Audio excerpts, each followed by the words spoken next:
Chapter 158. Li Wangyu brought Aphrodite back to Dingzhou village while feeling uneasy. With a 16-year-old beauty in his arms, and such a beautiful young girl version of Angelina Jolie, it would be a lie if Li Wangyu said that his heart wasn't moved. The girl's delicate body was in his arms, bumping and rubbing along with the galloping horse. Li Wangyu almost turned into a wolf. If Li Wangyu wasn't worried about how to explain it to his beautiful boss, he might have really done it. Anyway, Aphrodite's heart was now completely tied to Li Wangyu. If he really wanted to do something bad, the girl would never refuse. Only now did Aphrodite know that this young man from the Tang dynasty was called Li Wangyu. It was a very nice name.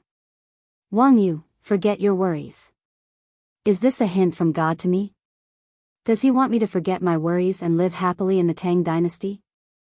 Aphrodite knew that it would be difficult for her to return to her hometown thousands of miles away.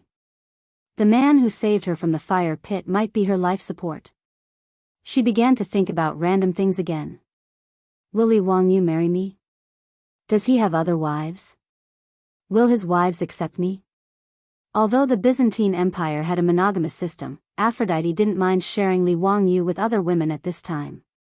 As long as I can stay by his side, it's enough. For a moment, the two people on the horse were thinking about their own things and didn't speak anymore. It was less than 100 miles away. No matter how slow the horse was, it only took them an hour to return to Dingzhou village from Chang'an. When the old butler and Niu Wu saw their Langjun return, they quickly came out to greet him. Ma Zhou also came out to greet his teacher. The three of them were surprised to see the girl who was riding with Li Wangyu. Li Heng, this is Aphrodite, she is. Li Wangyu got off the horse and scratched his head. He didn't know how to explain the girl's identity, so he just laughed it off. I'll tell you later. Li Heng, go and let the maids arrange a room for her. She will stay at home from now on. Li Heng and Niu Wu's old faces showed a smile that all men understood. Their Langjun finally grew up. Although he brought back a girl, it was nothing. In the Tang dynasty, who didn't have a few girls as concubines? Madame Su at home was also good, except that she was a little old. However, these days, the old butler admired Su Changqing's ability to take care of things in the manor. Not to mention that the four-wheeled carriage company was now managed by Su Changqing. In less than 2 days, the group of Guanzhong men in Dingzhou village all listened to her. Now in Dingzhou village, Su Changqing's words were more effective than the old village chief's. Therefore, in the old butler's heart, Madame Su should be the main wife of the family in the future. And Li Wangyu brought back a girl who was obviously his Langjuan's concubine. However, Li Heng and Niu Wu both complained in their hearts that the women their Langjun found were really not good. The old ones were old, the ugly ones were ugly, as people of the Tang dynasty, in the eyes of Li Heng, Niu Wu, and even Ma Zhou, Aphrodite's appearance was the ugly type, the same as those rich playboys. As for Su Changqing being old. If Su Changqing knew that Li Heng and Niu Wu were secretly criticizing her for being old, there would probably be a bloodbath in the Li family. Lang Jun, this old slave understands. Hee, this Ah Fu. What?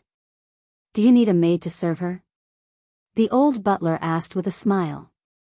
Aphrodite's name was too long for the old man to remember. It's Aphrodite. Forget it. You probably can't remember it either. Arrange a maid to take care of her. Li Wangyu repeated it again. However, looking at Li Heng's confused eyes, it was obvious that he still couldn't remember Aphrodite's name. He simply turned to the girl. Can I call you Aphrodite in the future? Your name is too long for people of the Tang dynasty. Aphrodite nodded obediently.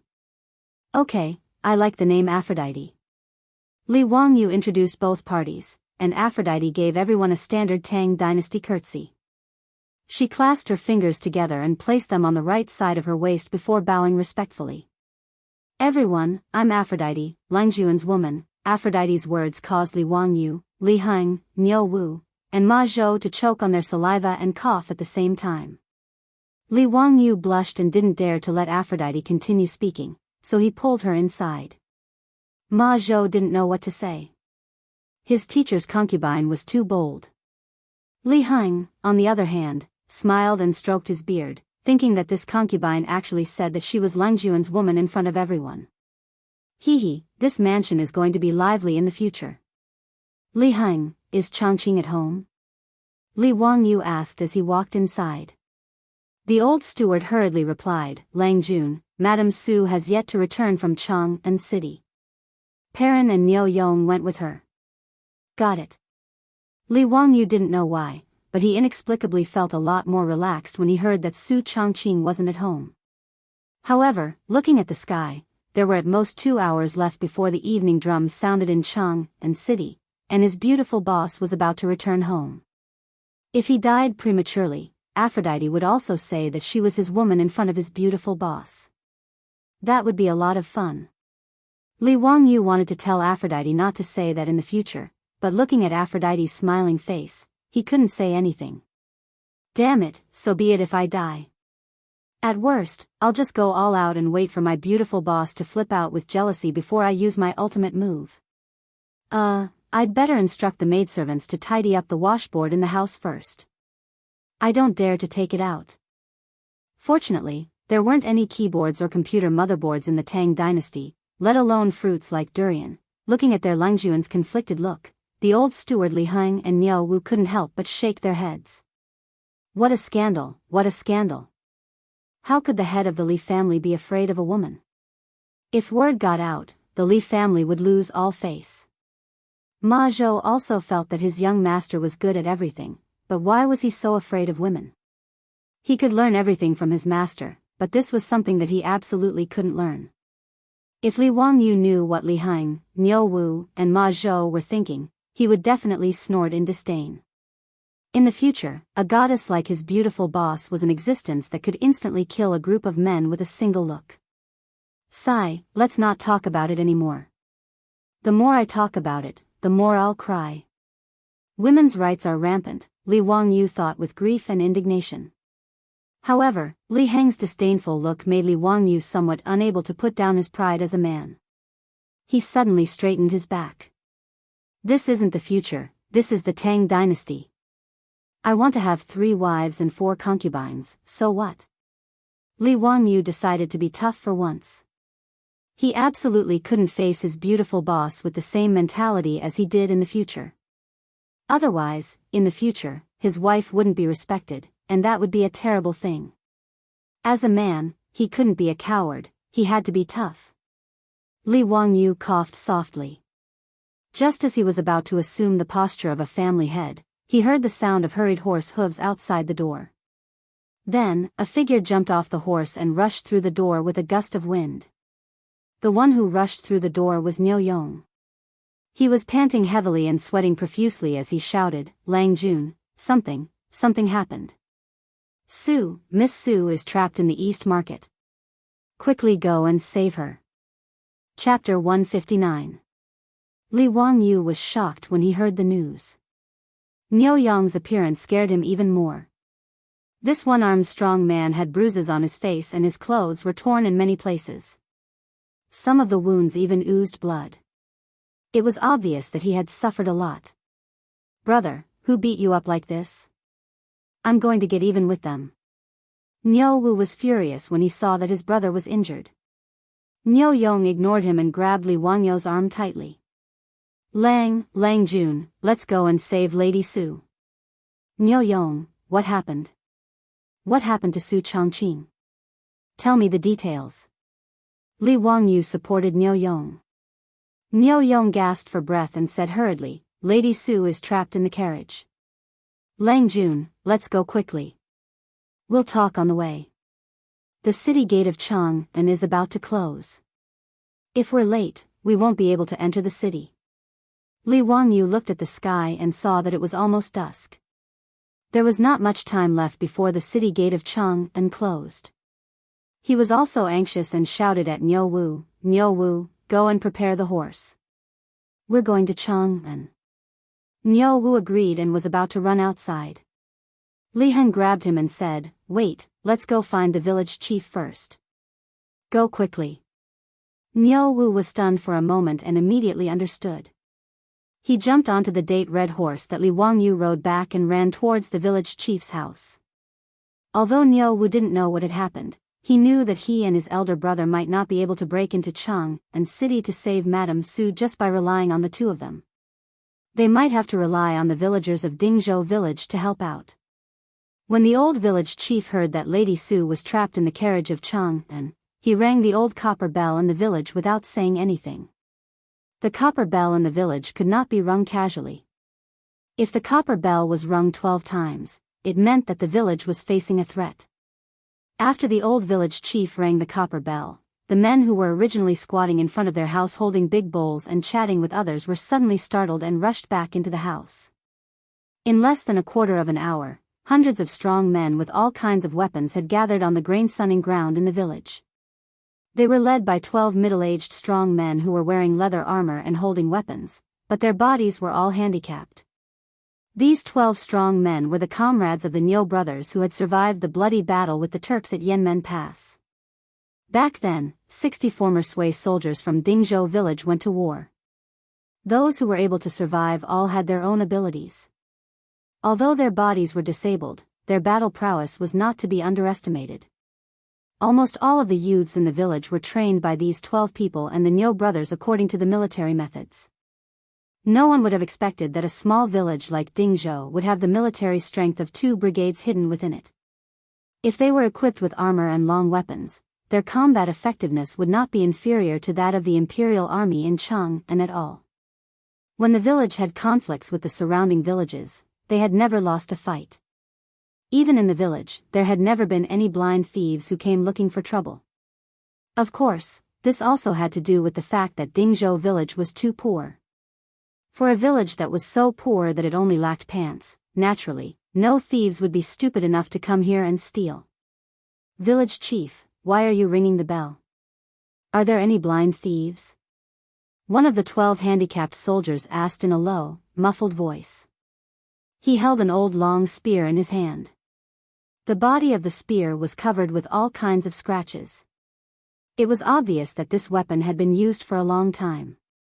This long spear was a prohibited weapon among the people, but no one in the village cared. Almost all of them had such prohibited weapons in their homes.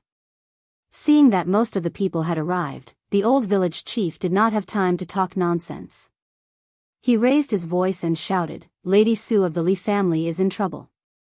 She is trapped in the East Market of Chang'an. Good people, come with me. Let's go and save Lady Su." Ever since Su Changqing took over the four-wheeled carriage business, the carriage business had already begun to take shape in just a few days. Many of the villagers of Dingzhou village had already started driving carriages to help the merchants in the East Market and West Market transport goods. However, due to the insufficient number of carriages in the early stages and the poor quality of the carriages, Su Changqing limited the carriage's transport distance to 300 miles around Chang'an city, which was the distance that a four-wheeled carriage could travel in a day. Su Changqing also contacted many merchants in the East Market and West Market and recommended the four-wheeled carriage business of Dingzhou village to them. Dingzhou village and the Li family jointly opened the four-wheeled carriage business. Li Wangyu shamelessly named it the Shunfeng Express four-wheeled carriage business. His beautiful superior just rolled her eyes speechlessly. She did not object to this. The Shunfeng Express four-wheeled carriage business charged 2 copper coins for each carriage of goods for a distance of 100 miles. Su Changqing had formulated a detailed distribution plan for the transportation of these 2 copper coins. The first was to pay taxes. However, the business tax in the Tang dynasty was frighteningly low. Each copper coin was 20 copper coins. The tax rate of 2% was almost nothing. In the Tang dynasty, only high-end goods such as silk, bamboo, tea, and lacquer had a business tax of 10%. After deducting 40 copper coins from the business tax, the remaining 1,960 copper coins would be 200 copper coins for each carriage and 2 coachmen. 30% of the carriage business's income would be added to the public account of the carriage business. It would be used to purchase horses, expand the scale of the carriage business, and pay for its operating expenses. The Li family would take 60% of the remaining money, while Dingzhou village would take 40%. The old village chief would distribute the remaining money equally according to the number of households. In this way, each carriage of the Shun Feng Express could bring the Li family more than 700 copper coins for every 100 miles of transportation. Dingzhou village could get about 500 copper coins. It might not seem like much, but the carriage business now had nearly 30 carriages. It could bring in an almost endless stream of cash flow every day. In just a few days, not to mention the villagers who had taken up the post as coachmen, even the ordinary villagers could get a few hundred copper coins out of thin air. It had only been a few days, and there were not many carriages in the village at present. The villagers of Dingzhou village now walked with the wind and felt that their backs were much straighter. Carpenter Lu's family was even busier. Every day, with the help of the villagers, they were busy forging and repairing carriages. They even selected a few clever young men from the village to be their apprentices. Therefore, in the eyes of the villagers of Dingzhou village, the Li family was the Buddha of all families. Madame Su was the goddess of wealth and the lifeblood of the entire village. Now that they heard from the old village chief that Madame Su was trapped in Cheng and East City, more than 100 young men were furious. Mother ****, who dares to touch Madame Su? I'll chop him up alive. Village chief, stop talking. Tell us, should we attack Cheng and City now? Mother ****, how dare they touch Madame Su of the Li family?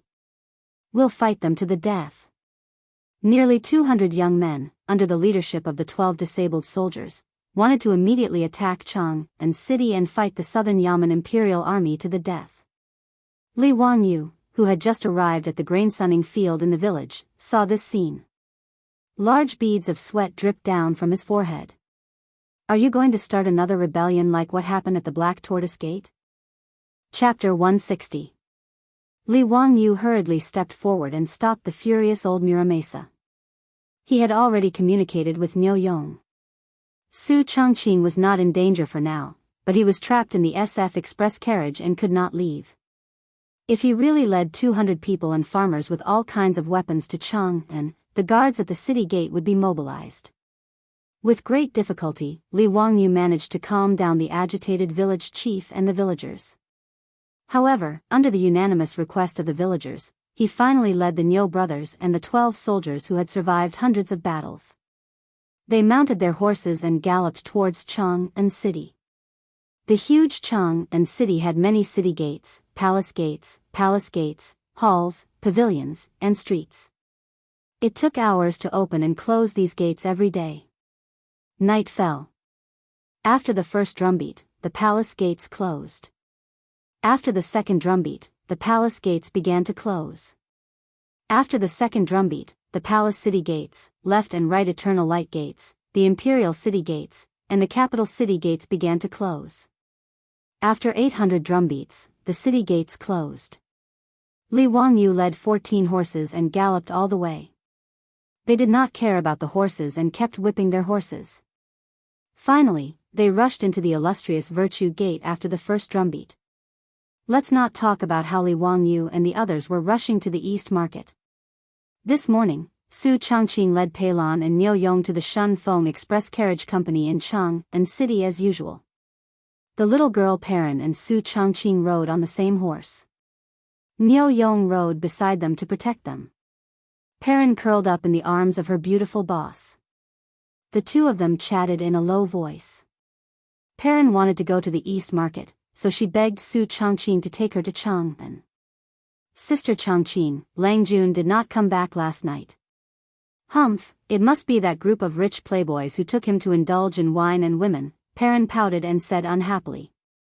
Yesterday, Li Wangyu and the other hedonistic sons of rich families stayed overnight at the Hu People's wine shop in the western city. He only sent someone back to inform them that he would not be returning to Dingzhou village that night. Regarding this, the little girl Perrin had a rather strong opinion. The beautiful boss reached out and pinched her face. Little girl, you have a lot of little ideas. Perrin twisted her body and said, I'm not. I'm just thinking for you, Sister Chongqing. Hee, sister, don't you care about Lang Jun? Men, they're all like this. Let him be. Su Chongqing came from the future, so he wasn't surprised by such things. She also knew that in the company, including Li Wangyu, it was not uncommon for white-collar workers like them to accompany customers to places like nightclubs in order to get an order. For Su Chongqing, she didn't care much about men playing outside. She cared more about whether the two of them could be together for the rest of their lives.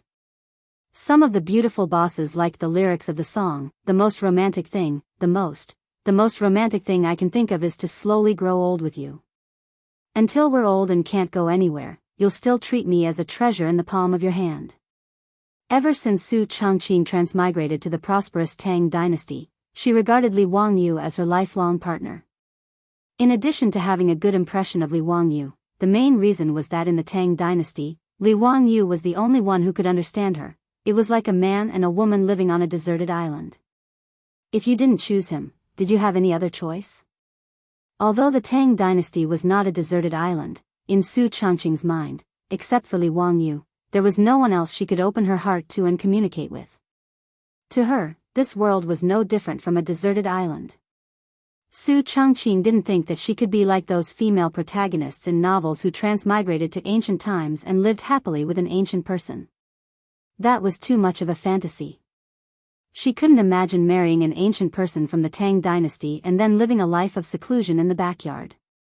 That was simply a disaster. However, the beautiful boss also had some worries in her heart. That was, the age gap between her and Li Wangyu was too big. Although she knew that Li Wangyu was actually 2 or 3 years older than her, no matter what, Li Wangyu's physical age was only 16 years old, and she was already 24 years old. As the saying went, a woman 3 years older than her husband would hold a golden brick, a woman 8 years older would make a fortune. However, Su Chongqing was nervous. For her, this matter had become a sore point. The soul of the man she liked was possessed by a young man. It felt really strange. It was precisely because of this fear that Li Wangyu would despise her age that she did not want to be intimate with Li Wangyu. The two people holding hands already made her feel very awkward. This kind of worry about personal gains and losses made the beautiful boss jealous of the young maidservant sent by Cho Kun on one hand, but on the other hand, she was particularly indulgent with Li Wangyu. Even if she knew that Xing Chumo was a playboy and took Li Wangyu to indulge in wine and women, she did not want to interfere. Contradiction, entanglement, this was Su Chongqing's current state of mind. Suppressing the emotions in her heart, the three people entered Chang and City and went straight to the East Market. The Shun Feng Express Carriage Company had rented a courtyard in the East Market as a temporary stop for the carriage company in Chang and City. Usually, because of the delay in transporting goods, the four-wheeled carriages and coachmen who could not return to Dingzhou village would temporarily spend the night here. This was also the location of the Shun Feng Express, which contracted the freight business of the merchants in the East and West markets. The reason why they chose to open the carriage company in the East Market was mainly because the Cho family had a business here.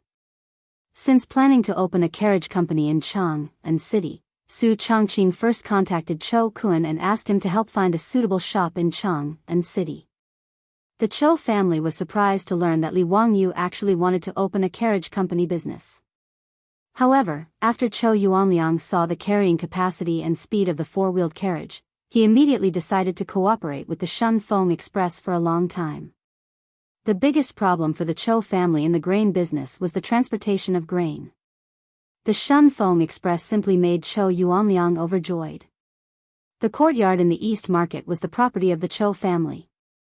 It was rented to Su Chongqing by Cho Yuanliang at a very low price. The condition was that all the grain of the Cho family would be transported by the Shun Feng Express in the future. In this regard, Su Chongqing naturally had no objection. The two sides happily signed the contract. In the past few days, the Shun Feng Carriage Company had helped the Cho family transport several batches of grain. Both the speed and the price made Cho Yuanliang very satisfied.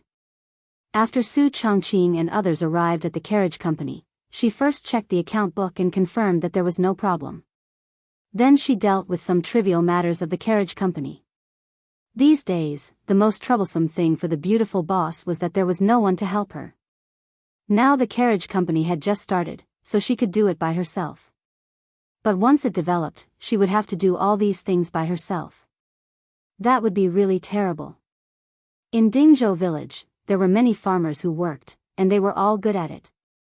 But there was no one who could read to help with the management. Sure enough, talent was the most precious thing even in the 21st century. After busying himself for more than 2 hours, he was finally almost done.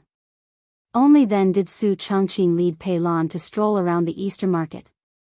Niu Yong wanted to accompany them, but Su Changqing refused with a smile. In Chang, and city of the Tang dynasty, especially in the East Market, the security was still good. She and Perrin were not worried about any accidents. Shopping was a woman's nature. Maybe no matter where, no matter which era, women liked to walk around and look around, because they liked this feeling. It was the first time that Perrin came to the East Market. In this era, the most prosperous shopping center in the world was located, which made the little girl very excited. Although Perrin insisted on serving Li Wangyu in the mansion, no one treated her as a maid in the mansion. After asking Li Wangyu and the old housekeeper for their opinions, Su Changqing simply set a monthly salary for Perrin, which was the treatment of a member of the family. The servants in the Tang dynasty were the property of the master. Naturally, they were not like the maids in Dream of the Red Chamber, who had a monthly salary. Generally speaking, the master would take care of the servants' food and accommodation, and reward them according to his mood. Today, Perrin came to the East Market of Chang and city with all the copper coins she had saved these days, saying that she wanted to buy something. But whether it was a rouge shop or a jewelry shop, the little girl could go in and look around. However, although the little girl had money in her pocket, she just looked around and did not spend money to buy anything. Perrin, what do you want to buy? Su Changqing asked curiously. Perrin blushed and stuck out her tongue at her. Sister Changqing, I want to buy a sachet for Langjun. The sachet she was talking about was a hollow metal ball with a pattern of flowers or animals. A metal incense pot was suspended on a balance frame inside, and the outside could be rotated at will. In the Tang dynasty, not only women liked to wear sachets, but men were no exception. Whether hunting, traveling, or playing, they all carried sachets with them. Wherever it went, the fragrance would spread. At that time, men even had the custom of comparing spices with each other, which was called competing in incense. Even the generals of the Tang dynasty used incense.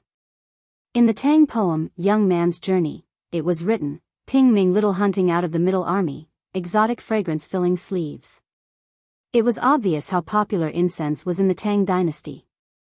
Su Changqing was speechless. In her mind, she could not imagine Li Wangyu wearing a sachet around his waist, and the fragrance was overflowing. Perrin, your Langjun definitely doesn't like to wear that stuff. You'd better not waste your money. Su Changqing said firmly. Li Wangyu was a standard straight man. In the company of later generations, some male colleagues would wear perfume for men. But on Li Wangyu, the beautiful boss had never smelled any fragrance except for the smell of sweat. He was the representative of smelly men.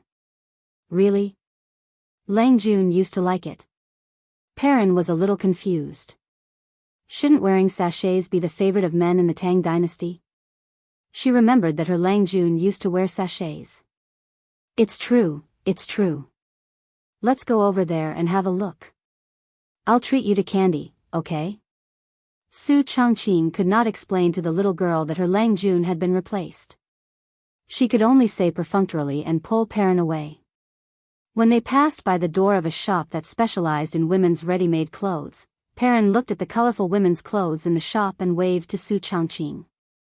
Sister Changqing, let's go in and have a look. The clothes here are so beautiful. Su Changqing naturally would not refuse. She smiled and held Perrin's hand and walked into the shop. But she did not expect to meet a noble person in the shop. Chapter 161. This East City's ready-made clothing store was expensive, so there weren't many customers. Su Changqing saw two beautiful women who were about the same age as her, so she smiled and nodded to greet them in a friendly manner. The two women also smiled and greeted her. After transmigrating for almost a month, even Su Changqing could see that these two women obviously had a high status. Their hair was tied up in a bun, their breasts were exposed, and their shoulders were covered with a gauze. They were wearing a short-sleeved shirt, a long skirt, and a belt. One of the women was pregnant, and her belly was already showing. There were maids serving them. Although Su Chongqing didn't know much about history, she still knew a phrase called Tang Dynasty clothing. The Tang Dynasty clothing was the heyday of China's clothing development. Even in later generations, the shadow of the Tang Dynasty clothing could still be seen in East Asian countries. The Tang Dynasty women's clothing was the most wonderful chapter of China's ancient clothing. Their clothes were beautiful and gorgeous, and the decorations were strange and complicated, making it too much for the eyes to take in. Speaking of which, Su Chongqing was secretly shocked by the Tang Dynasty women's clothing, because even in the eyes of later generations, the Tang Dynasty women's clothing was too bold. The light, thin, and transparent fabric, coupled with the bare-chested clothing, which was the low-chested clothing of later generations, and the slow-chested gauze skirt, made Su Chongqing, as a woman, blush when she looked at it. In the Tang Dynasty, where plump breasts were considered to be beautiful, the white patch on the chest of a woman with a bit of status was a cheap sight for many men. Not to mention that there was no such thing as underwear in the Tang Dynasty. With such a low neckline, when these women bent down, the fatal temptation of exposing their bodies was simply too deadly. In the Tang Dynasty, bare-chested clothing was not something that just anyone could wear. Women from ordinary families were not allowed to wear such clothes. Only women with high status could wear such clothes. Just like the two beautiful women in the store at this time, who were wearing bare-chested clothing, revealing their plump and snow-white chests. Obviously, they were of noble status. Su Chongqing didn't want to disturb them, so she led Perrin and whispered about the various clothing in the store. But she accidentally overheard the conversation of the two beautiful women. "Sister, look at this belt. It suits you so well. It does look good, but it's not convenient for me to wear this belt right now." The pregnant woman sighed and said, "I look ugly no matter what I wear now. I don't even dare to let Erlang see me like this." The beautiful boss stole a glance at the pregnant woman and couldn't help but laugh out loud. Her laughter immediately alerted the two beautiful women, and they both cast inquisitive gazes over. Su Chongqing hurriedly bowed to them and explained, "Ladies, I'm really sorry. I accidentally overheard your conversation and disturbed you." However, the two beautiful women didn't blame her and just laughed it off. Su Chongqing was a little embarrassed. His laughter just now was indeed a little impolite. He hurriedly said, "My two wives, actually, I know of clothes that are suitable for pregnant women. Would you be interested?" "Oh." The pregnant woman's eyes lit up upon hearing this, and she hurriedly asked, "Young lady, tell me about it." What Su Chongqing thought of was the maternity clothes of the future. When women in the future were pregnant, they would usually buy maternity clothes that were wide, comfortable, breathable, sweat-absorbent, and easy to wear. And women in the future would pay more attention to the beauty of maternity clothes. Aside from the large waist, the style wasn't inferior to ordinary fashion. Su Chongqing asked the female shop assistant of the ready-made clothing store to bring over a chest-length skirt. He pointed at the waist of the skirt and said, "Actually, this chest-length skirt is the most suitable for pregnant women. You just need to modify the waist a little." The chest-length skirt looked like the Korean clothing of the future. The so-called Korean clothing was passed down to Korea during the Tang Dynasty. The chest-length skirt tied the belt high above the chest. This style could achieve a different elegant effect regardless of whether the figure was plump or thin. Furthermore, the chest-length skirt that was modified at the waist was thin at the top and thick at the bottom. It looked dignified and elegant, and the wide skirt perfectly hid the pregnant belly. Whether it was a 6-month pregnant woman or an 8-month pregnant woman, it couldn't be seen after wearing it. It was the best combination for pregnant women. Su Chongqing's words made the two beautiful women quite interested.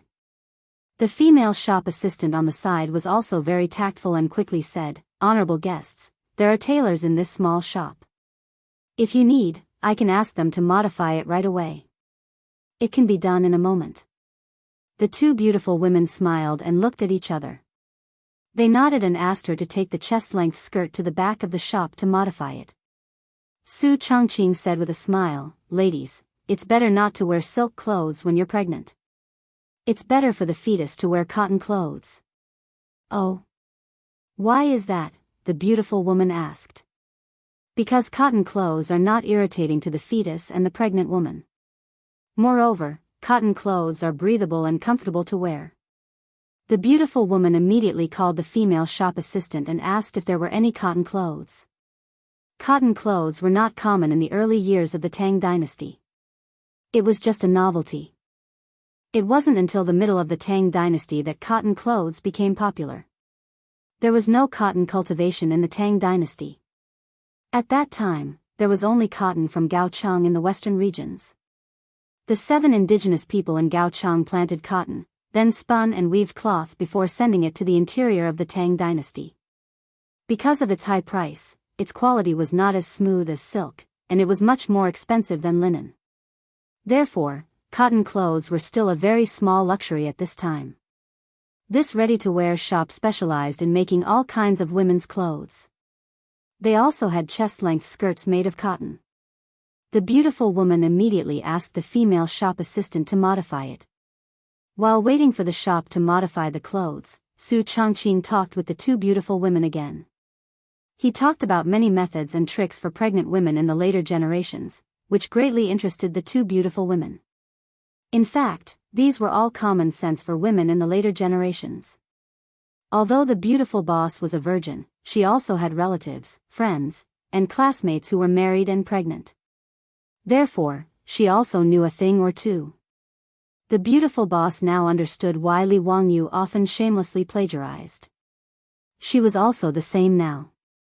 Showing off some common sense of the later generations made the 2 beautiful women exclaim again and again, giving her a great sense of satisfaction. The 2 sides chatted happily. Then, the topic changed to the problem of maintaining a pregnant woman's figure. Although women in the Tang dynasty were beautiful with plump bodies did not mean that they were fat. However, it was easy for women to gain weight and lose their shape when they were pregnant. In this regard, the 2 beautiful women, who were already mothers, were also very distressed. Su Chongqing said, "Ladies, you can try practicing yoga. It is very effective for maintaining your figure." "Yoga? Isn't that a Buddhist technique?" the beautiful woman asked in astonishment.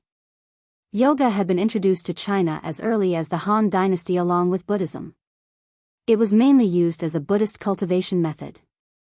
The Chinese transliteration of yoga was also yoga, which first appeared in the Chinese translation of Buddhist scriptures. However, yoga at this time was very different from the yoga of the later generations.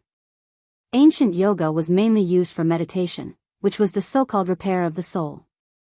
However, the modern yoga of the later generations was used to exercise the body. Modern yoga could adjust the body's muscles, bones, and endocrine system to the healthiest state through long-term exercise. In order to maintain her figure, Su Chongqing specially learned yoga exercises and insisted on practicing every day to maintain her good figure. In response to the 2 beautiful women's questions, Su Chongqing smiled and explained the difference between her yoga and Buddhist yoga. Hearing that yoga could maintain one's figure and make one young, the 2 beautiful women's eyes lit up. Women loved beauty, and this was the case no matter which dynasty it was. "Young lady, I wonder if it's convenient for you to teach us yoga?" the beautiful woman asked expectantly. Chapter 162. Su Chongqing didn't refuse the 2 beautiful women's request. She didn't mind getting to know a few more noble women of the Tang dynasty. Since she and Li Wangyu were going to live in the Tang dynasty for a long time, she still needed to expand her network. These 2 beautiful women, whether it was their conversation or temperament, made Su Chongqing have a good impression of them. Naturally, she was willing to get closer to such beautiful women. However, she was slightly embarrassed. "I can teach you yoga, but I need a convenient place. When practicing yoga, you can't wear too many clothes, otherwise it will affect your physical activity." The 2 beautiful women were stunned. This was a problem. The pregnant woman asked, "Are you from Chang'an?" Su Chongqing smiled and shook her head. "I'm from Dingzhou village in Hu County. I run a carriage business in the East Market." Dingzhou Village in Hu County? The beautiful woman smiled and asked, "Do you know Li Wangyu from the Li family in Dingzhou Village?" The beautiful woman's words caused Su Chongqing to be stunned as well, and only after a long time did he reply. "Of course I know him. I'm Li Wangyu's cousin. May I ask how the two of you know my cousin?" Her cousin's words were even vague, but the smile in the pregnant woman's eyes deepened. "I'm Li Jia Xiaolang's elder." "So, you're also my niece." "What? Li Wangyu's elder?" Except for the Li family in Hu County, who had already shed all pretense of cordiality, Li Wangyu's current identity, what other elders did he have? Su Chongqing was confused by the beautiful woman's words. She didn't know how to address these two beautiful women. Niece, let's go. I'll tell you in detail when we go to my house." After learning Su Chongqing's identity, the beautiful woman became very enthusiastic and stepped forward to hold her arm. Su Chongqing was dumbfounded. These two beautiful women didn't look much older than her. The two of them were about 27 or 28 years old. How did he suddenly become the junior of these two beautiful women? It was too late for regrets. She hated Li Wangyu's fabricated identity so much that her teeth itched. "Damned Li Wangyu, why couldn't you have made up an identity?" Su Chongqing still didn't want to acknowledge this relative, but he was pulled out of the house by two enthusiastic beautiful women. He didn't even bother to take the dress that he had asked the shop to modify. A simple-looking two-wheeled carriage was parked at the entrance of the clothing store. Su Chongqing was forced by the two beautiful women's warm invitation and had no choice but to follow them onto the carriage. Perrin was also invited by the beautiful woman's maid to get on the horse at the back of the carriage and follow the carriage all the way. The little girl also didn't know what was going on. Since when did his Langjun have any elders? Perrin, who grew up in the Li family, knew very well about Li Wangyu's relatives. She had never heard of any elders or relatives in Chang'an City. However, the two beautiful women didn't seem to be bad people. Perrin could only suppress the suspicion in her heart and follow the carriage all the way. After the carriage drove out of the East Market, Perrin found that there were many strong men on horseback in front and behind the carriage. They were guarding the carriage with solemn faces, which made her even more surprised. It was obvious that the two beautiful women's family power couldn't be underestimated since they had so many troops. Inside the carriage, Su Chongqing had been carefully inquiring about who exactly the two beautiful women were. However, the two beautiful women just smiled and didn't say anything. They only told her that she would know when she arrived at the mansion. Perrin, who was riding behind the carriage, was horrified to find that after the carriage left the East Market, it went all the way north and then turned in the direction of the Imperial City. Finally, the carriage drove straight to the Yanxi Gate on the east side of the Imperial City. From here, the Imperial City was to the south and the Imperial Palace of the Tang Dynasty, Taiji Palace, was to the north. When the carriage passed by the Yanxi Gate, the Imperial guards guarding the gate of the Imperial City didn't stop them for inspection. Instead, they all bowed and saluted. Even if the little girl Perrin was slow, at this moment, she realized that the two beautiful women were nobles in the Imperial Palace. This discovery frightened Pei Lan to the point that her entire body trembled. She rode on horseback in a daze and followed the carriage into the Taiji Palace. Su Chongqing didn't know where the carriage went like Perrin. She didn't know the way, nor did she know the Imperial Palace of the Tang Dynasty. However, when the two-wheeled carriage stopped, she and the two beautiful women were helped out of the carriage by the maidservants. She was still shocked by the buildings in front of her. Even in the future, she had visited the magnificent palace complex in the Forbidden City, but she was still shocked by the Taiji Palace in front of her. The continuous Imperial City and the Imperial City, the Imperial Palace was majestic, gorgeous, solemn, and had strict security. It had an irreplaceable sense of oppression. In the magnificent era of the Tang Dynasty, whether it was the 150-meter-wide Vermilion Bird Avenue or the palace complex in front of her, they were all so magnificent. The palace complex in front of Taiji Palace was 40 feet above the ground, with its back against the blue sky. It was tall and majestic, and it was breathtaking. On both sides of the stairs leading to the main hall were blue stone handrails. The handrails on the upper level were engraved with the image of a swordsman's head, while the middle and lower levels were engraved with the image of a lotus flower. Su Changqing was stunned. A group of palace maids bowed to the two beautiful women beside her and saluted. "Welcome back to the Imperial Palace, Your Highness." "Welcome back to the Imperial Palace." "Empress? Imperial concubine?" The beautiful superior was completely dumbfounded. Her body was stiff, and she didn't know whether she should bow like those palace maids at this time. She actually saw the living Empress Zhongsun. She didn't look like the Empress Zhongsun she had seen in the TV series, but she looked more graceful and luxurious, with a myriad of manners. Perrin had already rolled off the back of the horse. She anxiously bowed and didn't dare to raise her head for a long time. The two beautiful women in Su Changqing's eyes were Empress Zhongsun, who was 5 or 6 months pregnant, and one of the 4 concubines of Pai Lupi, Concubine Yang. Concubine Yang's identity was also very noble. Her father was Emperor Yang of the Sui dynasty. She was a princess of the royal family and was born as an emperor. After Sui dynasty was subjugated by Tang Xing and replaced the Sui dynasty, Concubine Yang married Pai Lupi and gave birth to the 3rd Prince Li Gu and the 6th Prince Li Gu. Because of the special background of Concubine Yang, she didn't want to fight for power. Among the concubines in Pai Lupi's harem, she had a very harmonious relationship with Empress Zhongsun. Today, because Empress Zhongsun felt depressed in the imperial palace, and because she was pregnant, she took Concubine Yang out of the imperial palace and went to the East Market to relax. Even the Honorable Empress Zhongsun and Concubine Yang had a strong interest in things like shopping.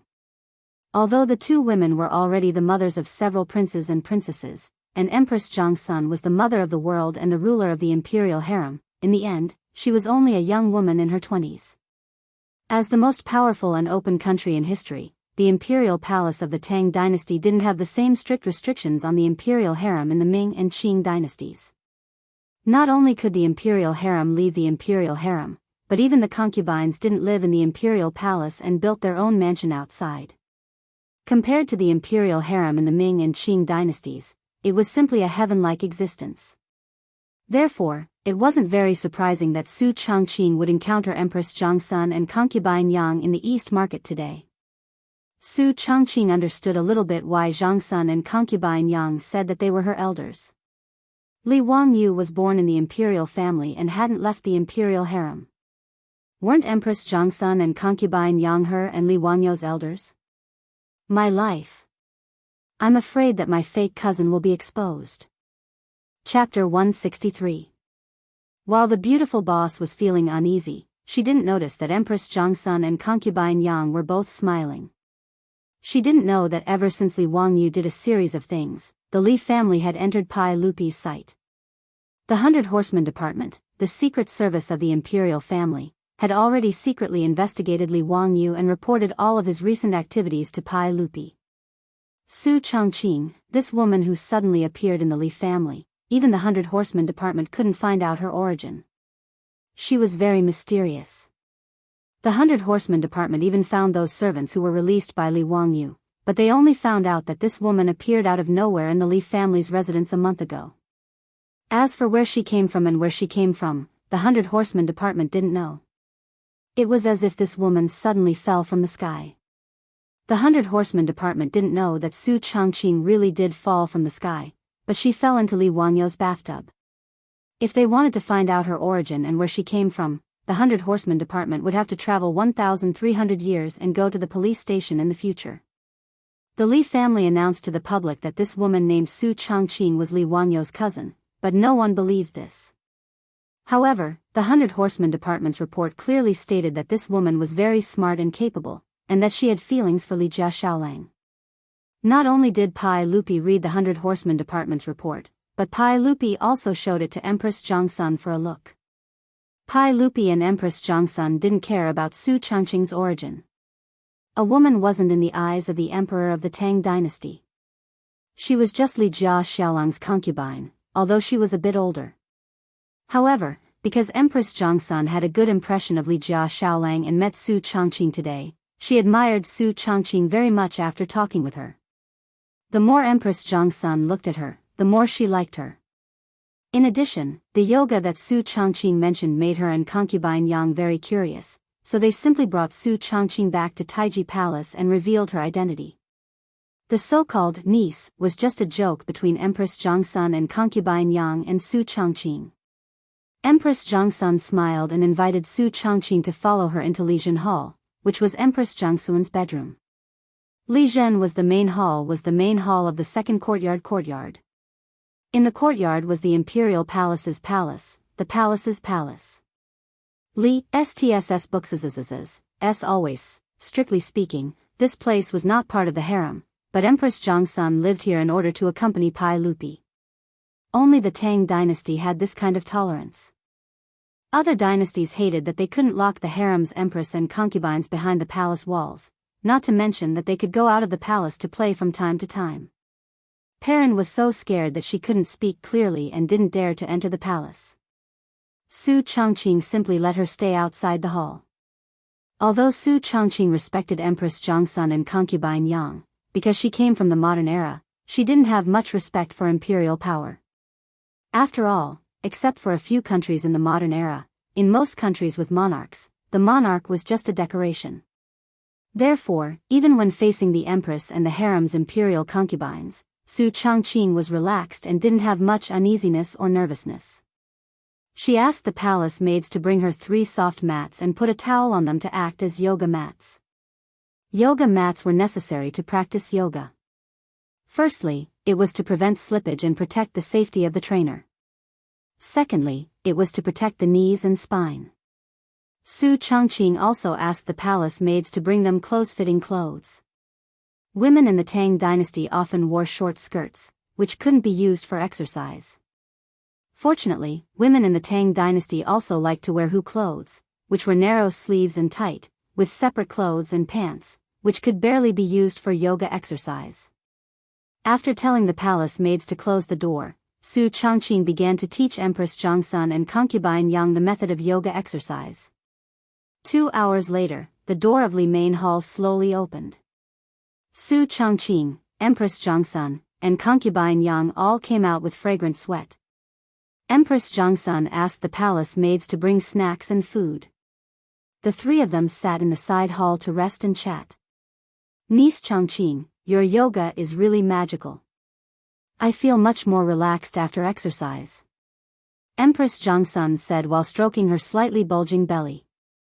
Concubine Yang also smiled and nodded. Indeed, Changqing's yoga is really effective. I also feel much more energetic. Your Highness, Imperial Concubine, yoga requires long-term exercise. Today is just the beginning. If you want it to be effective, you must persist in practicing every day. Su Changqing said. Empress Zhongsun said, that's good. Niece Changqing, if it's convenient for you, you can come to the palace every day to teach us. Is that okay? Su Changqing hesitated for a moment, but quickly nodded and agreed. She naturally wouldn't refuse to have a good relationship with the royal family of the Tang dynasty. Empress Zhongsun took a jade pendant from her body and handed it to her. This is my jade pendant. You can keep it well. With this jade pendant, you can enter and leave the palace at any time. Su Changqing didn't refuse. She thanked Empress Zhongsun and took the jade pendant. The front of the jade pendant was carved with a phoenix that symbolized the status of the empress, and the back was carved with 8 characters. Ding has fire virtue, he is a phoenix. Su Changqing didn't know seal script or history, so she naturally didn't know that these 8 characters were taken from the ancient legend of the emperor. Ren has water virtue, he is a dragon. Ding has fire virtue, he is a phoenix. Therefore, the emperor was a combination of dragon and phoenix, incomparably noble. Ding is a phoenix and calls herself the empress.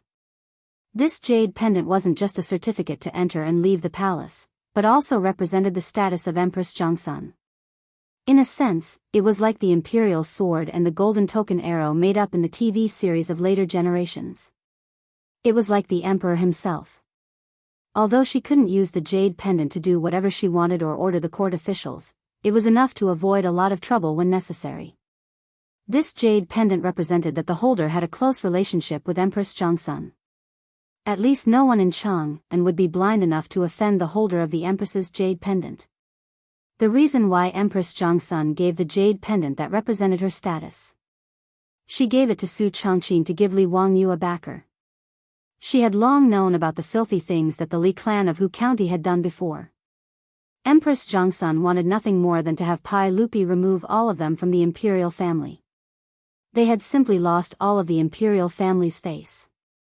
Li Wangyu was now showing more and more ability, so Empress Zhongsun's impression of him was getting better and better. That was why she gave Su Changqing such a jade pendant. She hoped that Li Jia Shaolang could use this jade pendant to dispel some people's distracting thoughts if he encountered a similar situation again. Su Changqing naturally wouldn't think so much. He simply thought that this jade pendant was a certificate similar to a pass, so he didn't think much and put it away. While the three people were chatting by the table, Yang Fei suddenly looked at Su Changqing's clothes and sighed. "Changqing, it's really been hard on you. Li Jia Shaolang actually let you wear Huanzhuo clothes." Su Changqing was stunned. What did this mean? Wear Huanzhuo clothes? Huanzhuo referred to clothes that had been washed many times. Who didn't wash clothes? Why did it become him suffering? While she was still confused, she saw Yang Fei turn to Empress Zhongsun and say, "Sister, Li Jia Shaolang is very pitiful." This made the beautiful superior even more confused. What was Li Wangyu pitiful about? Chapter 164. Su Changqing didn't understand. Concubine Yang meant that Li Jia Shaolang was so poor that even his woman was still wearing washed old clothes. Yes, in the eyes of Empress Zhongsun and concubine Yang, wearing washed clothes was too shabby. Su Changqing's impression of the Tang dynasty and Empress Zhongsun came from a TV series he watched in modern times, The Rule of Zhongguan. In the TV series, Empress Zhongsun was thrifty, righteous, and a motherly model. She once made her beautiful superior cry. In the TV series, Empress Zhongsun even wore patched clothes. In history, Empress Zhongsun and Empress Ma of Zhu Yuanzhang were known for being thrifty, but the difference between the two was too big. Empress Ma was only born in an ordinary family. Her family was even increasingly poor. It could be said that she was born in a bitter family. Therefore, in history, the only imperial concubine who was thrifty enough to wear ragged clothes was Empress Ma. Empress Zhongsun was born in the imperial family of Northern Wei. As the imperial family, the Zhongsun family produced many capable people from Northern Wei to Sui dynasty. It could be said that the family has mountains and rivers. Therefore, Empress Zhongsun's thrifty was just not extravagant and wasteful. In the old Tang book, it was recorded that Empress Zhongsun was very thrifty. She only gave what she wore. Translated into the vernacular, it meant that Empress Zhongsun was a very thrifty person. She only asked that the clothes and jewelry she wore and the carriages and horses she used were enough. The so-called enough was not to change the old jewelry and then reuse it, nor was it to reduce the grade of the carriages and horses. It was just that the overall quantity was not excessive. That was all. In the Tang dynasty, including the nobles, they absolutely did not wear washed old clothes. In other words, they would throw away the clothes if they were dirty. Empress Zhongsun, who was known for being thrifty, was also like this. The so-called thrifty was 3 years of new clothes, 3 years of old clothes, and 3 years of sewing and patching. That was a plot purely imagined by the scriptwriter. In history, wearing washed clothes was the model of being thrifty and would be recorded and praised in the history books. For example, in the Book of Sui, Food Records, it was recorded that the emperor bowed and walked frugally, while the 6 palaces wore salty clothes. This was similar to modern luxury clothing in the future. There was once news that high-end clothing was deformed after being dry cleaned. The answer the company received was, "We didn't consider the issue of cleaning when designing this clothing." The level of extravagance in both ancient and modern times was comparable. It was precisely because of this that Yang Fei would look at Su Changqing's clothes and say those words. Empress Zhongsun agreed with Yang Fei's words. She lovingly looked at Su Changqing and felt that Li Jia Shaolang treated his woman too harshly. By the time Su Chongqing understood the meaning of the Empress and Gui Fei's words, he didn't know whether to laugh or cry. Did the royal family and nobles of the Tang dynasty have some misunderstanding about the concept of being thrifty? However, a thought suddenly appeared in her mind, and her expression immediately became miserable. He had to admit that women were born actresses. His beautiful superior's expression at this moment was very much like a young lady who was poor and had been wronged. The only thing missing was a weeping beauty. Your Highness, Gui Fei Nyang, you may not know, but Wang Yu is currently carrying a debt of nearly 3 million yuan. If he doesn't have the money to pay off the debt by the end of the year, I'm afraid he will be sued and beaten. It's a pity that his parents are dead and he is being humiliated. He almost couldn't even keep his lord's grave.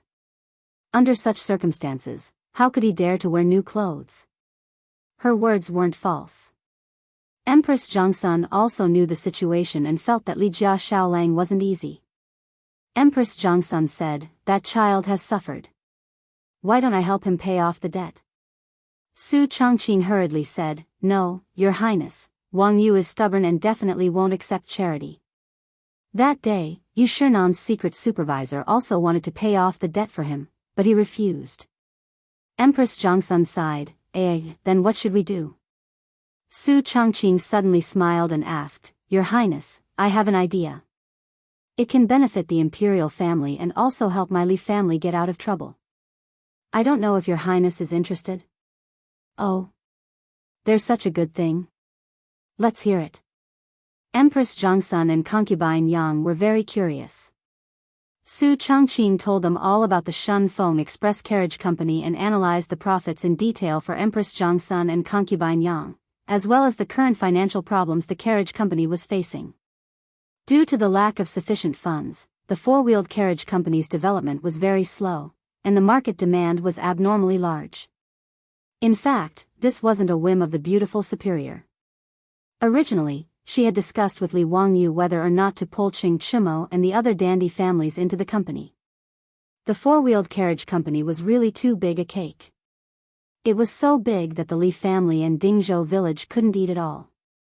If they weren't careful, they might even choke to death.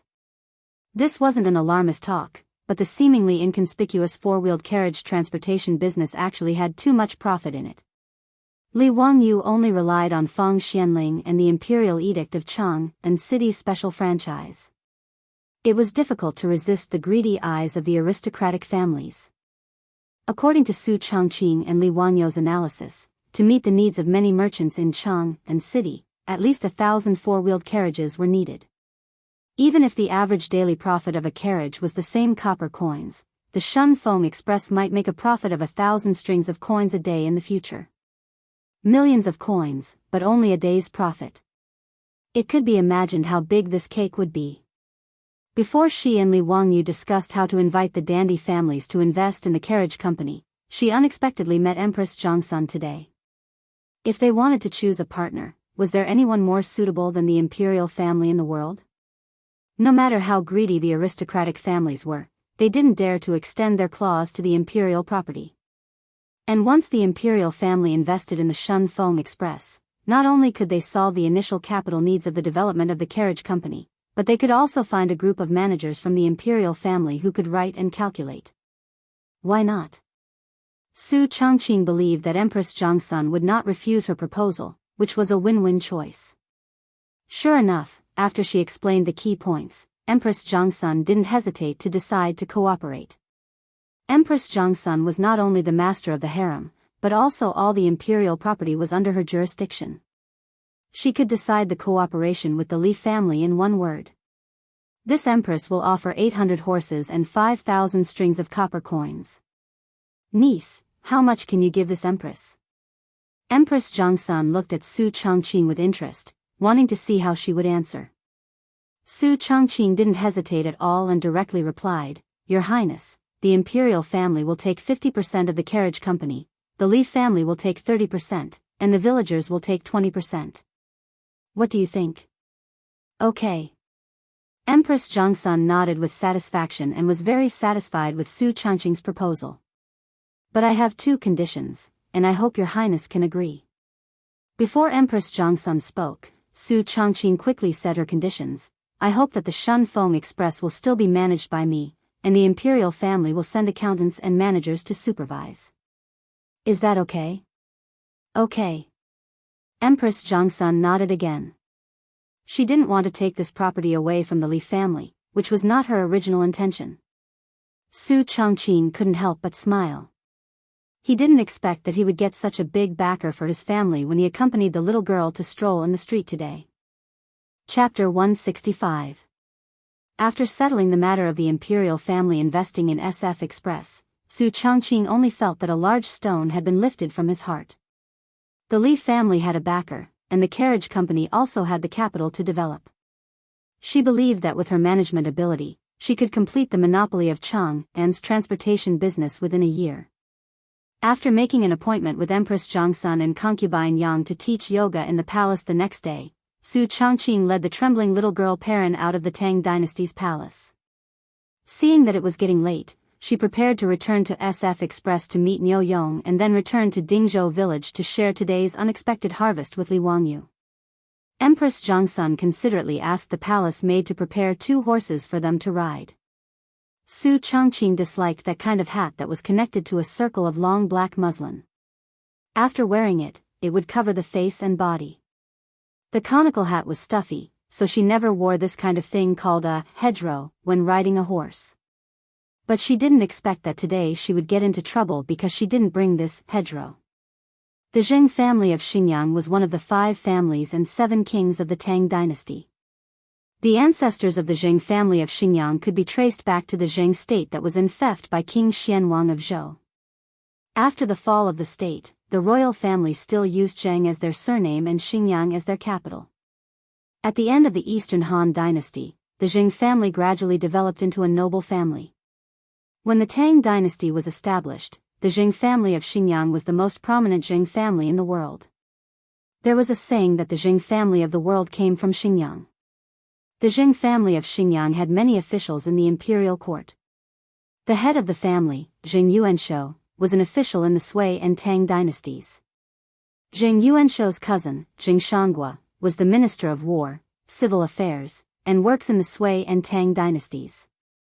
The other members of the Jing family of Xinjiang held the positions of General, Minister of War, Commander of the Army, and so on. Not only did the family have such great power in the imperial court, but the Jing family of Xinjiang had been doing business for generations. The wealth of the Jing family was piled up like a mountain. The number of horses, fields, grains, silk, and jewelry was comparable to the Pai Lupi's imperial treasury. Just the interest from the loans alone was no less than 100,000 strings of cash every year. It could be said to be the richest in the world. The luxurious lifestyle of the Jing family in Xinjiang was well known in Chang'an. Just in Chang'an city alone, there were 600 to 700 servants in the Jing mansion. Every day, there would be banquets, singing and dancing, bathing, sightseeing, luxurious clothes, and delicious food. Jing Kongbua, the eldest son of Jing Yuanshou, the head of the Jing family in Xinjiang, was 20 years old, but he was a famous playboy in Chang'an. Unlike Qing Chumo and the other top playboys, Jing Kongbua could be said to be the top scum of the Tang dynasty. Although Qing Chumo, Fang Yai, and the others loved to play around, they knew when to stop and did not use their family's power to do evil. But Zheng Kongbua, on the other hand, kicked a widow's door, dug up a family's grave, drank the mother's milk during confinement, and scolded a big blind man as a mute. It could be said that the top of his head was oozing pus, and the soles of his feet were covered in ulcers. Furthermore, Zheng Kongbua also had a huge hobby, which was that he loved beauties the most, especially the women of good families. He would often bring his men to snatch women from the common people and make merry every night. Because of this, the people in Chang'an city who sued the Jing family almost broke the drum of grievance of the Chang'an county and Wanyan county. However, the Jing family in Xinjiang had power and money. These people who complained were often coerced by the Jing family, or used both the carrot and the stick. They paid a small sum of money and sent them away. Now in Chang'an city, when Jing Kongbua brought his men to the streets, they could almost achieve the effect of clearing the streets, and people could not wait to avoid them. On this day, Jing Kongbua was idle and bored, so he led a group of servants and was ready to go to Ping Kong Square to have fun. The Jing mansion was located in Daning Square, which was not far from the imperial city. When they came out of the square, a group of people shouted and shouted as they went to Ping Kong Square in the south. When they arrived at Wangxiamen Street, Zheng Kongbua's eyes suddenly lit up. What a beautiful girl! There were 2 rouge horses in front of them, and one of them had a young lady sitting on its back. Although her figure appeared thin and frail, she had the countenance of a flower and the face of the moon, and was indescribably beautiful. Beside her on the horse, there was a 13 or 14-year-old girl, who also looked lovely. When Zheng Kongbua saw her, he felt a burst of heat in his lower abdomen. This woman was delicious, and she was his type. He did not care about the people coming and going on the street, and they were near the imperial palace. He waved his hand and was ready to let the troops surround them. He had done this kind of thing many times, so he did not have any scruples. In Chang'an City, no one dared to interfere with the Jing family's business, including those martial marquises who were patrolling the streets. When he thought that he could drag this young lady back to the mansion, press her on the bed and wantonly ravage her, he felt hot blood rushing to his body. He did not even intend to let go of the pretty girl. Although she was young, she also had a unique flavor. Today's luck was really good, to be able to meet such a pair of beauties as soon as he went out. He, Zheng Kongbua, was going to have a second chance today. Just as Zheng Kongbua felt as if his heart was being scratched by a cat and was impatiently preparing to have his troops surround them and capture them, a servant beside him said softly, "Young master, those 2 horses seem to be horses from the palace. Look at the horses' buttocks. There's a brand from the palace. Horses from the imperial palace?" Zheng Kongbua was slightly stunned and reached out to stop the troops. He looked up carefully and found that the buttocks of the 2 rouge horses indeed had a mark of the imperial palace of the Tang dynasty.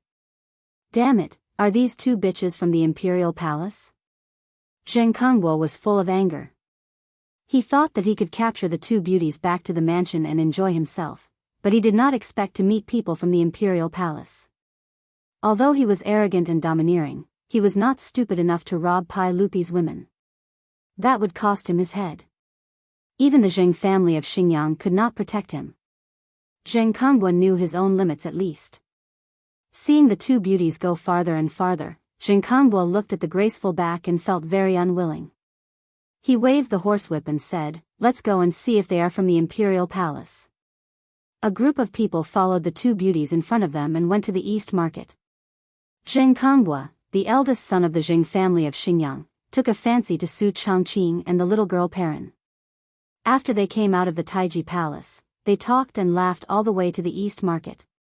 No one noticed that a pair of wretched and greedy eyes had been staring at them. If Empress Zhongsun had not arranged 2 horses for them, they would have been taken into the mansion by Zheng Kongbua at this time. It was lucky. Zheng Kongbua and his people followed the beautiful boss and Perrin all the way to the yard of the Shun Feng Express carriage in the East Market. Seeing the 2 beauties he took a fancy to today riding into the yard of the carriage, Zheng Kongbua immediately asked the servants to inquire about the 2 women's background. At the door of the carriage, several villagers of Dingzhou who did not carry goods were squatting on the ground and chatting. The servants of the Zheng family used the pretense of looking for people to get information from these simple men easily. When he came back, his face became quite strange. "Did you get the information? Are the 2 beauties from the imperial palace?" Zheng Kongbua asked impatiently. The servant shook his head and said, "Yes, they are not from the imperial palace. They are from the Li family of Dingzhou village in Hu County." Zheng Kongbua was stunned. "Li family of Dingzhou village in Hu County? Is there a noble surnamed Li in my dynasty who lives in that Dingzhou village?"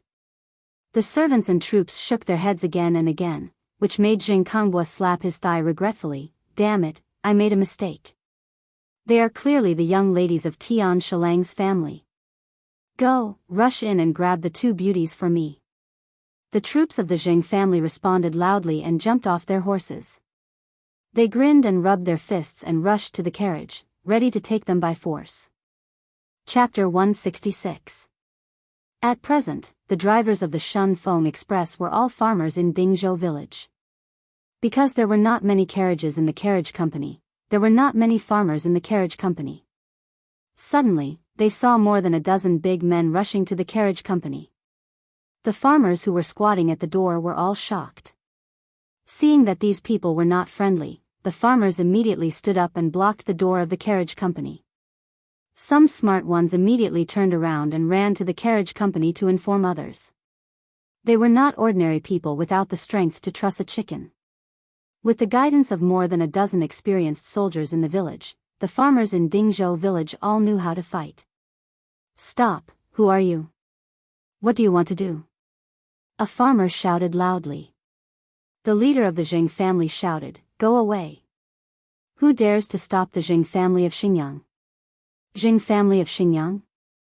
Have you all made a mistake? We are a carriage company. Go away, Jing family's work.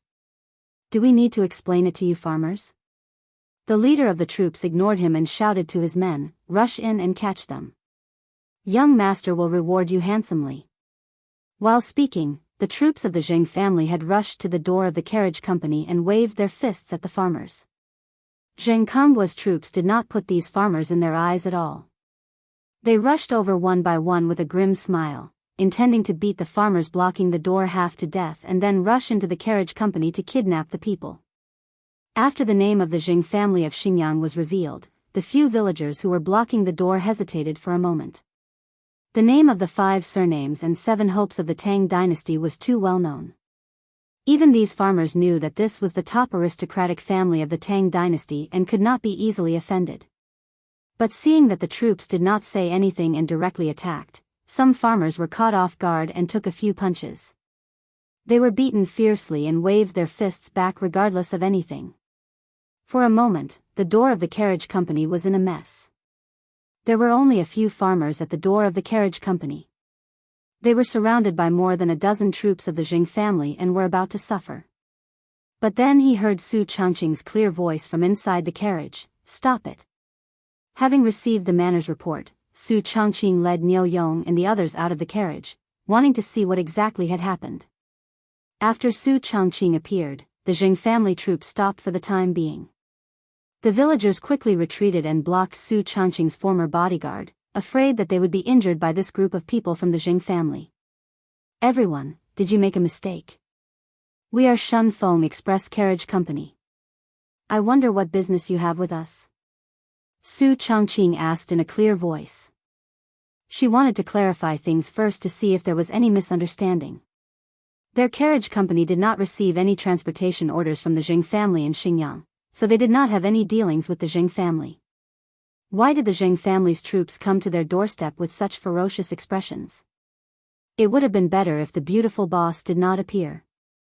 When her beautiful figure appeared at the door of the carriage company, Zheng Kongwa's evil thoughts were aroused. Zheng Kongwa pushed away the troops in front of him from the back and came forward with a lewd smile. He smiled at Su Changqing and said, "Young lady, it's all a misunderstanding. Our Zheng family wants to find your carriage company to transport goods. Young lady, please come with me to the Zheng mansion to discuss." "Young master, if you need to transport goods, we will arrange people to negotiate with your mansion. Please don't block the door of our carriage company." Su Changqing saw this man's pair of peach blossom eyes staring at her lustfully. She felt disgusted and immediately said perfunctorily. Zheng Kongwa smiled and said, "How can other people come to discuss? My goods are very important. I need to talk to young lady personally." "Young lady, you won't not give face to the Zheng family in Xinjiang, right?" Su Changqing did not want to be entangled with this person and coldly refused, "I'm sorry, we can't do business with your mansion. Please find another place." "Young lady, you don't want to give face to the Jing family?" Zheng Kongwa suddenly put on a straight face and shouted at the troops of the Jing family, "Go! Capture that young lady and bring her back to the mansion. Lowly servant, you don't want face." As soon as he said this, the villagers of Dingzhou village were suddenly awakened.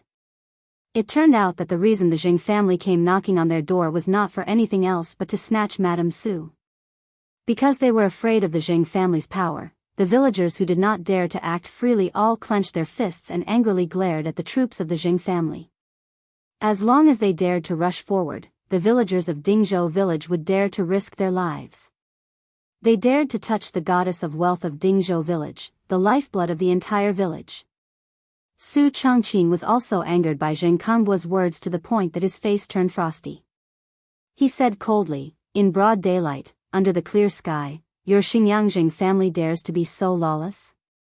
As if he heard a funny joke, Zheng Kangbu raised his head and laughed loudly. To you farmers, our Zheng family is the law. Young lady, why bother to be a farmer's slave? Isn't it good to pleasure under this young master's crotch? This young master promises to make you wish you were dead. You. The beautiful superior was so angry by Zheng Kangbu's filthy words that her body trembled and she was speechless for a long time. Zheng Kangbu continued to tease, "Lowly servant, as long as you serve this young master well in bed, this young master promises you endless glory, splendor, wealth and rank in the future. That's right, bring that young lady along too. Today, this young master wants to eat both young and old." His words angered Niu Yong to the point that he could not restrain his anger. Niu Yong did not wait for Su Chongqing to speak and rushed out of the main door. He waved his iron fist and rushed towards the Zheng family troops. When the villagers who were blocking the entrance saw Niu Yong rushing forward, they all rushed forward and fought with the Zheng family troops. At this time, in the carriage, there were no more than 10 villagers of Dingzhou village while the Zheng family troops numbered no less than 20 to 30 people. However, although Zheng Kangbu's troops had a lot of people, they had already been spoiled by the luxurious lifestyle of the Zheng family. Those who could be recruited into the Zheng family troops were originally fierce soldiers in the army. However, ever since they joined the Zheng family, especially the troops that followed Zheng Kangbu, they had been indulging in debauchery and committing atrocities every day. They had long lost the courage they had in the past and could only bully some ordinary people. At this moment, the group of villagers led by Niu Yong rushed forward and barely resisted for a few rounds. They were somewhat unable to withstand it and retreated in a mess. Zheng Kangbu was so angry at the clumsy performance of his own troops that he stomped his feet. "Trash, you bunch of trash. Go. Beat this bunch of farmers to death." The 20 to 30 troops gathered again after being yelled at by their own Langjun. Relying on their numbers, they turned back and fought with the villagers again. After all, they were in Chang'an City. Regardless of whether it was the Zheng family troops or the villagers of Dingzhou village, they did not use weapons. Therefore, Niu Yong's abilities could not be used. Instead, he suffered some losses because he was missing an arm. Seeing that the villagers of Dingzhou village were in trouble, Niu Yong suddenly lifted his leg and kicked a troop in front of him. He shouted, "Retreat to the carriage and defend." The villagers immediately clustered around Niu Yong and fought as they retreated. They all retreated to the main door to defend. The width of the main door of the carriage was only enough for 5 to 6 people to stand side by side at the same time. For a moment, the Zheng family troops' advantage in numbers was not effective and they were blocked at the entrance. When both sides were in a deadlock, a copper whistle was heard. It was the marquises of the East City who had heard the news and rushed over. Chapter 167. Seeing the marquises of the marquis shop arrive, Zheng Kangbu coldly snorted and waved his hand to signal his troops to retreat. Although he was arrogant and did not put these marquises in his eyes, he was not arrogant enough to kidnap people in front of them. After all, the Zheng family of Xinjiang was only one of the 5 surnames and 7 nobles, not the royal family of the Tang dynasty. If this matter was reported to the government, it would be troublesome. When Su Chongqing opened the carriage business in Chang'an, he had already taken the initiative to visit the Qing family. Although he did not say it explicitly, he meant that he wanted Lu Guogong to take care of them when it was convenient. Qing Yaojin naturally did not refuse. After knowing that the carriage business was opened in the East Market, he ordered the housekeeper to pass a message to the colonel of the East Market Marquis shop to take care of the Li family's business. The colonel of the East Market Marquis shop was called Qin Xian, a collateral relative of Qin Xiong. The Qin family had a good relationship with the Qing family, Yuqi family, and other military leaders. This could be seen from the fact that these playboys could gather together to eat, drink, and play. Of course, the reason why Qin Huaidao, Qin Xiong's son, was not invited to play with the Playboys was because Qin Huaidao was only 3 years old this year. He was too young, therefore, with Lu Guogong's words, Qin Xian naturally obeyed. He also often sent marquises to patrol the streets of the East Market to prevent Chang and ruffians from causing trouble. Today, the Jing family suddenly made trouble. 20 to 30 Jing troops surrounded the carriage business. This gave Qin Xian a headache when he received the report. He was a small 8th-grade general and a collateral relative of the Qin family. How could he dare to go against the Jing family of Xinjiang? But if he allowed the Jing family to cause trouble and Lu Guogong found out, he would not be able to get away with it. In a dilemma, Qin Xian ordered all the marquises of the marquis shop and rushed to the carriage business. He planned to see what happened first and think about whether he could mediate. It would be best if he could resolve this conflict. When Qin Xian saw that Jing Kongbo was there, he felt a headache. Why was it this playboy? He didn't need to think to know that today's incident must have been caused by Jing Kongbo, the eldest son of the Jing family, who was used to being domineering. As the colonel of the East City Marquis shop, Qin Xian often interacted with the Jing family's eldest son. If it wasn't for the fact that the Jing family of Xinjiang was powerful, he felt that even death wouldn't be enough to wipe out this guy's crimes. No matter how disgusted he was, Qin Xian could only smile and salute Jing Kongbo. Young Master Zheng, may I ask what brings you here today? It's fine. Zheng Kongbo replied coldly, there's nothing for you to do here. You can leave now. He wasn't an idiot. He knew that he couldn't openly announce the fact that he had taken a fancy to a beauty and wanted to snatch her back to his residence. Although Zheng Kongbo knew that in Chang and City, none of these marquises dared to meddle in the affairs of the Jing family. But no matter what, this was not a glorious matter. Therefore, he only wanted to send these martial marquis away, and then let the troops rush into the carriage to kidnap them. Young Master Zheng, look, there are so many people coming and going in the East City. If this matter gets out of hand, it won't look good for everyone. Why don't you give me face and let this matter go? Qin Xian didn't dare to offend Zheng Kongbo, so he could only plead softly. Zheng Kongbo glared at him. Get out. When is it your turn to meddle in my affairs? If I give you face, who do you think you are? Qin Xian's face stiffened after being scolded, but he didn't know what to say. But in his heart, he was cursing this bastard. Who do you think you are? Relying on your family background? Bastard. No matter what, I'm still an 8th-grade general of the Tang dynasty. You're just a foppish man who doesn't even have an official title. What right do you have to shout at me? You're a dog dressed like a fly. Why didn't God send down lightning to strike him to death? But although he cursed in his heart, Qin Xian still had to keep a smile on his face and continue to persuade, young Master Zheng, it's not that I want to meddle in your business.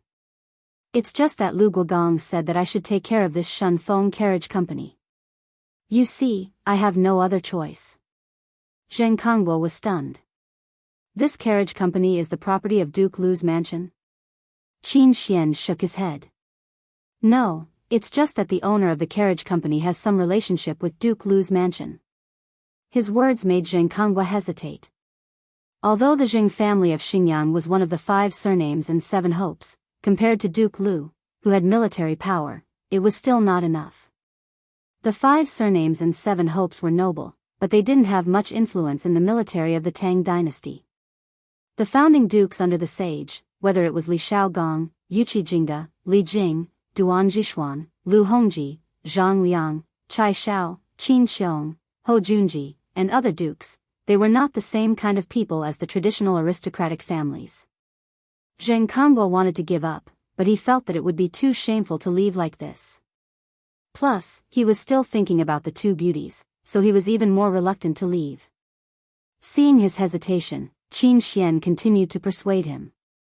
Young Master Zheng, if this matter reaches the ears of Duke Lu or those imperial censors who have nothing better to do, it will be bad for you. Zheng Kongbo suddenly smiled sinisterly. Who the hell said I did it? My troops are just here to enjoy the scenery. What's wrong? Can't I? Qin Xian was stunned. What the hell? Enjoy the scenery? Zheng Konghua stretched out his hand to summon the head of his troops and whispered a few words in his ear. The head of the troops immediately nodded with a sinister smile. Under the command of the head of the troops, the 20 to 30 troops of the Zheng family immediately scattered. Except for nearly 10 people who continued to block the entrance of the carriage company, the others all scattered around the carriage company and directly surrounded it. Moreover, not only did they surround the carriage company, but they also pulled out the weapons they carried with them. It looked like they would attack if there was any disagreement. When the villagers in the carriage company saw that the other party had used weapons, and they could only use wooden sticks as weapons at most, they did not dare to rush out and could only guard the entrance. If Li Wangyu were here, he might have adapted the modern poem, Broken Chapter, to exclaim at Zheng Konghua's shamelessness. You stand outside the door to enjoy the scenery, and the people who enjoy the scenery are looking at you from inside the door. Surnamed Qin, as you can see, my troops are just here to enjoy the scenery. However, if someone offends them and something unpleasant happens, it has nothing to do with my Zheng family. Zheng Konghua snorted coldly and glanced at Qin Xian from the corner of his eyes. This put Qin Xian in a difficult position. Zheng Konghua asked the troops to surround the carriage company, obviously wanting to trap them. However, he could not force the people of the Zheng family to leave. He could only watch the troops of the Zheng family unscrupulously besiege the carriage company. Su Chongqing saw that the troops of the Zheng family showed their weapons and worried that the villagers of Dingzhou village would be at a disadvantage. He quickly ordered Niu Yong to close the door of the carriage company. Zheng Konghua sent people back to the residence to mobilize a group of troops. In addition to the 20 to 30 troops from before, there were more than 100 people surrounding the Shun Feng carriage company. He had made up his mind to trap this group of farmers and make them obediently hand over the two beauties. Qin Xian was at his wit's end. He could only take the Marquis of the East City Marquis shop to watch from afar. He was somewhat undecided. He did not know if he should report this matter to the Duke Lu's residence. However, he did not want to completely offend the Zheng family of Xingyang. He pondered for a while before making a decision. Blocked in the carriage company, Su Chongqing and Niu Yong also understood the plan of the Zheng family. They wanted to trap them to death. It was indeed a wild ambition. Chapter 168. With the Wuhou from the eastern city's Wuhou shop present and the Dingzhou village's guards, there was no need to worry for the time being that the Zheng family's troops would charge into the carriage and kidnap them. However, there was no food stored in the carriage, and they did not consider the possibility of being besieged. 1 or 2 days was not a problem, but if it was too long, they might not be able to hold on. But what the Zheng family displayed was an attitude of being unwilling to leave the matter at that, making Su Chongqing's head ache. She was an elite in the business world and had never faced such a situation, so she was at a loss. But Niu Yong was very calm. After comforting the villagers and Su Chongqing, he decided to return to Dingzhou village to get reinforcements.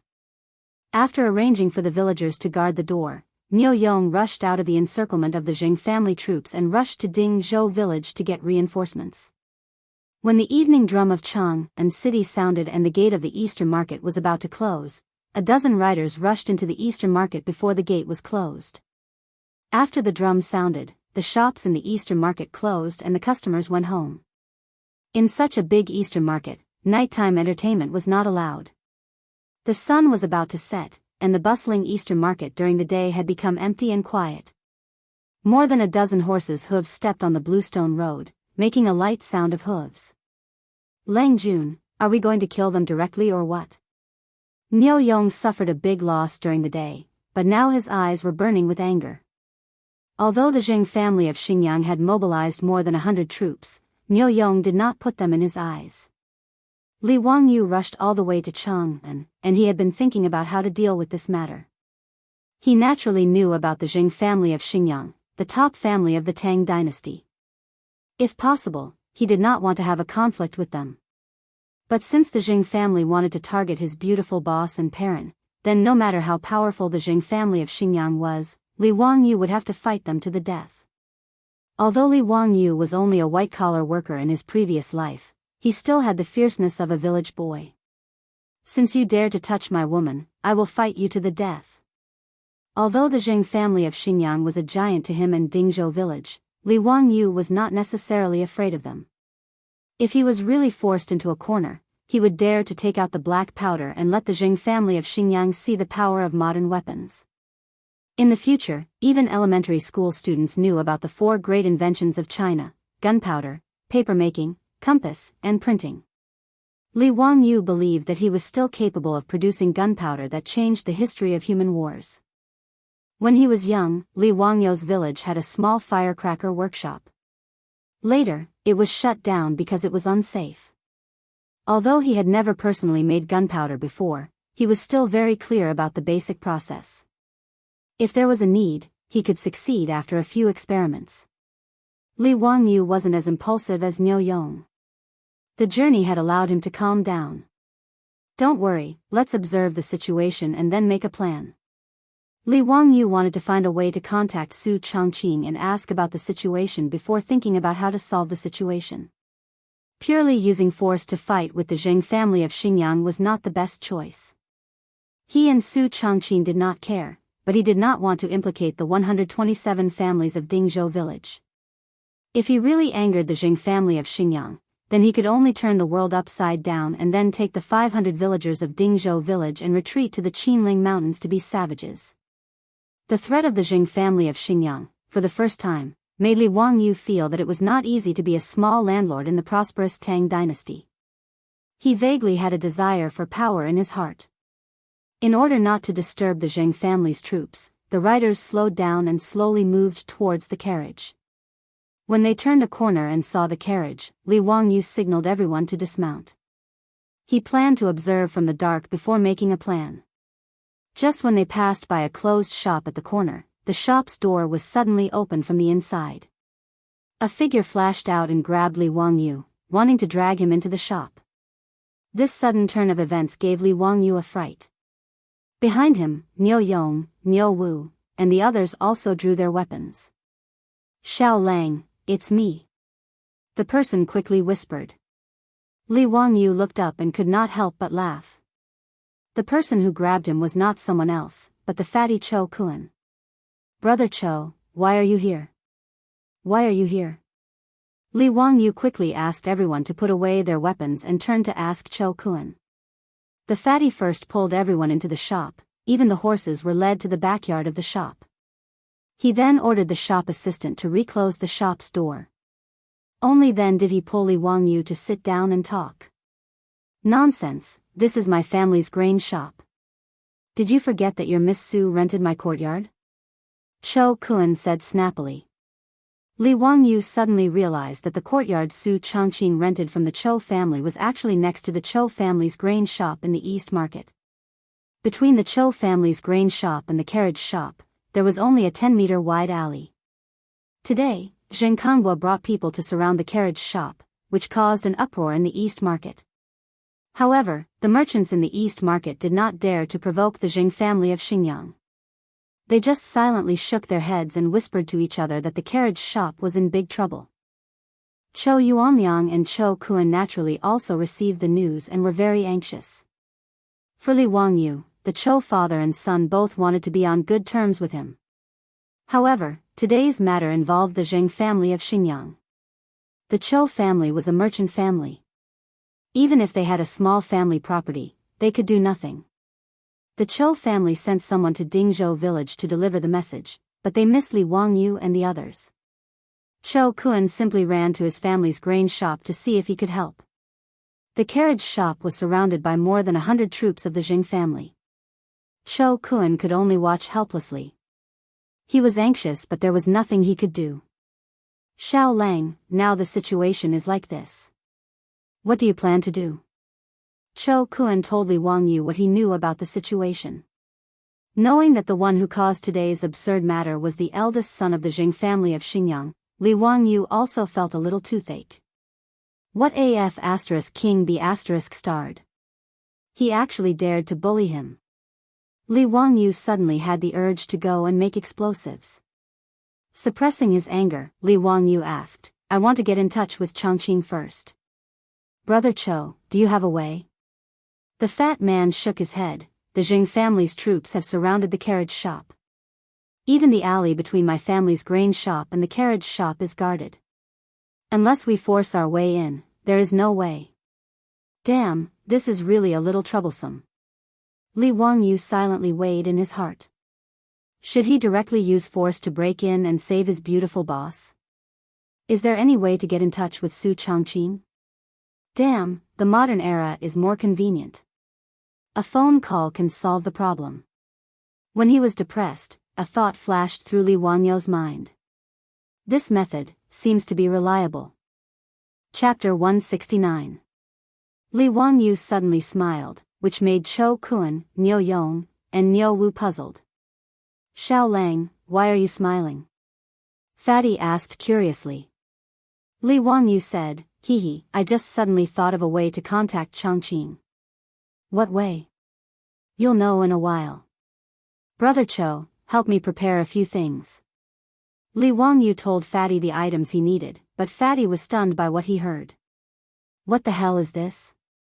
Can he use these things to contact Miss Su who is trapped in the carriage? Fatty shook his head. No matter how he looked at it, it didn't seem reliable. However, Fatty immediately asked the shop assistant to help Li Wangyu prepare. Fortunately, the things he wanted were not complicated, so they were easily found. 2 hollow bamboo tubes, thick mulberry paper, and thin copper wire.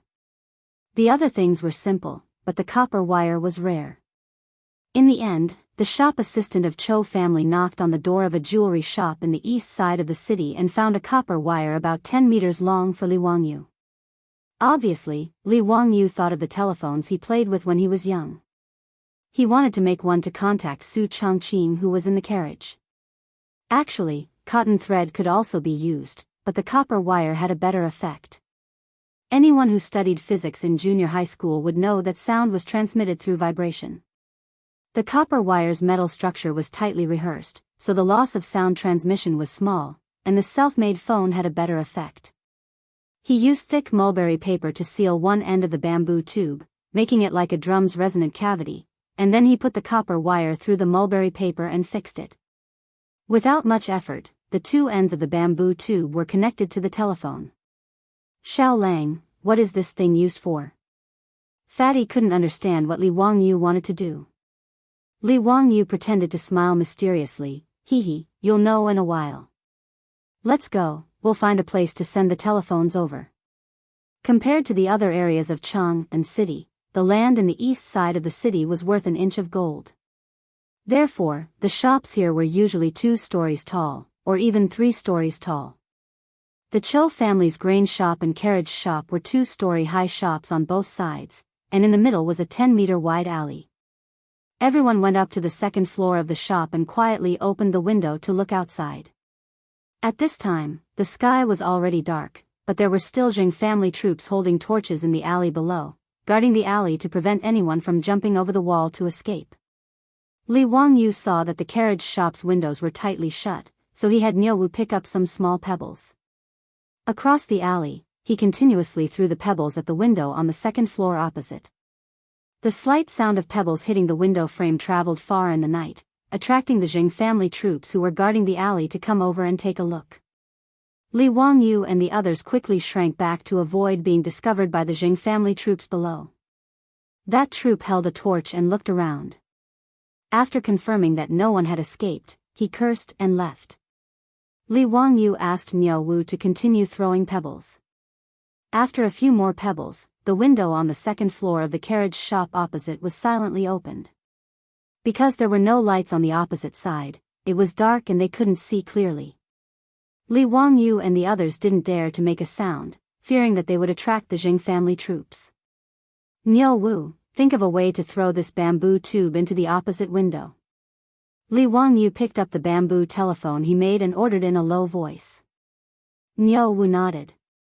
Although he didn't understand what his Lang Jun wanted to do, he still picked up the bamboo tube. He shook it slightly in his hand and aimed it at the open window across from him. He then reached out and threw the bamboo tube over. The bamboo tube with thin copper wires drew an arc in the night sky and accurately flew into the window on the second floor of the opposite carriage shop. Lang Jun, it's done. I threw it over. What do we do next? Don't tell me you want to pull a rope over? Niu Wu asked. Li Wangyu smiled and waved his hand. No need. Just wait. When Changqing sees it, we will be able to contact them. That's it? Fatty had a face of confusion. He couldn't figure out how throwing the bamboo tube would allow them to contact Madame Su in the opposite carriage shop. Li Wangyu didn't explain and just waited quietly by the window. He believed that when the villagers in the carriage shop saw the bamboo tube and didn't understand what it meant, they would definitely ask their beautiful superior. In the future, this was a toy for children to play with. Their beautiful superior would understand at a glance. As expected, not long after, the copper wire was slowly pulled tight by the people in the opposite carriage shop. Li Wangyu hurriedly reached out and picked up the bamboo tube. After the copper wire was pulled tight, he whispered into the bamboo tube, Changqing, did you hear that? Fatty, Niu Yong, and Niu Wu all looked at Li Wangyu as if they were looking at an idiot. Did Li Jia Xiaolang lose his mind? Could it be that he expected Madame Su's voice to come out of the bamboo tube when he was talking? However, before they could persuade Li Wangyu, they suddenly heard a clear female voice come out from the bamboo tube in Li Wangyu's hand. Hey, is that Wangyu? I heard it. Immeasurable deity. Buddha above. This bamboo tube really came out with a voice? In the exceptionally quiet night, the soft voice that came out of the bamboo tube was unusually clear. The voice wasn't loud, but it made Fatty and the others feel as if they were struck by lightning. They froze on the spot. Everyone dared to use their heads to guarantee that this voice was definitely Madame Su's voice. Is Li Jia Xiaolang really an immortal? This ordinary bamboo tube was refined into an immortal item by him? If not, how could Madame Su's voice come out from the bamboo tube? At this moment, the waiter of the Cho family's grain store directly knelt on the ground and muttered to himself. He wanted to receive Li Jia Xiaolang's blessings. He was directly worshipping Li Wangyu as if he was a bodhisattva. At this moment, Li Wangyu didn't have the time to pay attention to the reaction of this group of Tang Dynasty's country bumpkins. He hurriedly asked into the bamboo tube, Changqing, are you okay? I'm fine. Perrin and I are both safe. It's just that the Jing family's people are blocking the door, so we can't leave. That's good. Don't worry. First, tell me, why did the Jing family suddenly come knocking on our door? Li Wangyu asked. Su Changqing's voice came, I'm not sure. This afternoon, Perrin and I just came back from the palace, and the Jing family came knocking on our door. Wait, what palace? Li Wangyu thought he heard wrong. What did Su Changqing mean when she said she just came back from the palace? Do you know who I met today? Su Changqing told Li Wangyu from the beginning to the end of today's encounter with Empress Zhongsun, then going to the Taiji Palace, and Empress Zhongsun becoming a shareholder of the Shun Feng Express Carriage Company. Her words made Li Wangyu dumbfounded. He didn't expect that when he was dragged to drink wine by Qing Chumo and the other playboys, his beautiful boss would do so many things. She even met Empress Zhongsun of the Tang Dynasty and invited her to teach yoga in the Taiji Palace. What made Li Wangyu even more amazed was that Su Changqing actually persuaded Empress Zhongsun to become a shareholder of the carriage company. This is really a blessing from the heavens. After learning this information, Li Wangyu raised his eyes and looked down at the Jing family's troops who were holding torches and besieging the carriage company. Jing family of Xingyang, you deserve this bad luck. Chapter 170. Li Wangyu was originally anxious and worried, but after hearing the beautiful boss's words, he immediately relaxed.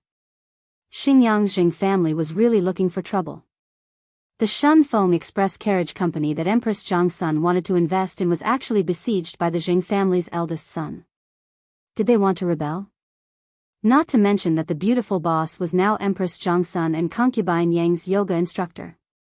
How dare they want to snatch it back? It was simply provoking the lion. After listening to Su Changqing's words in the bamboo tube, Fatty Cho Kun didn't have time to study why there was a sound from the bamboo tube, but began to feel lucky. Lucky that their Cho family had a close relationship with Li Jia Xiaolang, otherwise where could they find such a thigh to cling to in the future? He was sure that the Li family's prosperity was in front of them. If they could have a relationship with Empress Zhongsun, why would they be afraid of Xinyang's Jing family? However, Li Wangyu was thinking about how to use Empress Zhongsun to dig a huge hole for Xinyang's Jing family and let them jump into it. Knowing that Su Chongqing had a jade pendant given by Empress Zhongsun, Li Wangyu was even more overjoyed. He immediately asked the beautiful boss to find a pocket, put the jade pendant in it, and slide it along the copper wire in the middle of the intercom.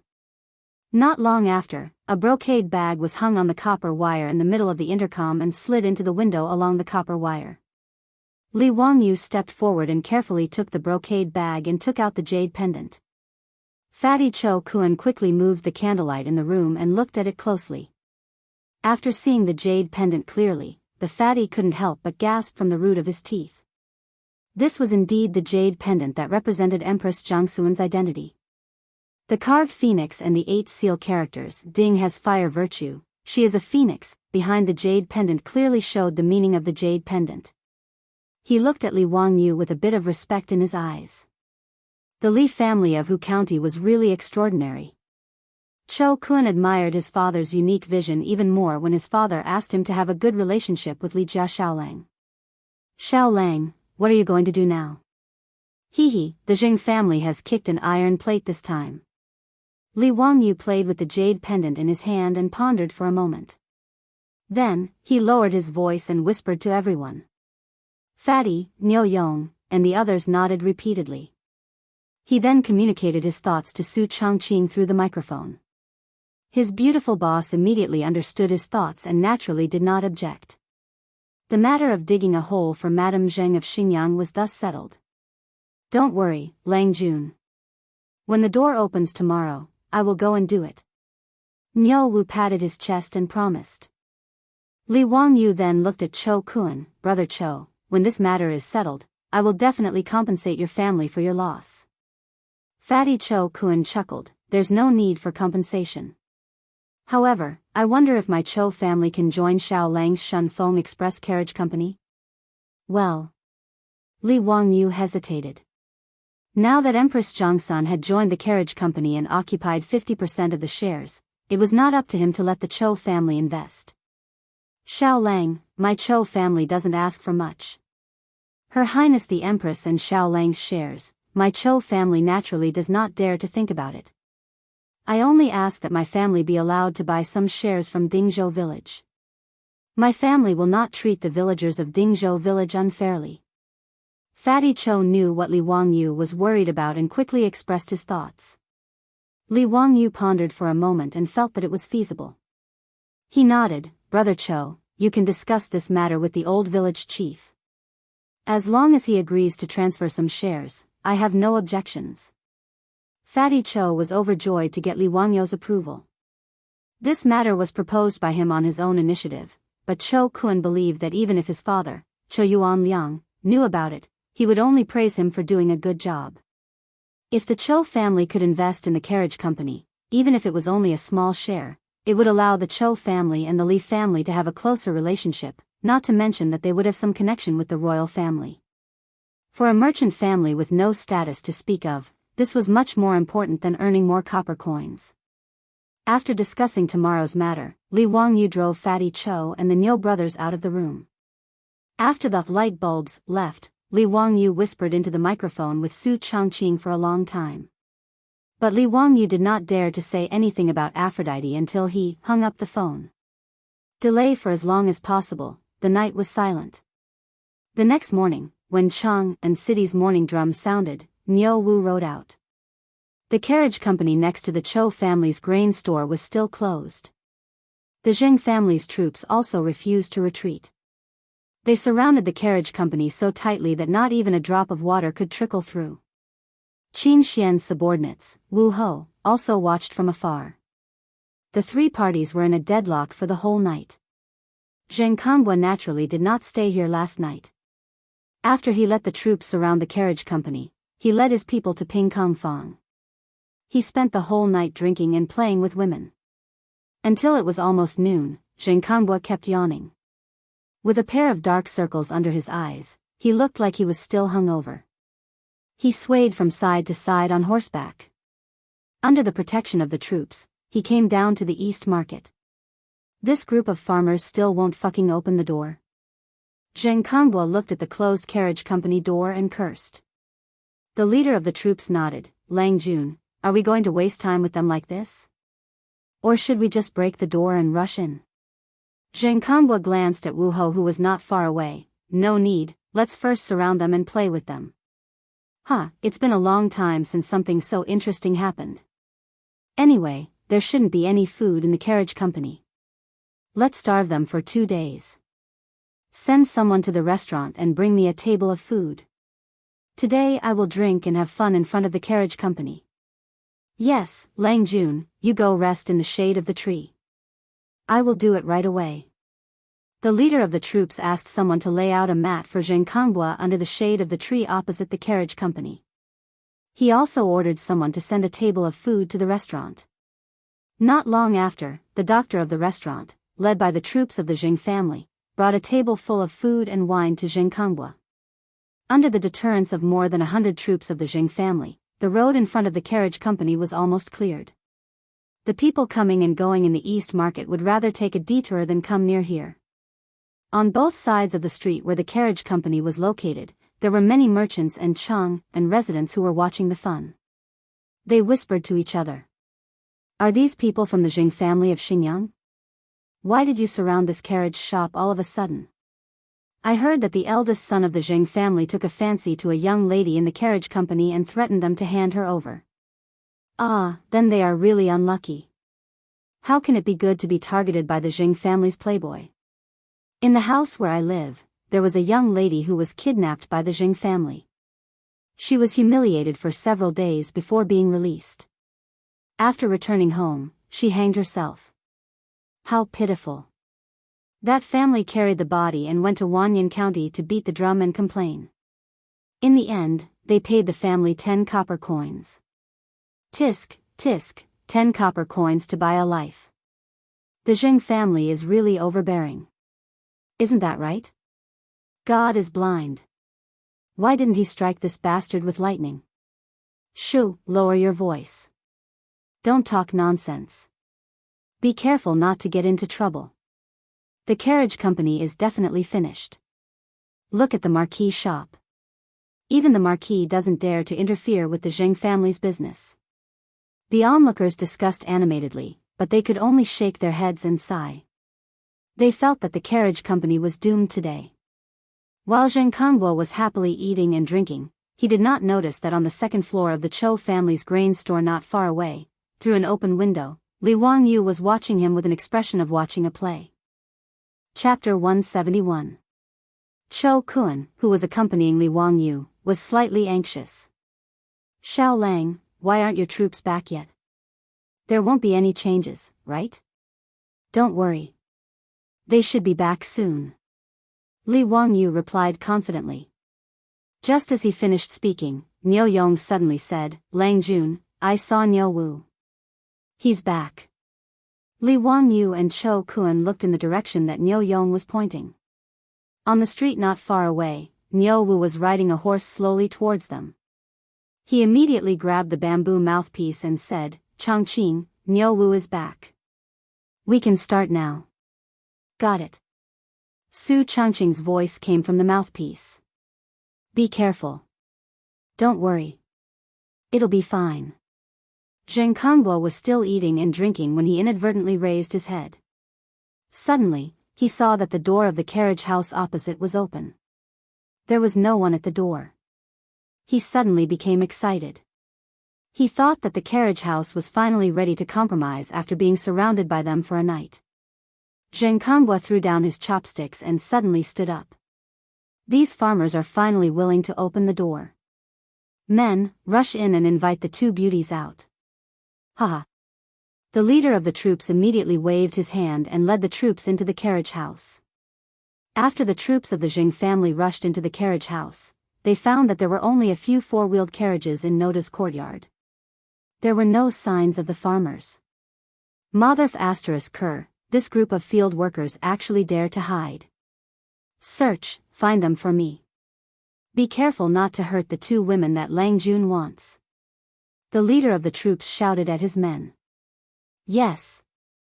The troops of the Jing family responded and prepared to search around. But just as they dispersed, something unexpected happened. A few buildings in the carriage house suddenly emitted thick smoke. Before the troops of the Jing family could react, the fire had already engulfed those buildings. The sudden fire in the carriage house not only shocked the troops of the Jing family. Outside the door, Jing Konghua, who was waiting for his troops to bring the two beauties out, was also shocked. What's going on? Who set the fire? These idiots. Jing Konghua stomped his feet and cursed. In his opinion, this fire should have been set by his own troops. In fact, he had asked them to do this kind of thing many times. But did these bastards not have brains? Don't you know where you are? The Tang dynasty is the most prosperous place in Chang'an City. Are you afraid that others won't find out that you've set fire to it? Without waiting for Jing Konghua to let the servant beside him call out to his own troops, Qin Xian, who had been watching from afar, rushed over with the marquis of the marquis shop. Young Master Zheng, you. Qin Xian's face was filled with indignation. He pointed at Jing Konghua for a long time before he could speak. He really did not think that the Jing family's eldest son would be so daring. In broad daylight, he ordered his family to charge into the carriage and set fire to capture people. Qin Xian knew that he could not do anything to Jing Konghua, and could only hatefully stomp his feet, and turned to Wu Ho behind him and instructed, "Quickly go and gather water bags to extinguish the fire. Do not let the fire spread. Go." Since ancient times, fire prevention had been the most important thing in China. People were used to using all kinds of wood as building materials. Whether it was the people or the imperial palace, fire prevention was the most important thing. Even in the imperial palace, because of fire, it was not the first time that the palace was burned down. In the Tang dynasty, the responsibility of fire prevention was more important than public security. But fortunately, when Chang'an City was first established, there were sufficient preventive plans on how to prevent fire. The wide road was the best place to isolate the fire. Like the burning carriage, even the nearest building was separated by a 10-meter wide alley. It was very difficult for the fire to spread. Qin Xian led a group of Wu Ho into the carriage and began to use water bags to extinguish the fire. Jing Konghua was also in a difficult situation. He cursed those stupid troops in his heart. Looking at the burning houses in the carriage, his face twitched. He secretly thought that things were not good. Seeing his own troops retreat from the carriage, Jing Konghua decided to slip away first. Before he could order his men to flee, he saw a one-eyed man respectfully leading a large number of men and horses, escorting a carriage in front of him. Jing Konghua did not want to complicate matters at this time. He did not have time to see who this group of people was. He called his troops and was about to leave. But before he could move, he heard a cold and angry voice from the carriage, "Guards! Take down all the people of the Jing family for me. Don't let any of them go." "Yes." A group of fierce soldiers guarding the carriage immediately rushed to the Jing family's troops after receiving the order from the person in the carriage.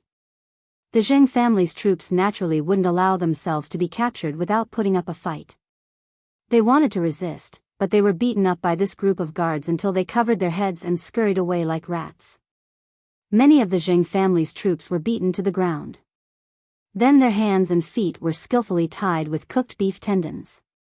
Jing Konghua was shocked and shouted, "Stop! Who are you?" "I am Jing Konghua, the eldest son of the Jing family of Xinjiang. Who dares to touch me?" He never thought that there would be people in Chang'an City who dared to touch his Jing family. Jing family of Xinjiang? How powerful they are. Today, I want to ask Madame Zheng who gave them the courage to set fire and kidnap people in broad daylight in Chang'an City. As the voice fell, the curtain of the carriage was opened.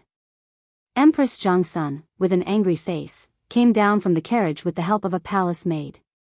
She was followed by concubine Yang. Your Highness, I. Jing Konghua was angry at first. But when he saw Empress Zhangsun coming down from the carriage, he was so scared that he could not speak clearly. His body trembled like a sieve and he directly collapsed to the ground.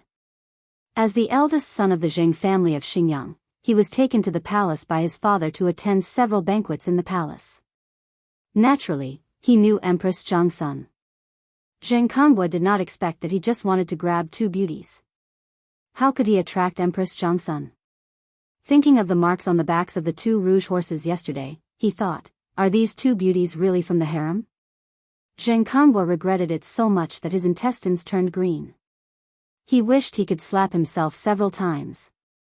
As for the Jing family's troops who originally wanted to resist, when they heard their Langjuan's words, they were so scared that they all knelt down. Empress Zhangsun did not look at Zheng Konghua, who was paralyzed on the ground. She anxiously looked at the burning carriage and ordered the guards on her left and right, "You also go help put out the fire. Quickly go and rescue Lady Su." "Yes." The guards responded and rushed to the carriage without hesitation.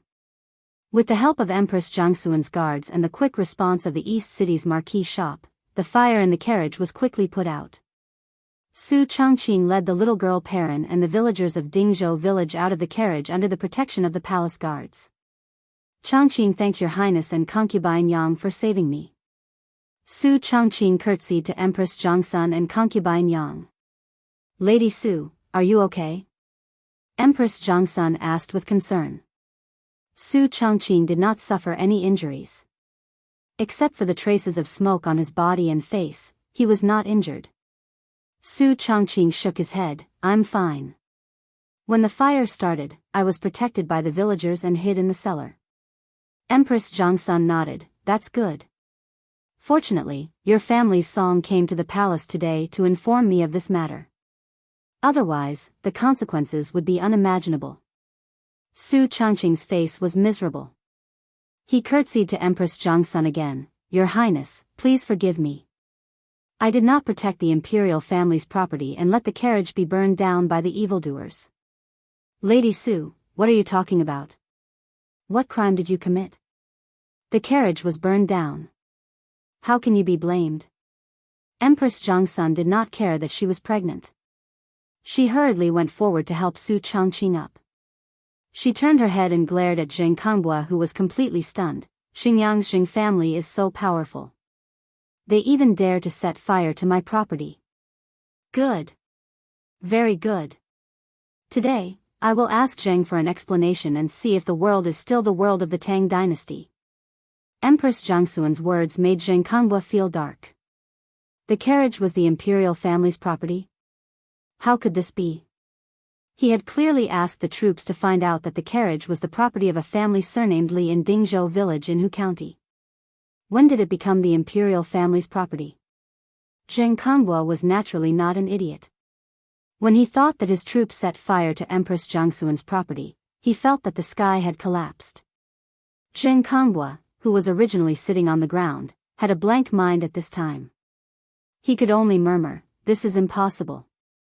This is not true." Not far away, by the window on the second floor of the Chou family's grain store, Li Wangyu and Fatty Chou Yu looked at this scene and laughed very happily. Li Wangyu dug a hole for Zheng Konghua, but he did not expect that Zheng Konghua would be so cooperative. He jumped without hesitation and his posture was beautiful. Full marks. Chapter 172. Last night, when Li Wangyu learned that his beautiful boss had the jade pendant given by Empress Zhangsun, he was relieved. No matter how arrogant Madame Zheng of Xingyang was, as long as Su Chongqing showed the jade pendant, the people of the Zheng family in front of the carriage would naturally withdraw. But Li Wangyu, the cynical man, did not intend to let Madame Zheng go so easily. If he only relied on the Empress jade pendant to scare away Zheng Konghua, he would be sorry for himself and his beautiful boss. If his thoughts were not smooth, he would not be in a good mood. In order to make himself happy, Li Wangyu did not hesitate to dig a huge hole for Zheng Konghua. Niu Wu went out early in the morning. According to Li Wangyu's order, he took the jade pendant and went to the Taiji Palace to see Empress Zhangsun. Li Wangyu asked him to ask for help from Empress Zhangsun, saying that Su Chongqing was trapped in the carriage and could not go out. Today, he could not go to the Taiji Palace to teach yoga, so he asked Empress Zhangsun to help. Since Empress Jongsun was willing to give Su Chongqing the jade pendant, she would not turn a blind eye to her beautiful boss's predicament. At that time, as long as Her Highness sent the palace guards to help the carriage, the next step of the plan could be carried out. In fact, several buildings on fire in the carriage were set by the farmers themselves. After a discussion last night, the beautiful boss asked the farmers to lay a lot of straw around the buildings to ignite the fire. The reason why Li Wangyu said to Cho Kun last night that he would compensate for the loss of these buildings after they were burned. When Li Wangyu saw that Niu Wu led the people in the palace, he would immediately inform Su Chongqing to open the gate of the carriage and attract the troops of the Jing family into the carriage. Then he would immediately set the buildings on fire. He just wanted to frame the Jing family and let their yellow mud fall on their crotch. Even if it was not shit, it was shit. Under the watchful eyes of the public, countless people saw the troops of the Jing family rush into the carriage like wolves and tigers, and then the carriage was on fire. No one would believe that it was not the troops of the Jing family who set the fire. Even Jing Konghua thought that it was his troops who set the fire. Even those Jing family troops who had rushed into the carriage thought that it was one of their own who had set the fire casually. At that time, dozens of Jing family's troops had rushed into the carriage and the scene was chaotic. Even they themselves were not sure if the fire was set by their own people. Li Wangyu's plan was very successful, but he did not expect Empress Jongsun to come in person. Fatty Cho Kun was also a little nervous now. Xiao Lang, why did Her Highness the Empress come personally? Could something have happened? It's fine. Isn't it better for Her Highness to come in person? This time, the Jing clan will find it even more difficult to escape this calamity. Li Wangyu comforted with a smile. That's good, that's good. The fatty was very respectful towards the royal family and aristocratic families. He was afraid that today's matter would bring about some trouble. Sure enough, as Li Wangyu expected, he stood by the window and looked from afar. He saw Empress Jongsun say a few words to her beautiful boss and then take her boss to get on her carriage. Before Su Chongqing got on the carriage, he glanced at Li Wangyu's window and made an okay gesture to him from afar. Looking at the eldest son of the Jing family who was dragged away by the palace guards like a dead dog, Li Wangyu punched his palm. It's done. Empress Jongsun would not let go of the foppish young master of the Jing family of Xingyang. The farce caused by the eldest son of the Jing family had finally come to an end. When the Jing family troops were dragged away by a group of palace guards like wolves and tigers, it scared the merchants who had been watching the fun. Everyone thought that the carriage company would meet with a calamity this time. Who would have thought that the insufferably arrogant eldest son of the Jing family of Xingyang would be dragged away in the end? This made the crowd in the distance immediately burst into an uproar and talk about it. Brother Qian, what's the background of this Shun Feng Express? They are not even afraid of the eldest son of the Jing family of Xingyang? I don't know, but I think that group of people just now seem to be palace guards. Palace guards? Are you sure? Shoo, keep your voice down. Do you want to die? The Jing family of Xingyang kicked an iron plate today. I didn't expect that the sage of the Tian family was behind this carriage company. Brother Chow, didn't you ask this carriage company to transport goods? What's so special about this carriage company? This carriage is amazing. A carriage can carry 30 stones of goods and travel 300 miles a day. Gentlemen, if you have any goods to transport in the future, you can find this Shun Feng Express. When the merchants who had tried the four-wheeled carriage said that, a group of familiar merchants around them exclaimed. A carriage? Brother Chow, are you right?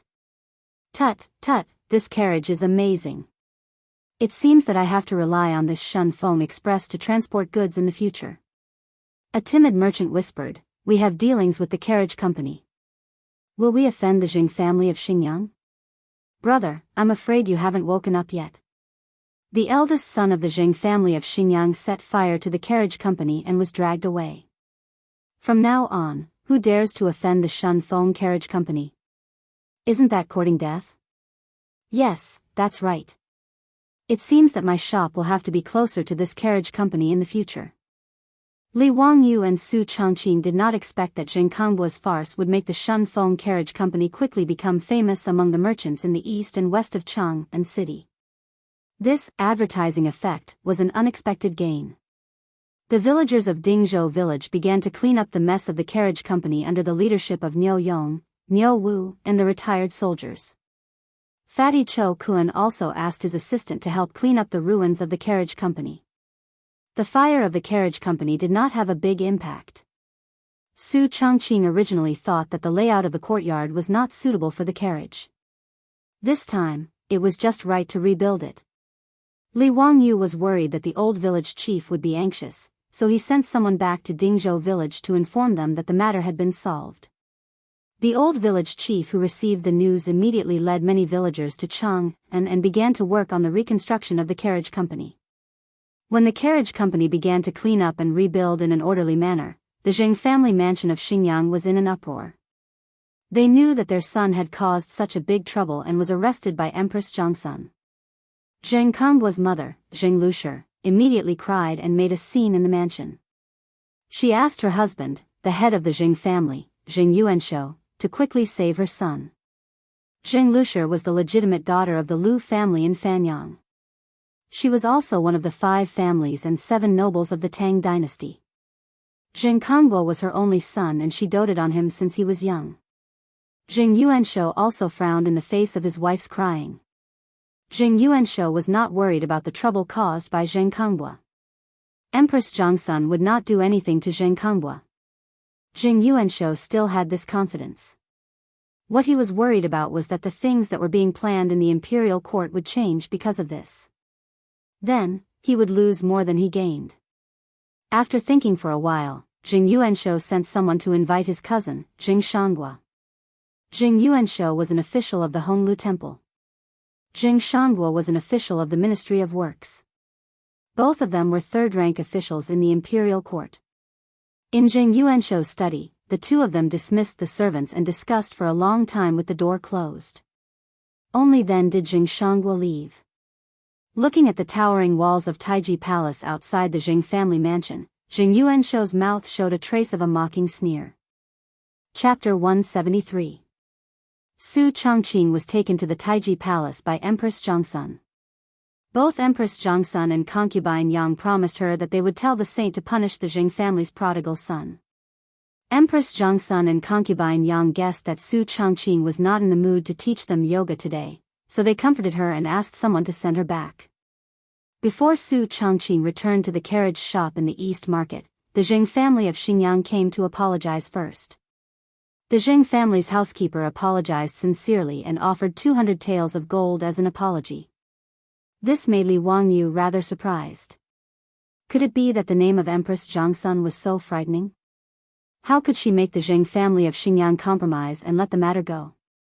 In his impression and memory, the 5 families and 7 Wangs of the Tang dynasty were not so easy to deal with. Even Pai Lupi, the emperor of the Tang dynasty, may not be able to subdue them. With hundreds of years of history, there were many talents in the family. The aristocratic families had a high reputation and social status, whether in the imperial court or outside.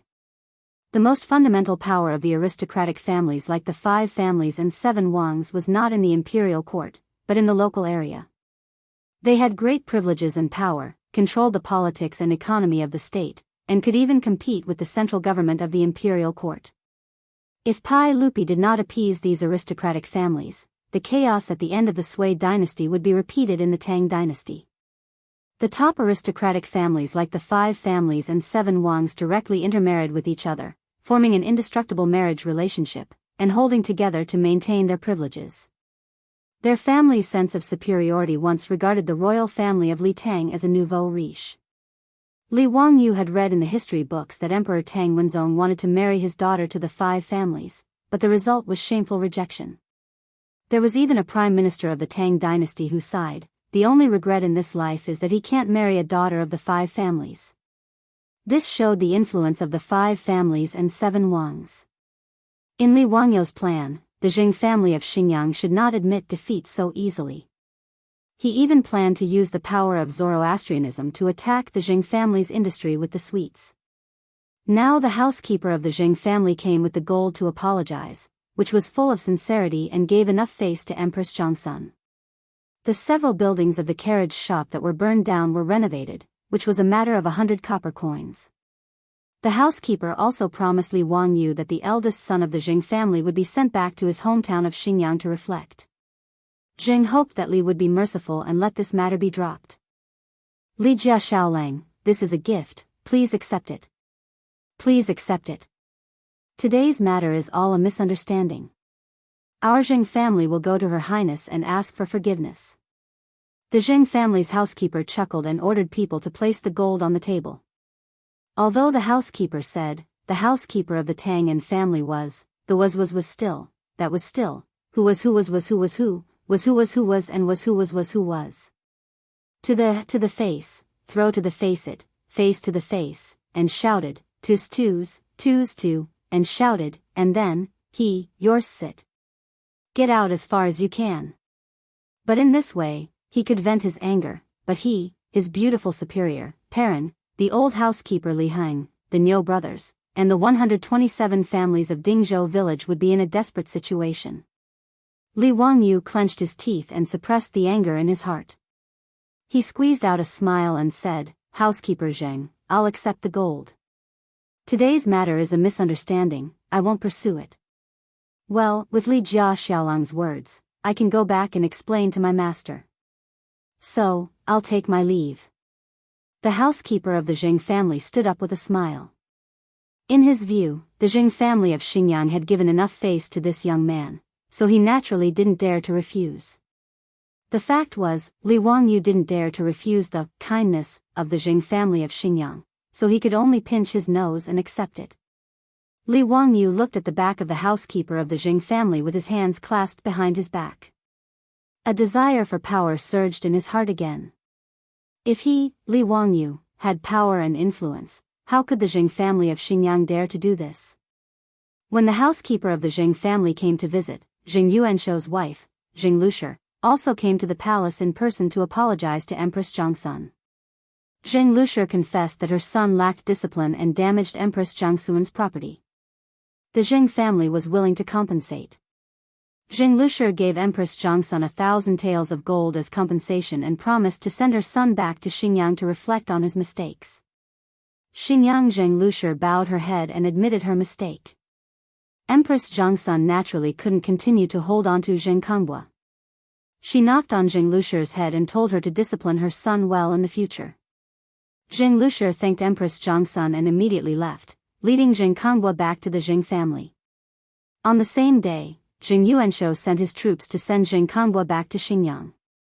Empress Jiangsun didn't think much of the debauchee of the Jing family. In her view, he was just another good-for-nothing from an aristocratic family who didn't live up to expectations. Empress Jiangsun was surprised that the Jing family of Xinjiang could bow their head and admit their mistake so quickly and compensate 1,000 taels of gold. However, she didn't think much of it. In the evening, Empress Jiangsun ordered the palace servants to send the imperial meal to the Li Zheng Hall. She was going to accompany Pai Lupi to eat. The Li Zheng Hall was where Pai Lupi's study was located. Usually, official business was handled in the Li Zheng Hall.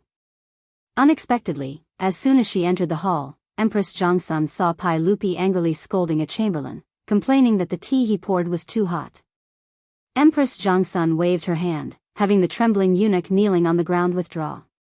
Only then did she turn her head to say to Li Erxiao, Erlang, why are you so angry? Be careful not to hurt your body. Guanyin maid, I'm fine. Pai Lupi saw Empress Jiangsun appear and slightly suppressed the anger in his heart. It's just some imperial court matters. Empress Jiangsun saw that it was an imperial court matter and didn't ask any more. She was born in a famous family and was well educated. In fact, she was also very proficient in imperial court matters.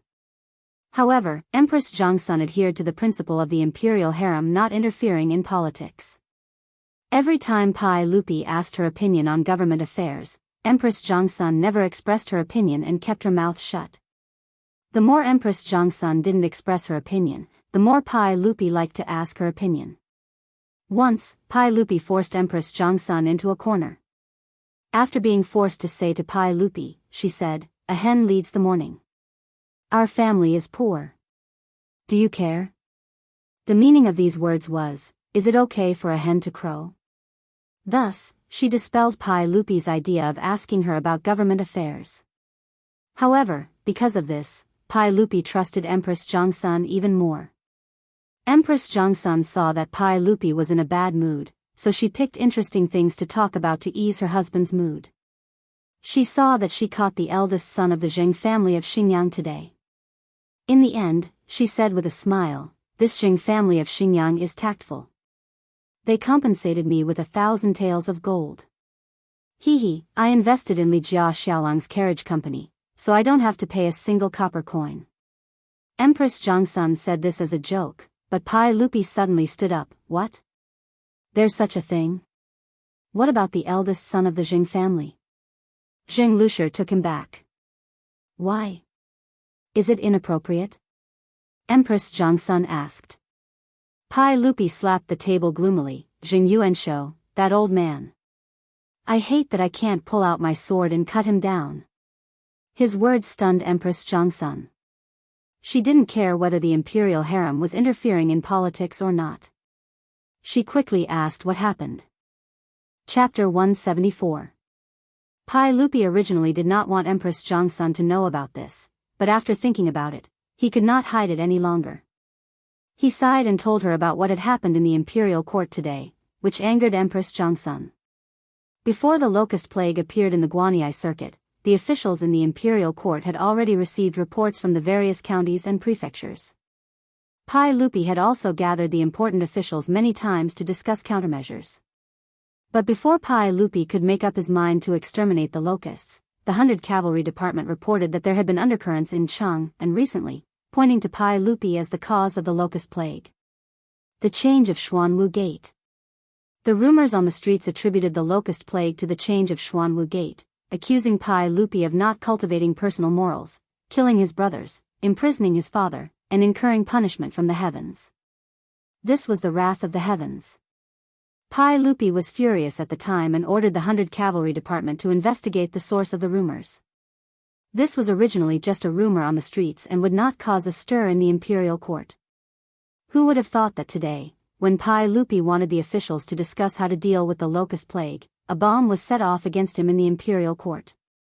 The one who set off the undercurrents was an 8th-rank imperial censor. This young imperial censor bypassed the censor Wei Zhang and directly presented a memorial to Pai Lupi in the imperial court. In front of hundreds of officials, he accused the locust plague of being the wrath of the heavens because of the massacre in the 9th year of Wuda. The forbidden blood gate, together with the sword, has been ridiculed through the ages. It is the wrath of the heavens that caused the locusts to descend from the heavens. Your Majesty, please issue an edict of self-punishment to save the people of the world. The young imperial censor did not care about imperial censor Wei Zhang's attempts to stop him. Under the gazes of the officials and Li Er's towering rage, he said these words. He wanted Pai Lupi to issue an edict of self-punishment and apologize to the world. The imperial court was shocked. Pai Lupi was unable to restrain his anger. He ordered Wei Zhang, the censor, to investigate and then left in a huff. Fortunately, Pai Lupi was quite magnanimous. Otherwise, he would have ordered people to drag the censor out of the hall and flog him to death. In fact, Pai Lupi didn't need the 100 Horsemen Department to investigate. He already knew who was behind this. 5 surnames and 7 hopes. Since the Wei and Jin dynasties, the Huaxia imperial court had been controlled by the aristocratic families. The establishment of the Tang dynasty also relied on the support of the aristocratic families in Guangzhou. Moreover, the aristocratic families in Shandong still maintained the centuries-old tradition of reading and teaching the classics, so they still enjoyed a superior political and social status. Even though Pai Lupi was committed to weakening and destroying the aristocratic families, there was nothing he could do to them for the time being, unless he wanted the Tang dynasty to fall into war again. Since Pai Lupi wanted to deal with the aristocratic families naturally wouldn't sit still and wait for their doom. This time, they used the locust plague to turn it into a divine punishment to force Pai Lupi to issue an edict of self-condemnation. This was a card played by the aristocratic families. Without this memorial, Pai Lupi could have issued an edict of self-condemnation because of the locust plague. He could have imitated King Wu of Zhou and said, "The people have sinned, so I punished them." Then he would have ordered to exterminate the locusts. Not only would he not lose face, but it would also increase his prestige as an emperor. However, if someone pushed the bucket of sh*T to his head and used the incident at the Xuanwu Gate as an excuse to force Pai Lupi to issue an edict of self-condemnation, it would be impossible. If Li Er really did so, his dignity as an emperor would be thrown to the ground by the aristocratic families. He would even have to step on it a few times and it would never be picked up again. Using an 8th rank censer to put Pai Lupi on the fire pit, the aristocratic families were really good at this. The Jing family of Xinjiang was the most active aristocratic family in the imperial court. Pai Lupi was almost certain that the Jing family was behind today's matter. If he had known about Jing Konggua's matter earlier, he might have been able to use this foppish son of the Jing family to force the Jing family of Xinjiang to make concessions. However, he didn't expect the Jing family of Xinjiang to react so quickly and apologize to Empress Zhongsun without hesitation before sending Jing Konghua back to his hometown in Xinjiang. Pai Lupi could only let out a long sigh. He had to find another way out of this situation. After Empress Zhongsun learned about what happened in the imperial court today, it was too late for regrets and she was secretly angry. However, it was Pai Lupi who comforted her, fearing that the 6-month pregnant empress would have a miscarriage. Leaving aside how Pai Lupi comforted his wife in Chang and city's Taiji Palace, in the Li family of Dingzhou village in Hu County, Li Wangyu was also feeling uneasy as he looked at his beautiful superior who was talking to Aphrodite. On the way back to Dingzhou village, Li Wangyu saw that he couldn't hide anymore, so he gritted his teeth and told his superior about Aphrodite. His beautiful boss, who had a smile on her face, had a frosty look on her face. She did not say a word. Li Wangyu begged and pestered her, but he still couldn't get her to look at him. Even the Niu brothers didn't say anything as they felt the pressure from their beautiful boss. They looked at Li Wangyu with a look that said, "Lang Jun, you're on your own now." Li Wangyu was speechless. Why were all women like this? What was the point of having a Cold War so often? His ex-girlfriend from university was the same. Whenever there was any friction between them, she would give him a Cold War and often wouldn't speak to him for a week, as if he were a stranger. Li Wangyu didn't expect that his University of Pennsylvania graduate and goddess-like beautiful superior would be the same. Even the little girl Pei Lan didn't give him a good look. She looked at him with eyes that were about to roll up to the sky. Li Wangyu was so angry that he almost wanted to grab this little girl and give her a good spanking. How rebellious. It was fine if his beautiful superior was like this, but even a little girl like you dared to be like this. After returning to the Li family of Dingzhou village, both the old butler Li Heng and Ma Zhou acutely sensed that the atmosphere wasn't right when they came out to welcome them, so they wisely kept their mouths shut. Su Chongqing jumped off the horse's back and didn't even look at Li Wangyu as he pulled Pei Lan towards the rear courtyard. Li Wangyu was afraid that she would get into a conflict with Afro and was ready to follow them with cold sweat on his forehead. If they really got into a fight, he would be able to mediate. Just as he was about to leave, he heard Niu Yong whisper to Niu Wu, "Erlang, watch carefully. In the future, you'd rather offend Lang Jun than Mrs. Su. Big brother is right. Mrs. Su's aura is really scary." Niu Wu nodded his head vigorously. Ma Zhou chimed in from the side, "Indeed, my teacher is no match for Mrs. Su at all. I could tell from the start. I wonder if Mrs. Su and Afro will get into a fight?" Niu Yong and Niu Wu nodded in unison, meaning that they would. "See, my foot. See, my foot." Li Wangyu really wanted to find a baseball bat and beat these 3 rascals out of the door. Who would want such a troop and disciple? He had forgotten that he had also thought that his beautiful boss and Afro would get into a fight and was even prepared to mediate the situation. On the other hand, the old butler Li Heng stood at the side with a chuckle and had no intention of going to the backyard to mediate at all. Li Wangyu dawdled in the front yard for a long time and stretched his ears out to see if there were any sounds of fighting in the backyard. However, he didn't hear anything even after waiting for a long time. After thinking about it, he straightened his clothes and prepared to go to the backyard to see what was going on.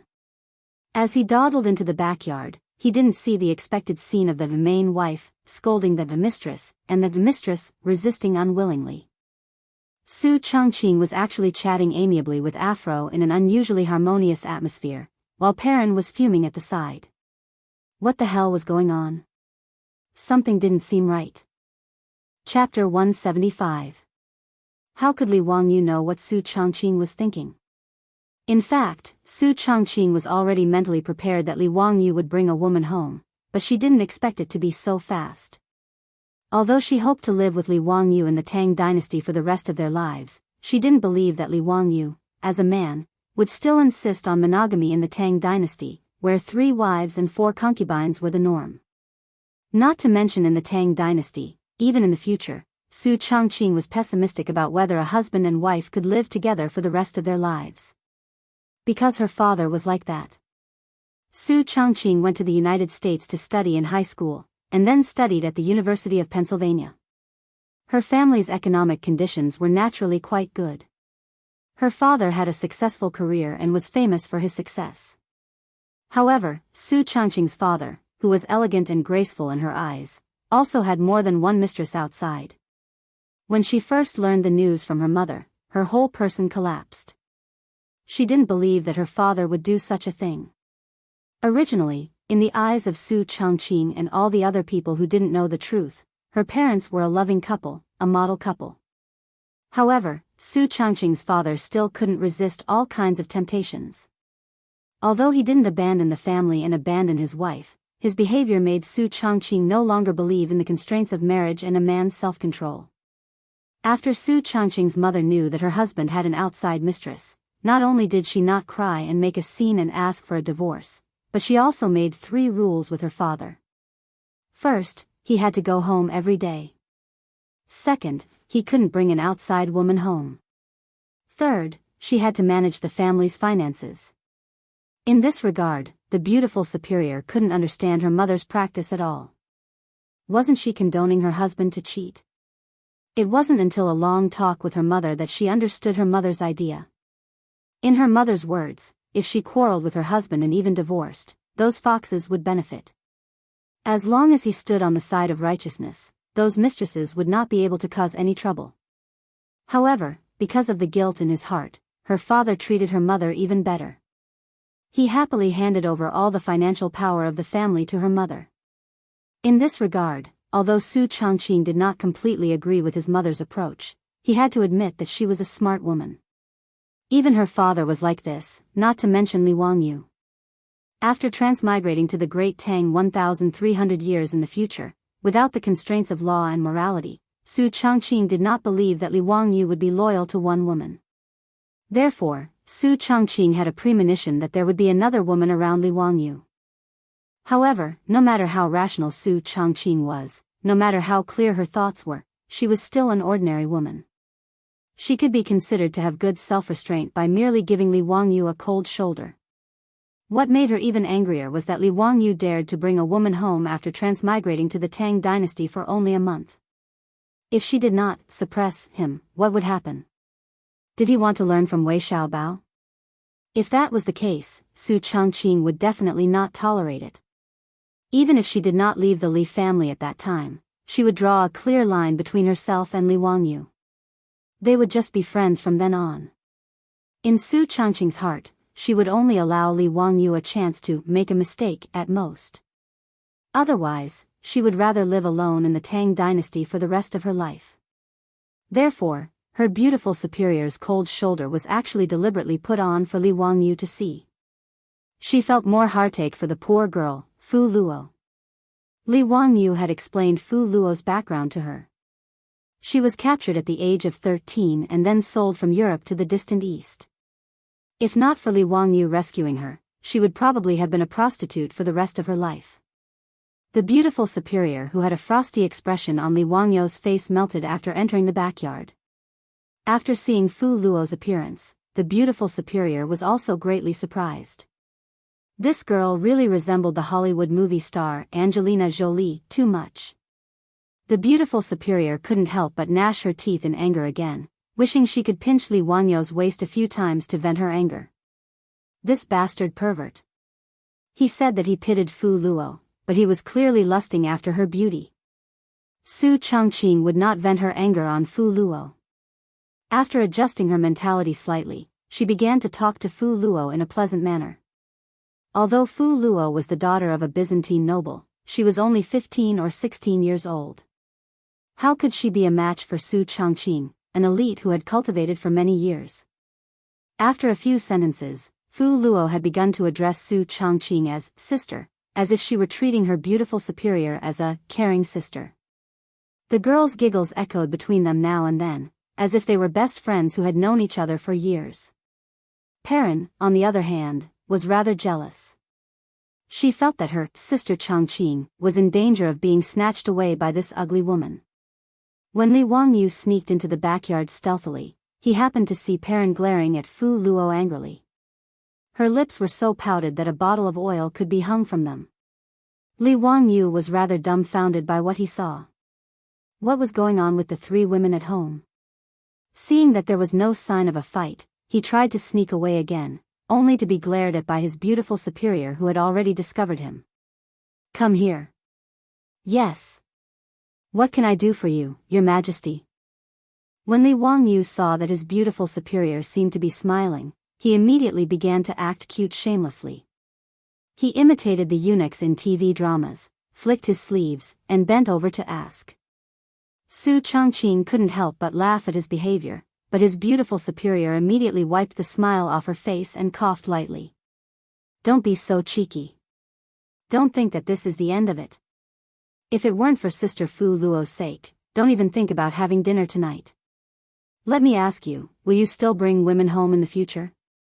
Yes, you're right. I won't. I promise the chairman that I won't bring any more. Li Wangyu said with a flattering smile. Fu Luo and Perrin were both stunned. Their Longjuan's behavior was simply too shocking for them to accept.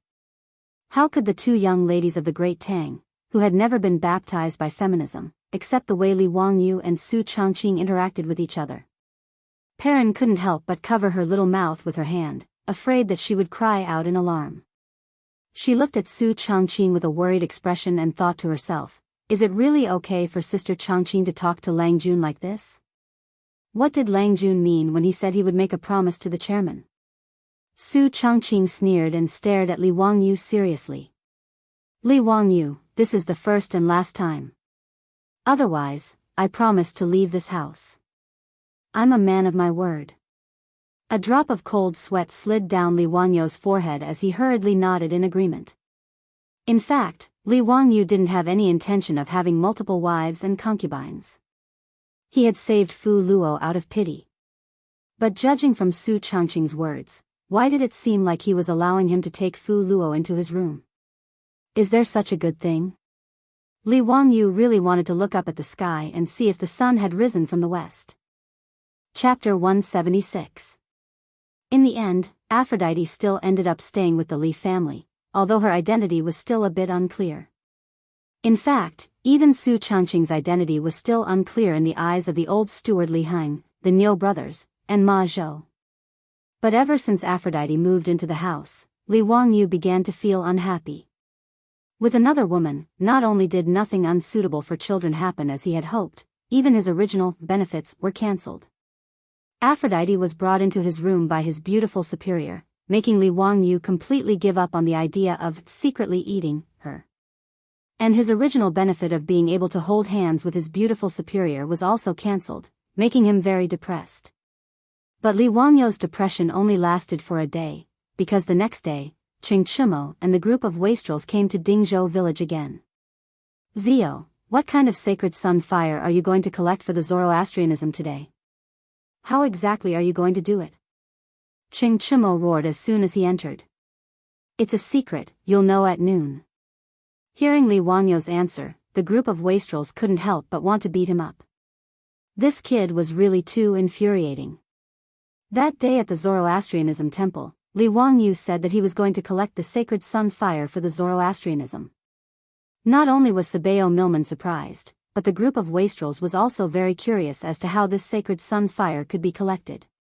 But no matter how they asked, Li Wangyu just said, it's a secret, you'll know in 3 days, to send them off. Li Wangyu's deliberate mystery piqued the curiosity of the group of wastrels. No one could figure out how Li Jia Shaolang was going to collect the sacred sun fire. As the saying goes, curiosity killed the cat, and the group of wastrels felt like a cat was scratching their hearts.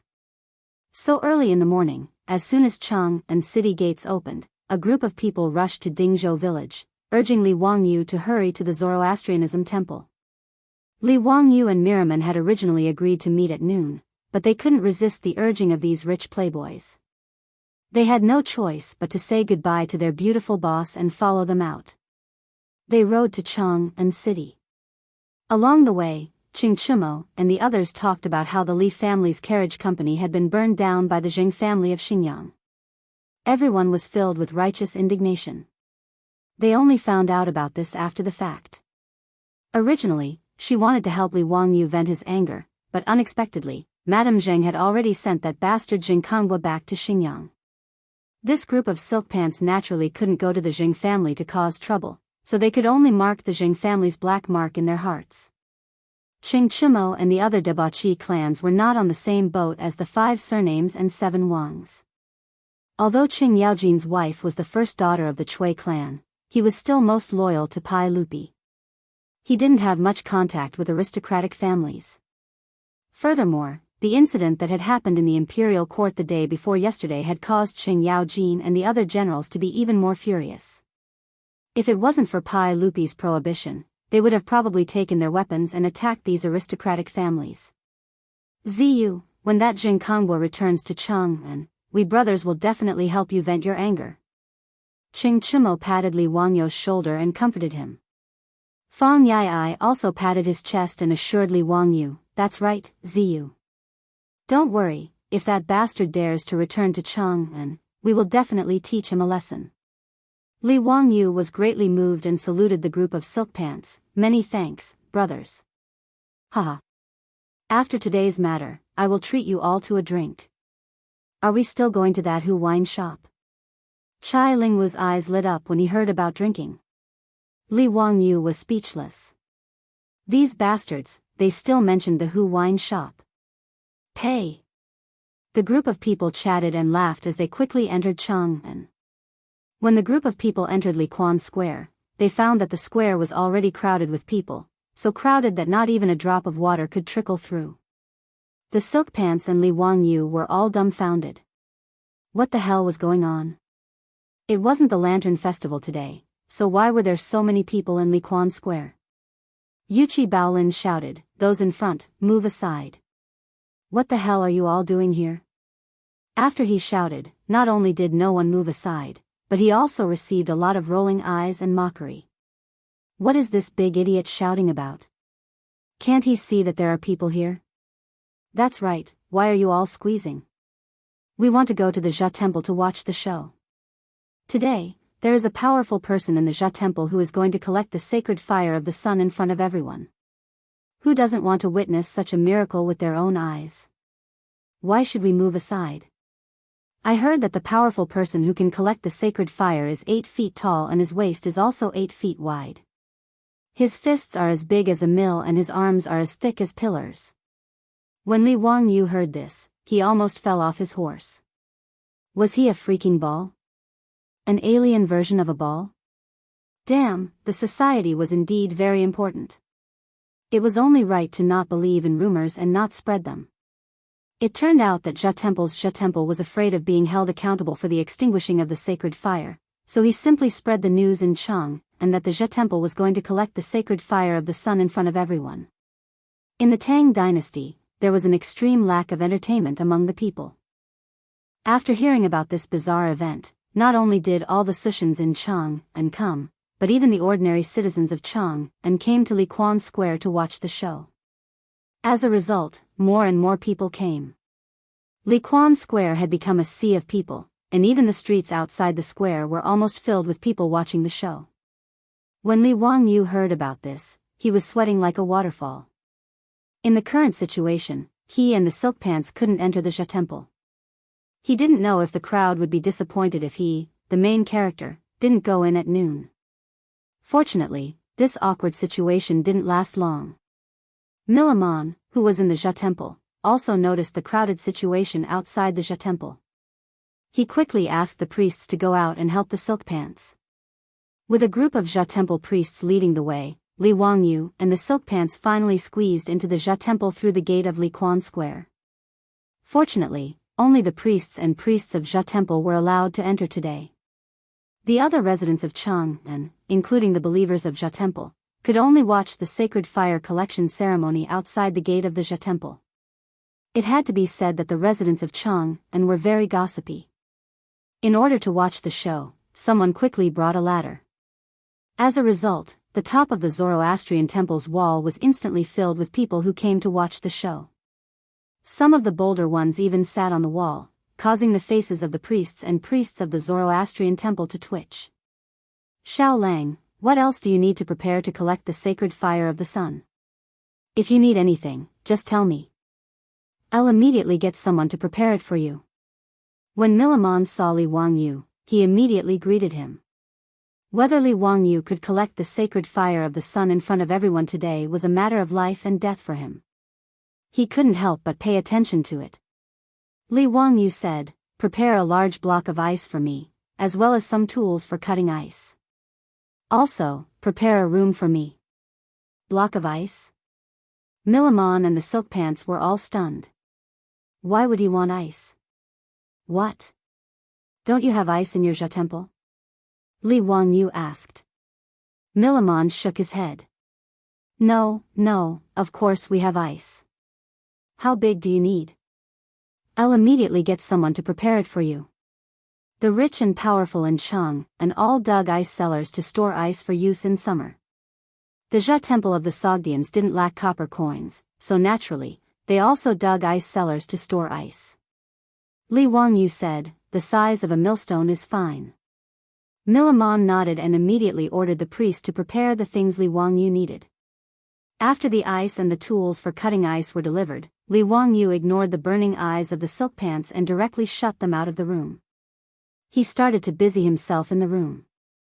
The collection of the Olympic sacred fire in later generations focused the sunlight in the center of a concave mirror to generate high temperature to ignite the sacred fire. In addition to the concave mirror, the magnifying glass that he played with when he was young could also focus sunlight and play the role of igniting the fire. Li Wangyu naturally didn't have a magnifying glass. He only knew that glass was probably made by burning sand. But if he really wanted to make glass in the Tang dynasty, it would be a fantasy.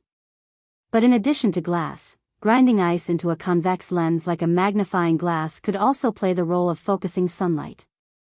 Although there would be many bubbles and cracks in the ice, and its transparency was far less than glass, the diameter of the magnifying convex lens could still focus sunlight and ignite flammable objects. So Li Wangyu asked Milamon to prepare a millstone-sized block of ice for him. He took the ice chisel tool in the room and began to grind the convex lens of the ice. As the sun gradually rose, the Jia temple's sacred fire gathering ceremony was about to begin.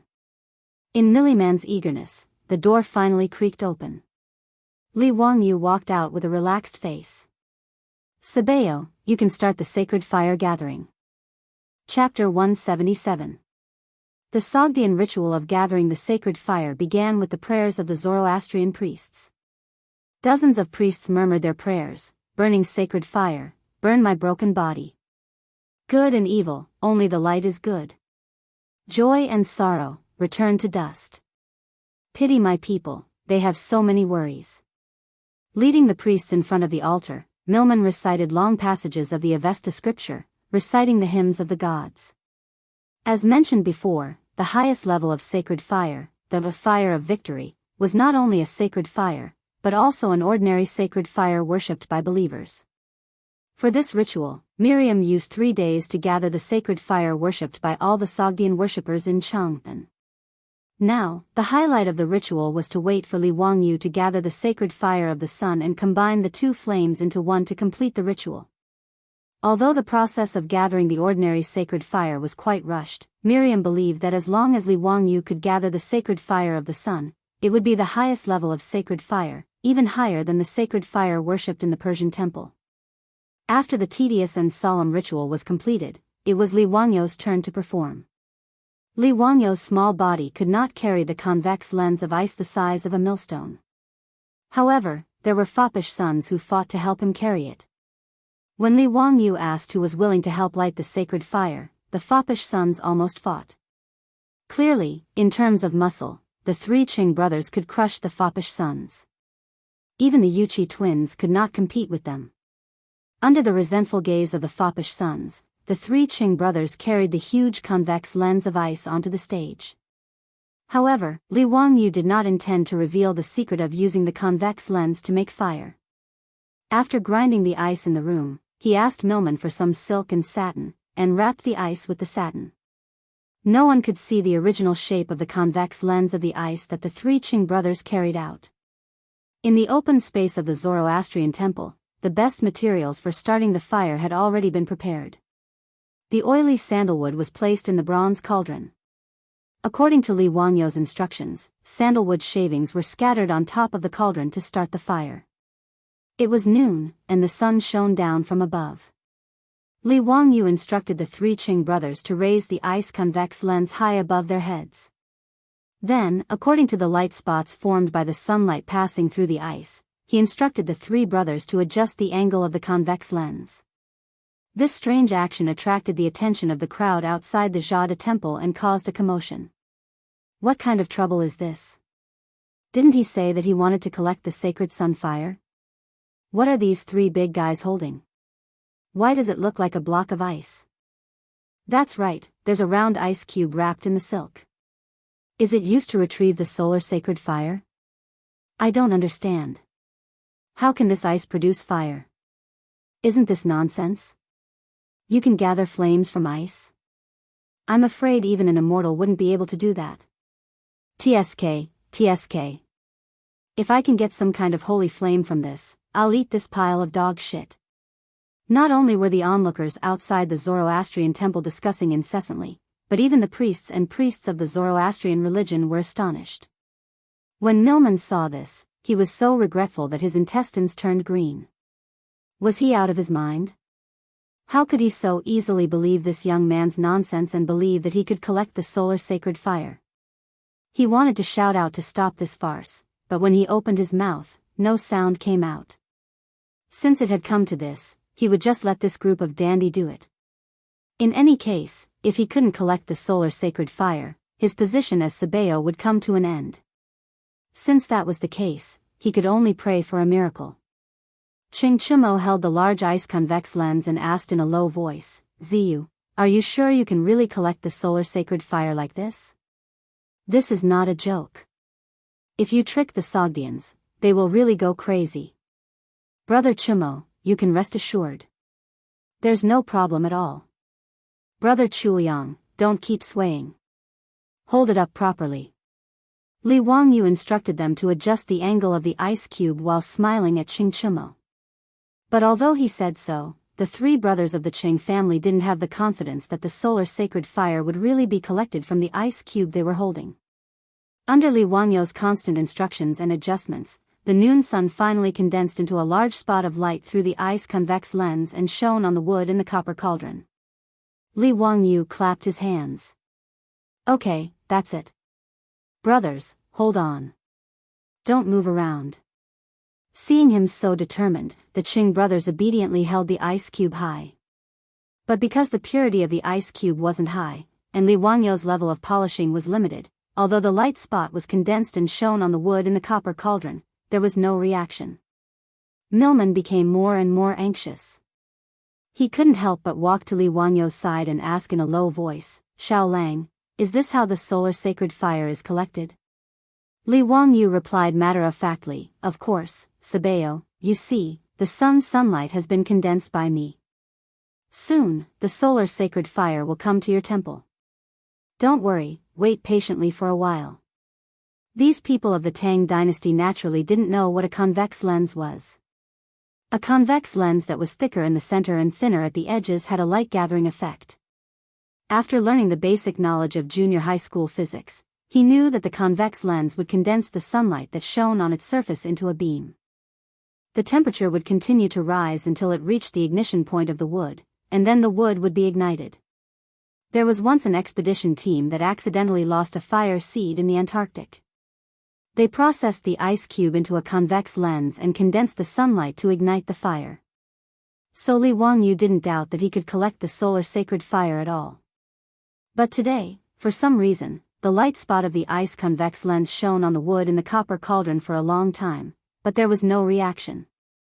Time passed by, and Li Wangyu was a little anxious. He ordered the Qing brothers to adjust the angle of the ice cube several times, trying to make the light spot more focused. Millman didn't care about the solemnity of the ceremony and kept walking around the copper cauldron, making Li Wangyu dizzy. The crowd outside the temple watching the ceremony was getting louder and louder. The group of playboys also looked at each other and thought that things were not good. If the gathering of the solar sacred fire failed today, the consequences would be unpredictable. Fang Yai secretly elbowed Chai Lingguo, brother Lingguo. If Zio can't get the solar sacred fire, we'll have to protect him and rush out. Chai Lingguo wiped the sweat on his forehead and nodded. Of course, we'll let the Yuchi brothers and the Qing brothers protect Zio and run first. We'll bring up the rear. Yuchi Baolin and Yuchi Baochi also nodded and secretly rolled up their sleeves, ready to drag Li Wangyu and run away at any time. While the playboys were talking in low voices, discussing their escape plan, they saw the crowd outside the temple being pushed aside by a group of fierce-looking troops, creating a path. Several playboys that Li Wangyu had never seen before swaggered into the temple under the protection of the troops. Yo, is the Qing family's young master playing a monkey? Holding up a big ice cube to act for everyone to see? The leader of the group, a young man with triangular eyes, mocked. Li Wangyu was stunned. Where did these bastards come from? They dared to mock Qing Chumo and the others? Chapter 178. When Qing Chumo and his two brothers saw them, they immediately put down the ice in their hands angrily. Fang Yai, Chai Lingguo, and the other playboys also rushed forward and blocked the way of the young men. Qing Chumo rolled up his sleeves and was about to beat them up. Wang. Today, I'll let you know what it means to have a fist as big as a clay bowl. Seeing that the playboys were about to fight, the young men couldn't help but take a few steps back. Their troops immediately rushed up to protect their masters and protected the young men behind them. Li Wangyu pulled Du He and asked, "Brother Du He, who are these people?" Du He replied angrily, "They are the bastards of the Chui, Lu, and Wang families." He pointed to the triangular-eyed man who had just spoken. That one with a foul mouth is Wang Ziqiao, the legitimate son of the Taiyuan Wang clan. The others are Chui Daogu of the Qinghe Chui clan, Chui Hong of the Bowling Chui clan, and Lu Xiang of the Fanyang Lu clan. Li Wangyu was stunned when he heard this. Well, in the Tang dynasty, except for the legitimate sons of the Longxi Li clan and the Li clan of Zhao County, and Jin Konghua of the Xingyang Jin clan, who had run back to his hometown, the rest of the legitimate sons had all come to the Zhuang temple. He had always hated Jin Konghua. Now that he heard that these young masters were jackals of the same tribe as Jin Konghua, he looked at them with even more disgust. Especially when he heard the words, Taiyuan Wangs, and looked at the triangular-eyed young man, he thought that it was a close call. Was this guy the one who almost became his brother-in-law? Do these guys have a feud with you brothers? Li Wangyu asked. Du He spat hatefully and said, "These bastards are the same as Jin Konghua, who provoked your family before. They're all not good people. We don't like them and have fought with them several times. But these cowards always let their own troops get beaten up." Bah! Li Wangyu nodded, understanding in his heart. The 5 clans and 7 watchful clans were of the same breath and branch, especially after the Li family took over the world.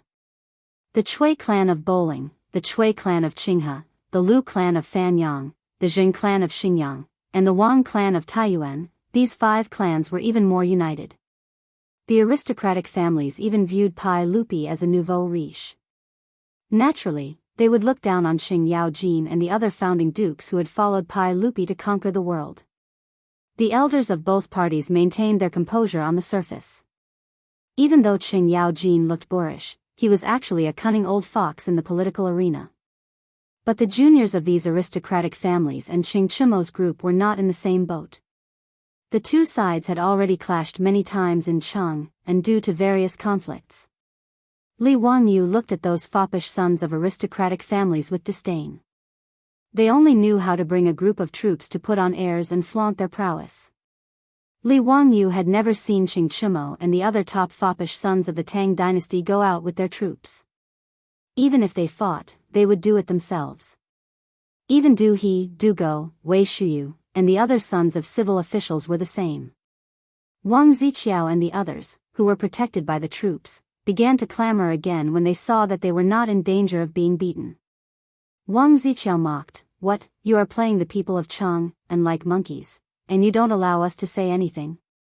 Cui Daogu said, "We heard that some idiots were going to help the Jia sect collect some holy fire. We originally wanted to broaden our horizons. But we didn't expect such a farce.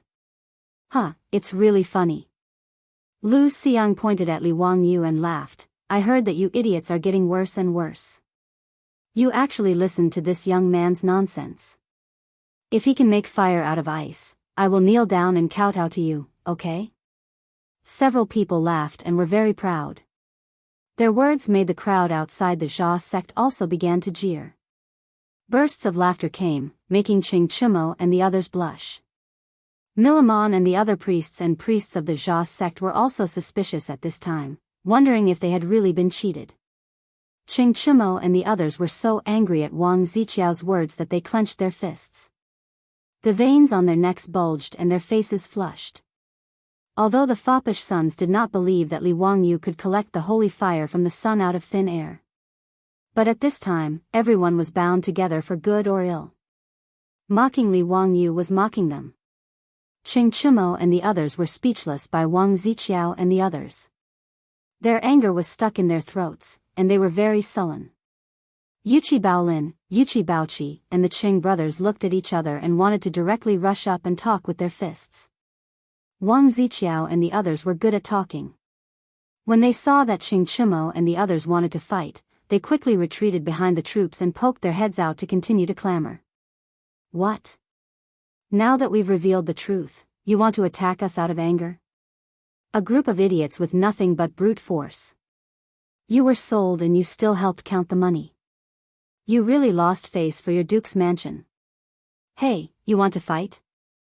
I'm so scared, The originally solemn Jia sect holy fire gathering ceremony, because of the provocation of Wang Ziqiao and the others, became a mess. The Chang and residents outside the Jia sect also did not mind that things were getting out of hand, for fear that the two sides would not fight. Milliman's face was as black as the bottom of a pot. He glared at Qing Chimo and the others, hesitating in his heart whether to throw them all out. Li Wangyu quickly reached out to stop Qing Chimo and the others. "Brothers, please wait. Why do you have to fight with them? Don't ruin the Jia sect's holy fire gathering ceremony because of them.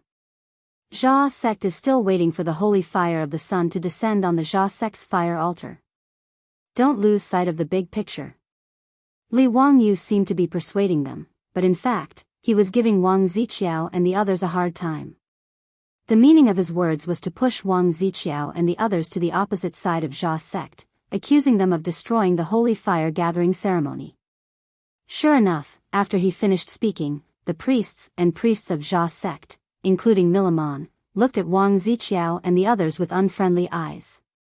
But as Li Wangyu said, regardless of whether the holy fire of the sun was collected or not, the holy fire gathering ceremony was still in progress. Wang Ziqiao and the others came out so casually and ridiculed Qing Chimo and the others, which really interfered with the ceremony. When Li Wangyu said this, Wang Ziqiao and the others' faces changed. They hurriedly defended themselves. "Tian Shaolang, don't talk nonsense. It's obviously you guys who deceived the Zoroastrianism. How is it us who are interfering with the ceremony? How did I deceive the Jia sect?" Li Wangyu asked. Lu Xiang pointed to the ice block put down by Qing Chimo and the others. "The 5 elements reinforce and restrain each other. This ice is water, water restrains fire, wood breathes fire, isn't it obvious? Even if you break the heavens, it is impossible to use ice to collect the holy fire." What he said was common sense to everyone, and everyone nodded again and again, thinking that it was reasonable. Li Wangyu laughed. Then if I can use this ice block to help Jia sect collect the holy fire of the sun, what will you say? Just like you said just now, kneel down and kowtow to us? Do you dare to bet? Chapter 179. Li Wangyou's words made the faces of Wang Ziqiao and the others change. Nonsense. How dare a brat like you do this? Who do you think you are? How dare a man in white speak so arrogantly? Tian Shilang, you have no manners at all. Do you have the right to speak here? Cheng Chimo put his arm around Li Wangyou's shoulder and said, he is my brother. You don't agree? Do you dare to bet with me? Lu Xiang, Wang Ziqiao, and the others looked at each other, their eyes fierce. Not to mention that they did not believe that ice could make fire. After being provoked by Li Wangyou, they would not let it go. Lu Xiang gritted his teeth and said, fine, let's bet. If you can make fire with this ice, we will kowtow to you and apologize. But if you can't, you will crawl out of Lishuan Square today. Do you dare to bet? Hiss, the bet proposed by Lu Xiang made Cheng Chimo's teeth ache. He was gambling with his own face. He was really ruthless. If he really lost and crawled out of Lishuan Square in front of everyone, he would be too ashamed to face anyone in Chang'an. But before the foppish sons could speak, Li Wangyou looked at them and said, brothers, I promise that I can make fire with ice. Do you believe me? Cheng Chimo hesitated for a moment, then slapped Li Wangyou's shoulder and said, Zio, I'm going all out. I'll believe you this time. Yes, let's bet. I believe Li Jia Xiaolang. I'll bet with them. Damn it, I'll make you kneel and kowtow to me today. Come, let's make an oath. If you don't admit it when you lose, I'll beat you until your mother can't recognize you. Fang Yai shouted. Wang Ziqiao and the others sneered and looked at the foppish sons as if they were idiots. They did not hesitate to make an oath and set the bet. Seeing that the foppish sons believed him without saying anything and made a bet with Wang Ziqiao and the others, Li Wangyou was very touched. Brothers, Cheng Chimo slapped him on the shoulder again. All right, Zio, stop talking. Hurry up and gather the sacred fire. I'm still waiting for someone to kowtow to me. Li Wangyou did not act pretentious, nodding his head and letting everyone disperse. He had the three brothers of the Qing family carry the ice again, preparing to gather the sunlight and gather the holy fire again. He instructed the Qing brothers to adjust the angle of the ice convex lens to find the best focal point. The sunlight shone on the ice again, and through the ice, it focused on the wood in the copper cauldron. This time, the three brothers of the Qing family were incomparably focused. They carried the huge block of ice without moving an inch. Everyone held their breaths again. Everyone inside and outside the temple turned their eyes to the bronze cauldron. Wang Ziqiao and the others were also a little nervous. They also stared at the wood in the copper cauldron. However, after a long while, the copper cauldron was still the same as before. There was no change at all. Wang Ziqiao, Cui Daogu, Cui Hong, and Lu Xiang could not help but breathe a sigh of relief. They looked at each other, feeling that today they could make Cheng Chimo and the others lose a lot of face. Regardless of whether Cheng Chimo and the others would keep their promise, climbing out of the Liquan Square from the Zhan Temple was a loss of face. Wang Ziqiao was even thinking about how to persuade the Zhan Temple's Sabeo to make trouble for Cheng Chimo and the others.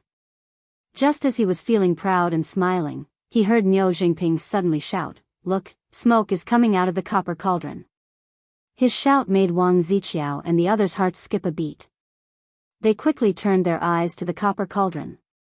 Under the noon sun, a wisp of green smoke was rising from the copper cauldron. The wisp of green smoke coming out of the copper cauldron was caused by the sunlight focusing on the wood shavings. Milamon, who was already feeling despair, was overjoyed when he saw this situation. He immediately began to recite the Avesta scripture with a group of Zhan Temple priests. As the Zhan Temple priests recited the scripture, the green smoke in the copper cauldron became thicker and thicker. A flame suddenly rose from the wood shavings, and then the flame slowly began to devour the wood in the copper cauldron. Sacred fire. It's really the sacred fire of the sun. Milamon exclaimed. Witnessing this miracle with their own eyes, the priests of Jean Temple immediately knelt down. A miracle had come to the Jean Temple.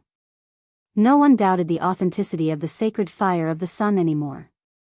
This flame was really created out of thin air after the sunlight gathered.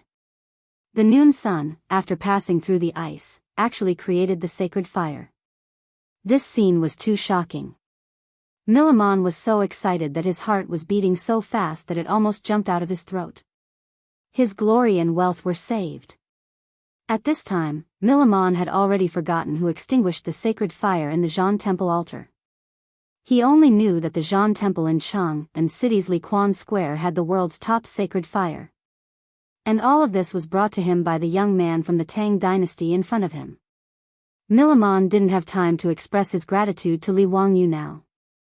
He hurriedly called the priests of Jean Temple who were responsible for looking after the sacred fire to come forward and carefully guard the precious sacred fire of the sun.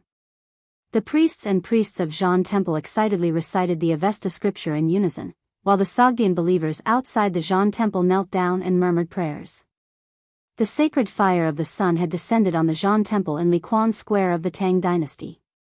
This was the supreme glory of the Jean Temple of Jean Temple. The residents of Chang, and who were watching the fun and didn't believe in Jean Temple, at this time, saw Qing Chumo and others really use ice to condense the sunlight out of thin air and create a flame. Everyone exclaimed. My mother, the 3 young dukes of Duke Lu's mansion, have they become immortals? Using a piece of ice to create the sacred fire of the sun? Amazing, amazing, this is really the means of immortals. Where is the brother who said that if he used ice to collect the flame, he would eat dog shit? Where did he go? The brother who said that he would eat dog shit ran away. I don't know what these young masters are going to do. Hee, there will be a good show to watch. Isn't that right? If these young masters of aristocratic families were to kowtow to the young dukes, then they would really lose all face. Interesting. Li Wangyu saw that the convex lens of the ice was successful in condensing the sunlight and called the 3 brothers of the Qing family to break the ice. He didn't want to reveal the mystery of collecting the sacred fire. If Jean Temple learned it, it would be worthless. After the ice was broken, Li Wangyu smiled and said to the group of playboys, Brothers, it seems that someone just made a bet with us. Little brother's memory is not good, what did we bet on? Yes, someone didn't know life from death and made a bet with us. Fang Yi laughed and looked at Wang Ziqiao and others. When the sandalwood in the copper cauldron ignited the flame, Wang Ziqiao and others' faces turned pale. This is impossible, how can the ice produce a flame? Lu Xiang looked at the copper cauldron and exclaimed. Cui Daogu was even more unbearable. His body couldn't help but sway. If it weren't for the troops beside him supporting him, he would have fallen to the ground. The flame in the copper cauldron began to burn, as if it was roasting them. Their backs began to soak with sweat. Chapter 180. Qing Chumo walked towards them with an evil grin on his face. He cracked his knuckles with both hands. Hey, you guys, now you can kneel down and kowtow. Wahahaha, you bastard, you finally let me vent my anger. Quickly kneel down. Wang Ziqiao now felt dizzy. How did the ice block make the sandalwood in the copper cauldron burn? He began to regret coming to the Jean Temple today to provoke them. Wasn't this the same as sending his face to the door for these playboys to slap? His pale face squeezed out a smile that was uglier than crying. Qing Chumo, don't go too far. Don't go too far. Yes, what do you want to do? Do you really want to bully my Fanyang Lu family? Lu Xiang and the others were also regretting. They had forgotten to look at the almanac when they went out today. Originally, they wanted to ridicule Qing Chumo and the others who were not on good terms with them. Who would have thought that the ice block could make the sunlight burn? Today, the few of them could be considered to have been defeated. Their faces were probably going to be completely lost.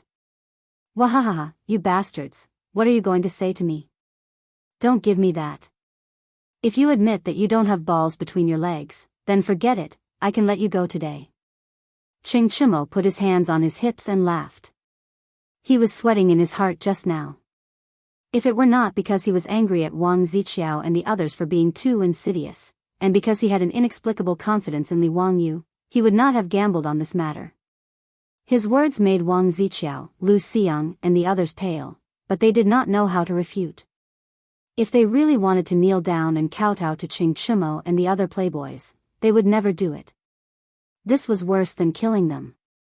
Wang Ziqiao simply snorted, "Humph, I don't want to lower myself to your level, let's go." After that, he was ready to call the troops to open the way for the four of them to slip away.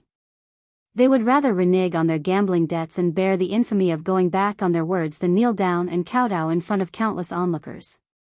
The bet between Wang Ziqiao and Qing Chimo had long been heard by the crowd outside the Zhan temple. As the saying goes, watching a good show is not a bad thing, so everyone began to kick up a fuss. Normally, Wang Ziqiao, Cui Daogu, Cui Hong, and Lu Xiang were profligate disciples from aristocratic families that absolutely no one dared to offend. But now, under the watchful eyes of countless people, it was unknown who took the lead. Waves of shouts came from Li Quan Lane, "Kneel, kneel, kneel. Kowtow, kowtow, kowtow."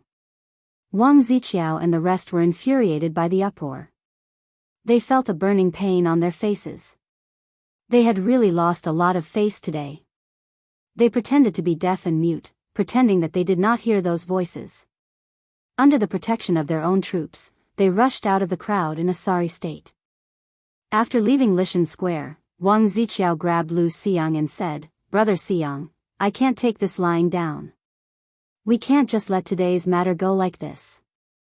Cui Daogu's face was also gloomy as he gnashed his teeth and said, "Today's humiliation is comparable to the humiliation of Han Xian's crotch. I will definitely get my revenge." "You're going too far." This was going too far. "I swear I can't exist under the same sky with them. But Qing Chimo and those bastards, we can't easily offend them. Our troops don't dare to really make a move against them."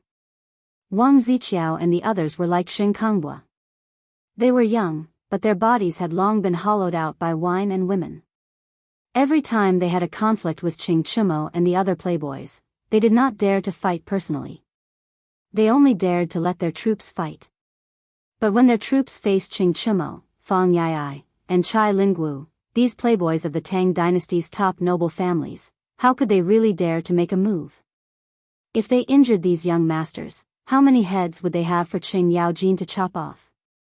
If they really angered Qing Yaojin and Yuqi Jingda, these founding generals, even their main families, these aristocratic families, could not protect them. Therefore, there had been several conflicts, and Qing Chimo and the others had always won, which made Wang Ziqiao and the others depressed. Today, they thought it was an opportunity to mock Qing Chimo and the others, but they did not expect that they would lose all their face.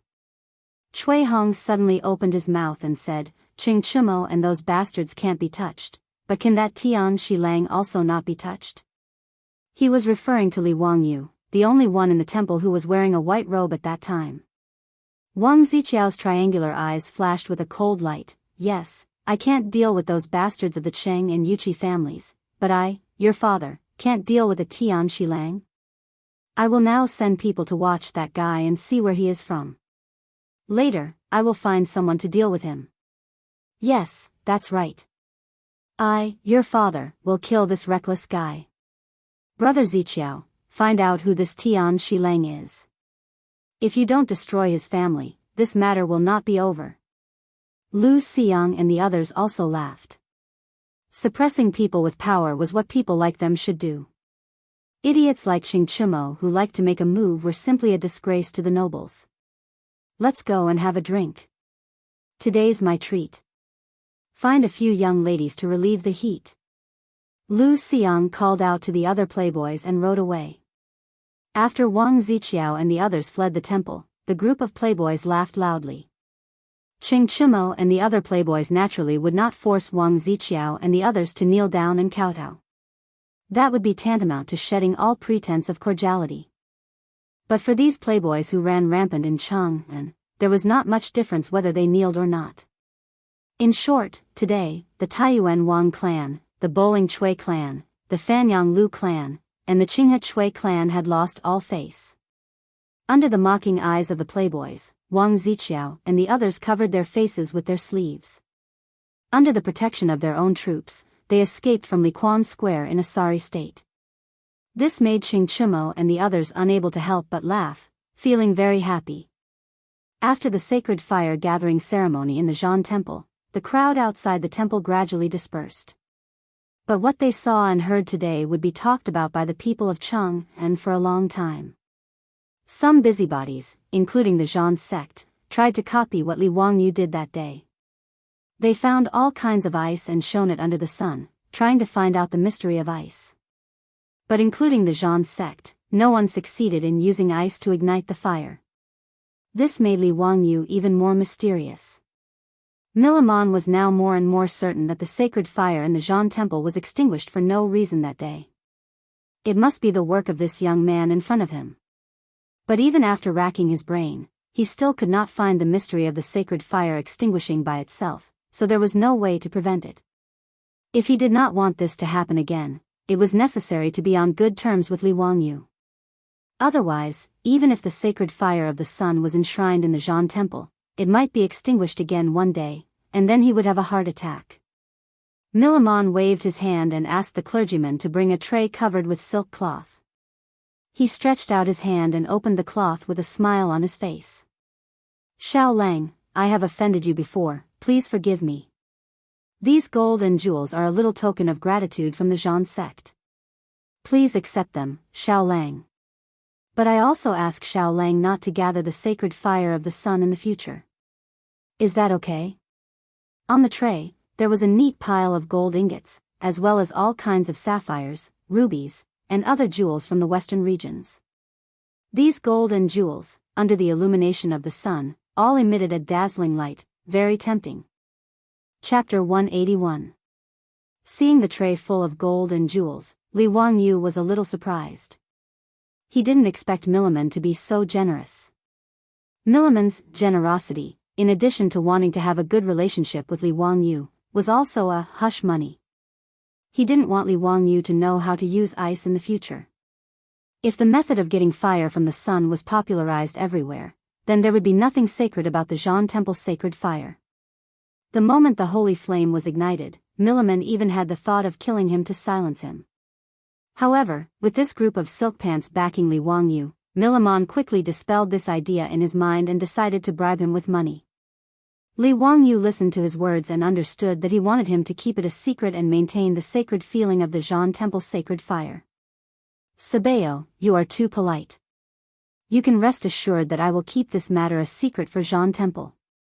That's good. Thank you for your trouble, Xiao Lang. Li Wangyu was also not polite. He smiled and thanked Milamon, then grabbed the gold ingots and jewels and stuffed them into the hands of the playboys. Come, everyone has a share. Brothers, let's divide it. Qing Chimo and the others quickly refused.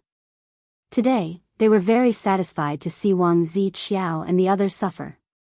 How could they have the nerve to take the gold and jewels? Not to mention, these playboys were not short of money, and Li Jia Xiaolang still owed a lot of debt. The gold and jewels on the tray, at a glance, the playboys could roughly estimate the value. It was about 4 or 5 million yuan. This Zhan temple could be considered a big deal. Li Wangyu saw that the crowd didn't want it, so he threw the gold ingots and jewels back on the tray. Brothers, if you look down on these things, then this little brother also doesn't want it. Fang Eai and the others looked at each other. In the end, Qing Chimo laughed and reached out to grab a handful of gold ingots and jewels. Everyone, don't waste Ziyu's good intentions. Come, everyone has a share. Today, let's learn from the people of Jianghu. Divide the gold and let's go drink a big bowl later, wahahaha. Hearing Qing Chimo's words, the group of debauches also came forward with smiles on their faces, and each of them grabbed a handful of gold ingots and jewels. To them, the amount of money was not important. What was rare was Li Wangyu's sincerity. 5 to 6 million taels of gold and jewels, the group of silk pants, including Li Wangyu, each received 5 to 600,000 copper coins, which could be considered a small fortune. After everyone put away the gold and jewels, Ching Chima waved his hand and said, "Let's go. Today at Ping Kong Fong, this old man will treat. We won't go home until we're drunk." "Huh, let's go, let's go. Let's go home drunk today." After bidding farewell to Millimon, a group of playboys clustered around Li Wangyu as he mounted his horse, laughing and joking as they headed towards Peace Square. Li Wangyu, on the other hand, was laughing bitterly in his heart. He was still in the observation period of his beautiful boss. If Su Chongqing found out about this, he was afraid that it would be quite troublesome. What's more, it was broad daylight right now, just past noon. Was it really good to go drinking? But now it was too late for him to say no. Even if he said that his house was on fire, this group of silk pants would not let him leave. Li Wangyu shook his head. He planned to drink a few cups of wine and then use the excuse that he could not hold his liquor, and then run back to Zhou village. There were two delicate and beautiful women at home, so he did not have much longing for the girls of Ping Kong Fong. The group of silk pants rode their horses into Peace Square, heading towards a brothel in the square. Ping Kong Fong had tens of thousands of brothels, but these brothels were divided into three classes. The top-class girls were responsible for staying in the brothel and diligently practicing poetry and painting, singing and dancing, and would not easily see guests. It was rare to see anyone who was not a high official or a noble family.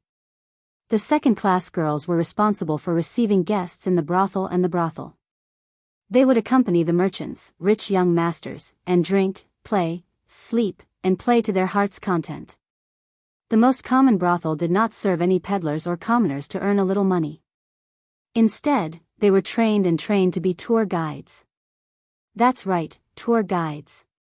In Ping Kong Fong, even the most common brothel's speech and behavior were much better than ordinary girls.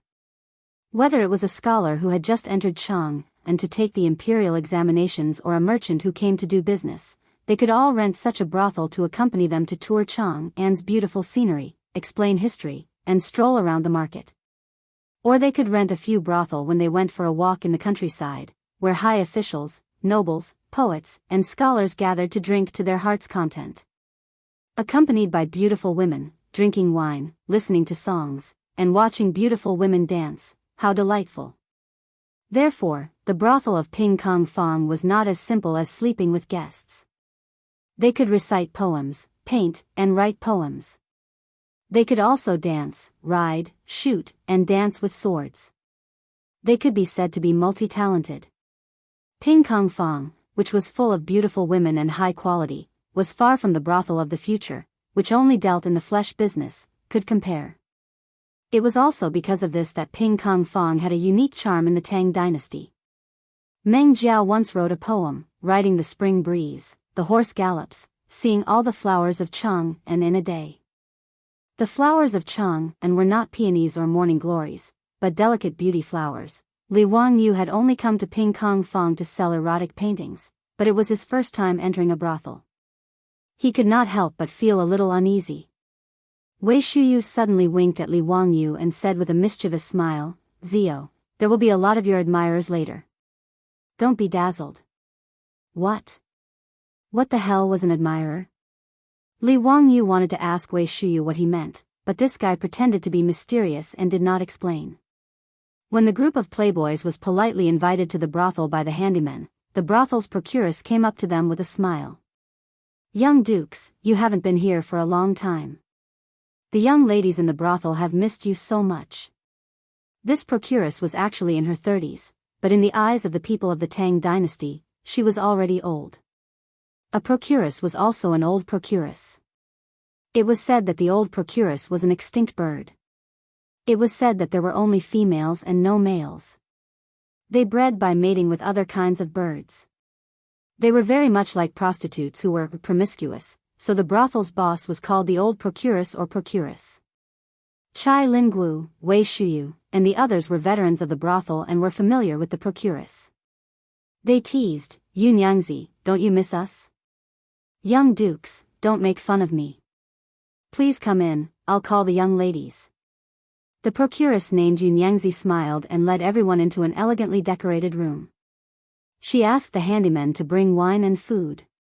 Soon, a group of gorgeously dressed girls wearing topless dresses filed in, almost dazzling Li Wangyou's eyes. The topless dresses of the Tang dynasty, except for the noble women, were worn by the prostitutes who entertained people with their beauty. Their white and towering breasts were set off by the topless dresses, making Li Wangyou feel a little thirsty. With the status of Qing Chumo and the others, the ones who came out to receive them in the brothel were naturally the best girls. The young ladies of the brothel were only 15 or 16 years old, which was the age of high school girls in the future. Qing Chumo, these beasts, only harm young girls. Li Wangyou despised them in his heart. Chapter 182. When Wei Shuyu saw these girls, he immediately pointed at Li Wangyou and laughed. Qin Nyang, Lian Nyang, Xuan Yang, don't you want to know the author of the poems, Journey to the Sword, and Hui Chongchen Jiang Shaojing? Do you see this Xiao Lang next to me? Why don't you come over and greet him? His words made these girls' eyes light up, and they looked at Li Wangyou in a strange way. To put it in modern terms, it was like a fan's eyes were sparkling when they saw their idol. Li Wangyou was also stunned. How could he have fans in this brothel after plagiarizing a few poems? Were these the admirers that Wei Shuyu had mentioned? He didn't know that these girls in the brothel were not ordinary people.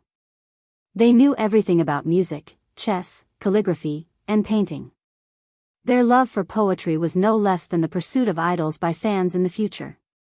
It had to be said that in the Tang dynasty, being a poet was really a good profession. Wei Shuyu's words immediately caused Li Wangyou's side to be surrounded by girls. Each and every one of them looked at Li Wangyou with tender and admiring eyes. Is this Li Wangyou from Hu County? Greetings, Mama Shui. I love Lungjuan's song, Going Out of the Frontier. Can I sing it for you later? Greetings, Lang Jun. I am Qin Nyang. Lang Jun, I am Lian Nyang. Li Wangyou was surrounded by a group of girls who were 15 or 16 years old. Although he was a veteran in the future and had watched all kinds of Japanese action movies, he still felt a little helpless. Zio, why are you still standing there? Why don't you compose a poem in this situation? Qing Chumo also laughed. Qing Chumo, are you sure you are not possessed by Song Xiaofeng? Li Wangyou was speechless and rolled his eyes. But in the face of a group of girls who were looking at him with shining eyes, he couldn't say no. Forget it. If he wanted to compose a poem, then so be it. It was just plagiarism. Anyway, he was used to plagiarizing, right? Picking up the wine that the young lady beside him had eagerly poured for him, he raised his head and drained it in one gulp. Li Wangyou shouted, "Bring me pen and paper." In the Tang dynasty, poets composing poems in brothels was part of the standard work routine. This brothel's art house had already prepared for it. Immediately, some odd job workers brought over paper, inkstone, brush, and ink.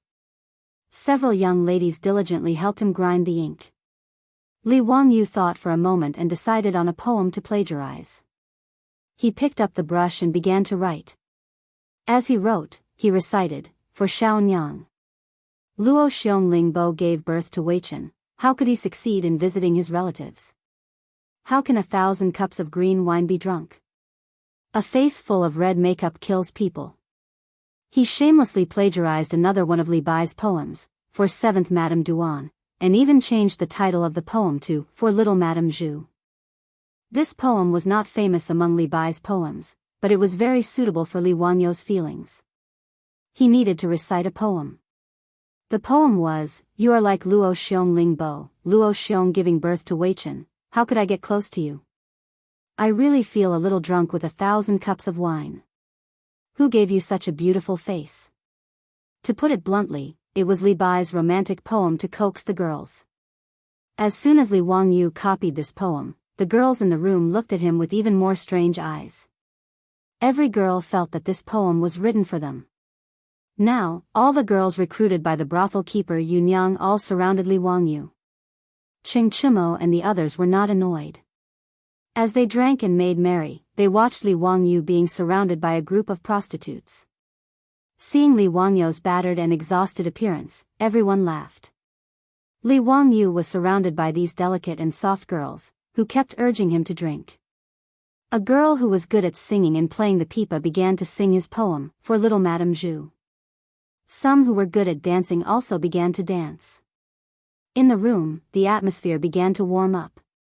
A group of playboys, under the service of the prostitutes, continued to drink wine. Li Wangyu also unconsciously drank a few more cups. The alcohol went to his head and he began to teach the girls around him how to play the finger-guessing game. Two little bees, flying in the flowers, fly. Paw paw. Ah ah. Kiss kiss. Lang Jun, you are so bad, it doesn't count, let's play again. The playboys had never seen such a way of playing the finger-guessing game. They were very interested and soon learned it. They began to play the little bees. However, Li Wangyu was starting to regret it. The scene in the VIP room was too King painful to the eyes. Can you imagine the scene of the burly Ching Chumo and Yuchi Baolin playing the little bees game? Especially when the two of them played the same game, the way they puckered their lips and kissed made Li Wangyu feel nauseous and disgusted. He wanted to vomit. In the room, after 3 rounds of wine, the atmosphere was in high spirits. Li Wangyu was thinking about how to disguise himself and retreat. Just as he was thinking of an excuse to let the playboys let him go, the door of the room was suddenly slammed open and several figures rushed in. Ching Chumo, Fang Yi Ai and the others heard the noise and glared at the newcomers. They wanted to see who was so blind that they dared to disturb their good mood. When they saw the newcomers, the group of playboys laughed instead of being angry. Yo, surnamed Wang, are you here to kowtow to us? Fang Yi Ai clapped his hands and laughed. Was it because there were too many people just now? Come, there are fewer people now, hurry up and kowtow. The people who rushed into the room were Wang Ziqiao and the others who had just been humiliated by them at Li Quanfang. It could be seen that Wang Ziqiao and the others had drunk too much. Their bodies were swaying and if not for the troops supporting them, they would not have been able to stand. Wang Ziqiao didn't pay any attention to the profligate son's taunting words. He stared at Li Wangyu with bloodshot eyes and cursed fiercely, so you, Tian Shaolang, are the little bastard of the Li family of Hu County. Li Wangyu had not yet spoken when Ching Chumo and the other playboys pushed the table and stood up, glaring at Wang Ziqiao, surnamed Wang, clean your mouth. There was actually a reason why Wang Ziqiao had rushed in like this. Today, after they had been defeated at Li Quanfang, they had left behind a few troops to follow them and gather information while he, Lu Xiang, Cui Daogu and the others went to Ping Kong Fang's brothel to drink. Because they had a bellyful of anger today, after drinking a few cups of wine, the 4 of them quickly began to get drunk. Just as they were drinking, they saw the troops come back to report that Ching Chumo and the others had also come to the brothel to drink in the private room next to theirs. Originally, Wang Ziqiao and the others were still a little afraid of Ching Chumo and the others. They were afraid that the matter of kneeling and kowtowing would be brought up again and they would be the ones to lose face. Just as they were about to leave the brothel early, they heard the troops report that they had found out the identity of the white-clothed youth. After hearing that the youth was actually Hu County's Li Wangyu, Wang Ziqiao could not bear it anymore. He slapped the table and stood up. Using the alcohol, he rushed to the room next door, planning to teach Li Wangyu a lesson. The reason why Wang Ziqiao hated Li Wangyu so much was because of the Taiyuan Wangs breaking off the engagement. Chapter 183. When Li Wangyu's father, Li Zhou, was still alive, the Taiyuan Wangs wanted to be on good terms with the imperial family, so they took the initiative to arrange a marriage between their daughter and Li Zhou. Considering Li Zhou's position in the imperial court at that time, this marriage was well matched. Even though the 5 families and 7 families looked down on the imperial family of Li Tang and felt that they were nouveau riche, this did not affect the marriage of the Wang family's daughter. In the patriarchal society of the Tang dynasty, women were just appendages of the family. As the daughter of the Taiyuan Wangs, in the eyes of the Wang family, she was not that important. It was very appropriate to use this to win over an important official in the imperial court. Who would have thought that after the Xuanwu Gate incident, Li Yuan would abdicate and Pai Lupi would ascend the throne. Then, Li Zhou would be demoted and dismissed, and then die of illness. This naturally made the Taiyuan Wangs want to break off the marriage. Although it was not very pleasant to hear, the Taiyuan Wang clan would definitely not sacrifice a daughter of the Wang family to marry a disciple of a ruined family. Originally, whether it was the Li family or Li Wangyou's previous owner, they would not break off the marriage even if they were beaten to death. If the Taiyuan Wang clan were forced to do so, they would really cause trouble in the Yamen. If it really came to that, no matter how unwilling the Taiyuan Wang clan was, they could only pinch their noses and let their daughter marry over. But it just so happened that Li Wangyou's soul transmigrated to the Tang dynasty and replaced the stubborn Li Wangyou.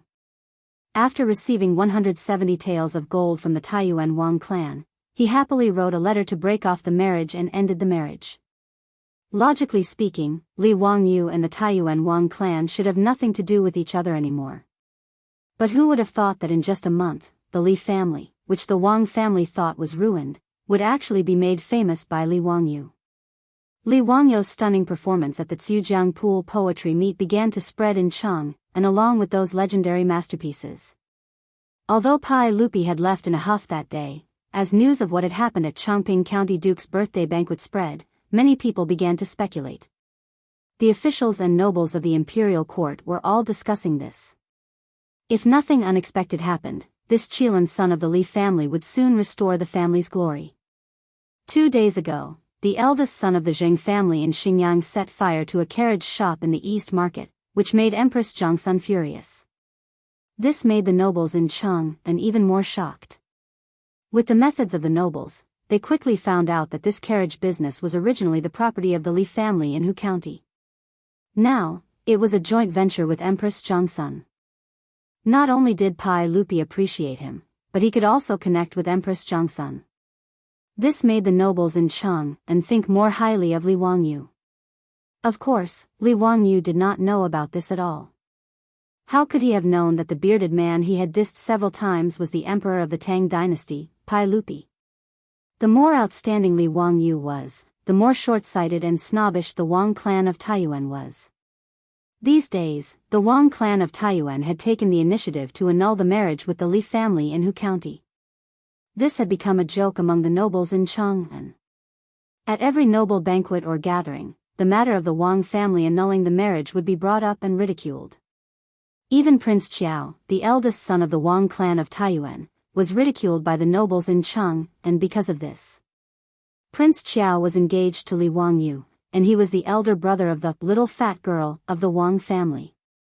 If not for the annulment of the marriage, Li Wangyou would have to call him brother-in-law. Now, Prince Qiao hated the Li family in Hu County to the core. The Wang family did not feel that they had done anything wrong by annulling the marriage. Everything was the fault of the Li family in Hu County, and it was all Li Wangyou's fault. In the Wang family's view, Li Wangyou's actions today were deliberately slapping the face of the Wang clan of Taiyuan. What right did a farmer have to be so domineering? Prince Qiao was planning to go to Hu County in a few days to seek revenge on the Li family, but he did not expect that the culprit who had caused him to lose so much face today was Li Wangyou. So when he heard the troops explain Li Wangyou's identity, he felt his blood boil. Coupled with the stimulation of alcohol, he brazenly barged into the VIP room where Li Wangyou and the others were, wanting to get even with Li Wangyou. Of course, Li Wangyou did not know the whole story. After being scolded by Prince Qiao, he still did not understand what had happened. On the other hand, Du Go, Wei Shuyu, and the others remembered that the nobles in Cheng had been laughing at the Taiyuan Wang clan for annulling the marriage. They immediately realized what had happened. Surnamed Wang, do you have any shame? Fang Yai also slammed the table and stood up, pointing at Prince Qiao and scolding him. Prince Qiao's face was gloomy, and he did not even look at the group of wastrels. Today's matter has nothing to do with you. I only want to get even with this Tian Shaolang. If you insist on interfering, then you will be making an enemy of the Taiyuan Wang clan. Bastard. Do you think I'm scared? So what if I become an enemy of the Taiyuan Wang clan? Do you think my Qing family is afraid of your Wang family? The 3 brothers of the Qing family also angrily rebuked.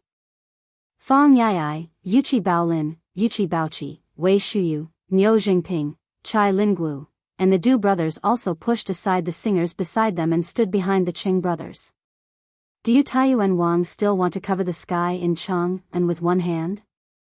Today, we will protect Li Jia Xiaolang. What are you going to do? You. Prince Qiao really wanted to ignore everything and order his troops to rush up and beat up all these bastards. But even if he had drunk too much wine, he did not dare to do so. Although the 5 families and 7 hopes had great political and economic power, if they really fell out with these founding dukes, it would not be good for them. Li Wangyu was a little confused. Why did it seem like the spearhead was now pointed at him? He and the Taiyuan Wang clan had no enmity in the past, nor did they have any recent grievances. What did this Prince Qiao mean? Brother Chumo? What's the situation? He whispered to Qing Chumo. This question stunned Qing Chumo. Well, they are about to fight, and you still don't understand the situation? Qing Chumo had no choice but to tell him about the Taiyuan Wang clan's annulment of the engagement with him. Li Wangyu was dumbfounded. Was this considered sitting at home, but trouble fell from the sky?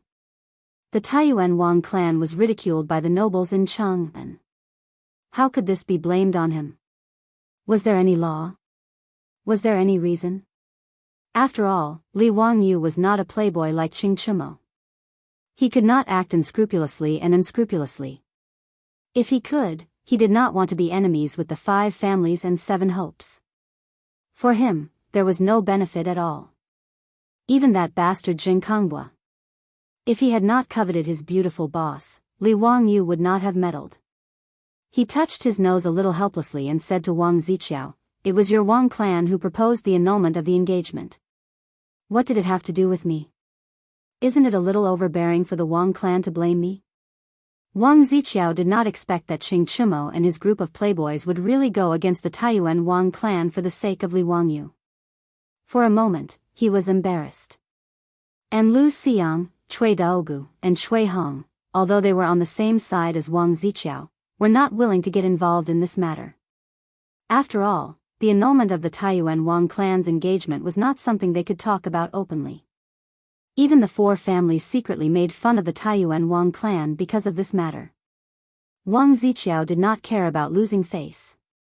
He stared fiercely at Li Wangyu and said, "Don't say these useless things. I just ask you, do you dare to bet with me?"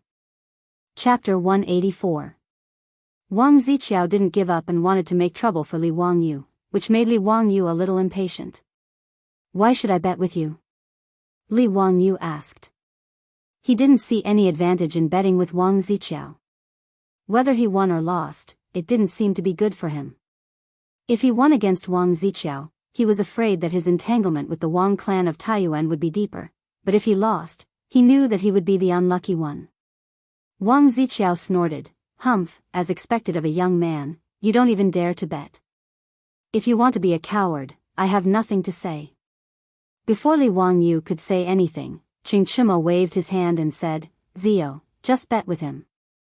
Whether it's batting, cock and dog fighting, quail fighting, leaf card games, or even Tiehu or Hulu, we brothers will accept it for you.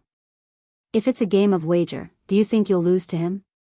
"Yes, Xiao Lang, bet with him." "Wang, you won't deny it after you lose, right?" "How dare he? If he doesn't admit it after he loses, does he still want the face of the Wang clan of Taiyuan?" "Zio, just bet with him." "That's right. Wang, tell us, what do you want to bet?" "No matter what you want to bet, we brothers will accept it for Li Jia Xiaolang." Fang Yai and the others were also enjoying the show and started to urge Li Wangyu to bet with Prince Qiao. Seeing that the playboys wanted him to accept Wang Ziqiao's bet, Li Wangyu was a little dumbfounded. The people of the Tang dynasty really liked to gamble. Many emperors of the Tang dynasty liked to gamble. Emperor Xuanzong of Tang and Yang Guifei often gambled for fun. Wu Zetian also once hosted gambling games and invited civil and military officials to join in. Under the influence of the imperial court, the officials and the people of the Tang dynasty were also very fond of gambling, which almost became a fashion. What Qing Chumo said just now, batting, cockfighting, quail fighting, leaf card, hurling, and hurling were all the ways the Tang people were used to gambling. Batting, similar to polo, is also called batting. Running dog racing is dog racing, to see whose dog runs faster. The Tang dynasty not only liked cockfighting, but also quail fighting. Yezi Mahjong could be considered the ancestor of Mahjong. As for throwing arrows into the pot, the winner was the one who threw the most arrows into the pot. Hiulu was a gambling method unique to the Tang dynasty. It was a small square made of wood, similar to dice, painted in black and white. When gambling, grab 5 black and white dices and throw them into the bowl. The one with the most black faces wins. When he threw it out, he had to shout, "Lu." What Lu meant was 5 black faces facing up. One of the signs of the Tang dynasty was that in every square in Chang'an, people could hear the words, "Lu," and "Lu" at any time. Therefore, this kind of gambling was also called hulu. Other than that, there was also literary gambling. It was not uncommon for scholars to gamble on poems and essays. Ching Chumo and this group of debauches were proficient in all kinds of gambling, so they were full of confidence in urging Li Wangyu to bet with Wang Ziqiao. Li Wangyu was speechless and resisted the urge to roll his eyes. This group of debauches, why were they so excited when they heard about a gambling fight? These hopeless gamblers. The gambling fight proposed by Wang Ziqiao was different from the one they had with the debauches in the Jia temple. The bet in the Jia temple was more of a fight between the rich playboys, a battle of personal feelings. Therefore, even if Wang Ziqiao and the others reneged on the bet, Ching Chumo and the others just laughed, because if they lost, they would also do the same. If they could sweep the other party's face, they would have already achieved their goal. The gambling fight was more similar to the duels between nobles in the West. The result of the gambling fight would not be easily reneged, otherwise it would be despised. Emperor Shizong of the Tang dynasty once gambled with an official, using his position as the stake. The official, Chen Jingguan, won the bet and was conferred the title of Sichuan Jidushi. After the bet, he became a governor of the border, ruling over 26 states including Zhang, Yi, and Han. Li Wangyu knew this, so he did not want to accept the gambling fight proposed by Wang Ziqiao. But now it was too late for him to refuse. The debauches had accepted the gambling fight for him. If he did not accept the challenge, he would be sweeping the face of Ching Chumo and the other debauches, and the gains would not make up for the losses. Fine, a gambling fight it is. How do you want to gamble? Li Wangyu looked helplessly at Wang Ziqiao. At this time, Wang Ziqiao had sobered up a little, and after being disturbed by the debauches, he felt some regret. Just now, when he blurted out that he wanted to gamble with Li Wangyu, he forgot about the group of debauches behind Li Wangyu. Just as Ching Chumo said, he was not sure if he could win against this group of debauches in a gambling fight. If he lost the gambling fight, he would lose all his face today. Wang Ziqiao's triangular eyes involuntarily looked behind him, wanting to see if Lu Xiang and the others had any good ideas. But when he saw one of the Wang family's troops standing behind the crowd, he suddenly had an idea. Since we are willing to gamble, then let's play something new. Wang Ziqiao shook his head. Let's gamble on ventriloquism. What the hell? Ventriloquism? Wang Ziqiao's words stunned Li Wangyu and the other debauches. They did not know how to gamble on ventriloquism. Ventriloquism had existed in China since ancient times. The records of the Grand Historian recorded that Lord Meng Changjun of the state of Qi during the Warring States period used the ventriloquism of his followers to escape from the state of Qin back to the state of Qi. This was also the origin of the idiom, the crow of the rooster and the thief of the dog.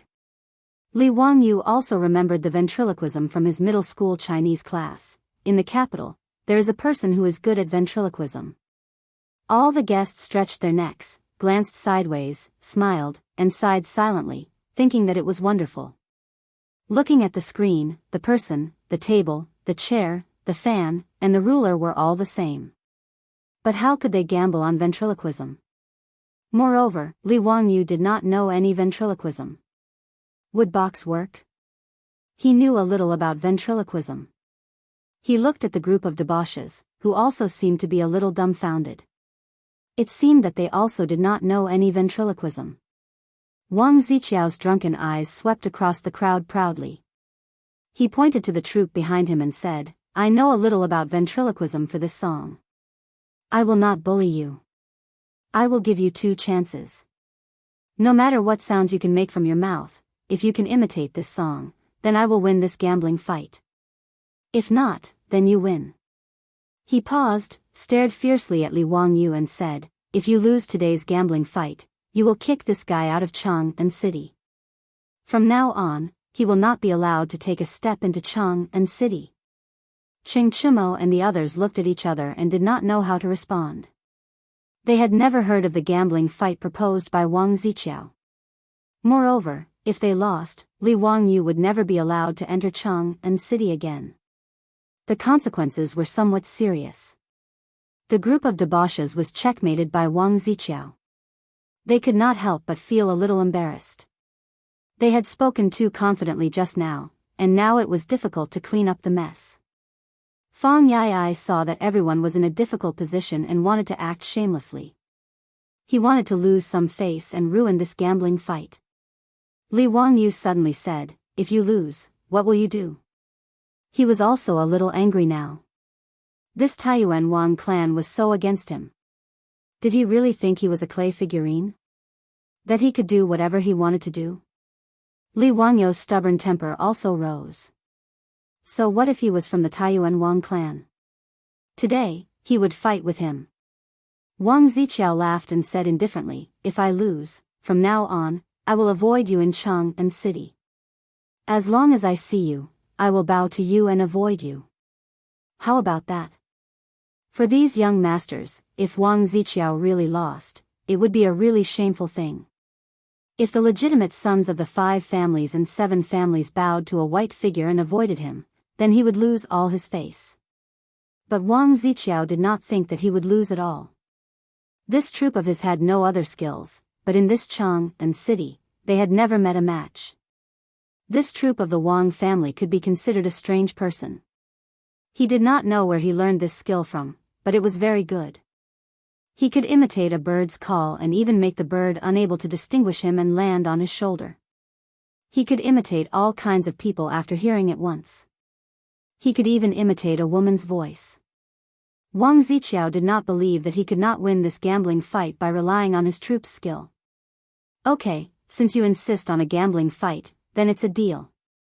Ching Chumo and others did not have time to persuade Li Wangyu before he directly nodded and agreed. Li Wangyu glanced at the proud Wang Ziqiao and said in his heart, "If you are willing to die, then I am willing to bury you." Chapter 185. Although Li Wangyu did not learn any ventriloquism, he did not think it was a big deal.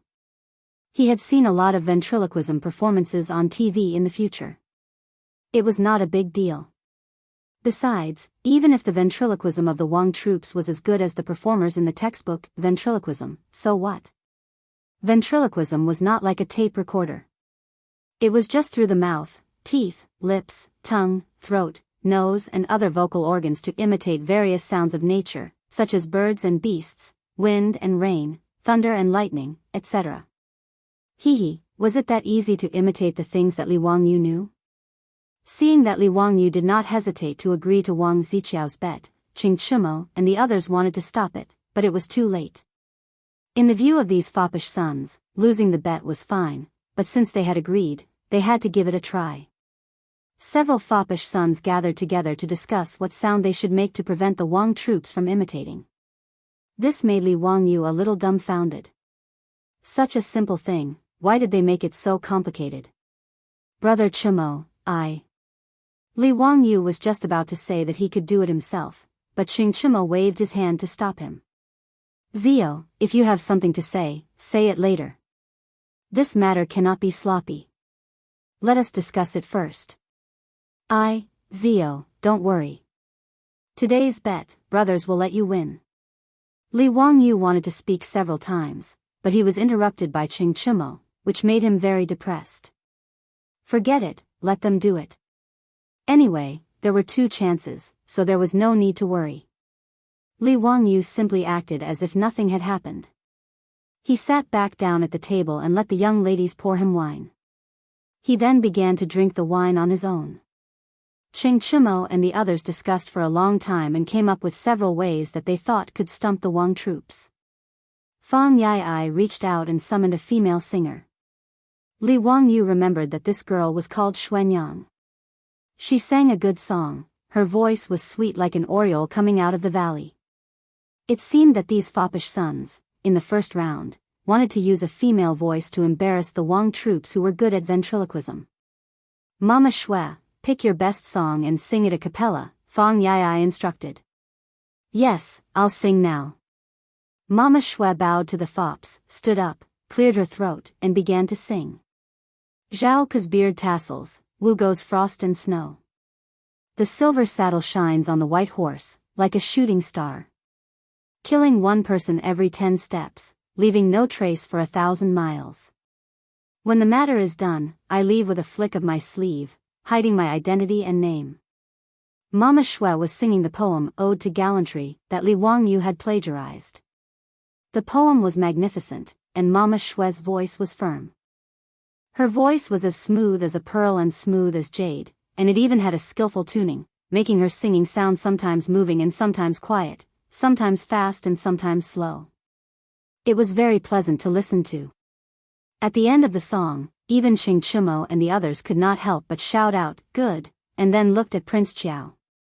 "Wang, come on. Let me see what your song is capable of." They didn't believe that anyone could imitate Mama Shui's voice. But Wang Ziqiao didn't care at all. He raised his eyelids slightly and motioned his troops to come forward. The troops of the Wang family came forward, grinned at the fops, and then began to sing. As soon as his voice came out, everyone in the room was stunned as if they had seen a ghost. Yuqi Baolin turned her head and looked at Mama Shui next to her, trying to confirm if she was singing. The voice that came out of the mouth of the troops of the Wang family was exactly the same as that of Mama Shui. This strange scene caused everyone to have goosebumps involuntarily. When the troops of the Wang family finished the song, the room was so quiet that even a pin drop could be heard. After a long time, Ching Chimo swallowed a mouthful of saliva and looked at the man with his eyes wide open. "Are you a man or a ghost?" Wang Ziqiao smiled. "How about it? One more chance? Do you want to continue?" The fops looked at each other, not knowing what to do. This troop of the Wang family could even imitate a female voice that he had only heard once. What other sounds could they make that he couldn't imitate? Seeing that the fops were silent, Wang Ziqiao couldn't help laughing. He felt that he had finally gotten his revenge today. Later, he would ask his troops to throw Li Wangyu out of Chang and city, and then he would slowly play with this arrogant boy. Li Wangyu, however, was neither hurried nor slow. He finished the wine in his cup in one gulp and stood up. "What's the hurry? Isn't there one more chance?" Li Wangyu looked at Wang Ziqiao and asked, "Do you have to imitate whatever I sing?" "Yes, that's it." "Then it's simple. Tell him to listen." Li Wangyu cleared his throat and was about to speak when Ching Chimo pulled him back. "Zio, are you sure you can do it?" "Hee, brother Chimo, don't worry, don't worry. When I finish singing, he will be dumbfounded." Li Wangyu laughed. He twisted his neck. It was time to show his real skills. A long time ago, a giant dragon suddenly appeared and brought disaster. It took away the princess and disappeared. The kingdom was in danger. Li Wangyu's singing caused the silk pants to frown involuntarily. Although the tune was strange, it wasn't difficult. Wang Ziqiao was even more relieved. His troops could imitate this kind of singing without any difficulty. It would be more difficult to imitate the singing of the female singer. While Wang Ziqiao and the others were grinning, Li Wangyu suddenly changed the lyrics. The king was very happy and hurriedly asked for his name. The young man thought for a moment and said, "Your Majesty, my name is Darabamba Band Bidib Doberuing." Again, Darabamba Band Bidib Doberuing. "Isn't that right, Darabamba Band Bidib Doberuing?" Yes, Darabamba Band Bidib Doberuing." "What the hell is this, a ghost?" Wang Ziqiao's mouth couldn't help but open wide. He stared blankly at Li Wangyu, who was still singing. The originally relaxed troops beside him were sweating profusely. What was this bastard from the Li family singing? Li Wangyu was laughing in his heart as he sang. The song he was singing was called Darabenba. It was a song sung by the virtual singer Luo Tianyi in the future. The melody of this song was very brainwashing, but it was impossible to remember the lyrics.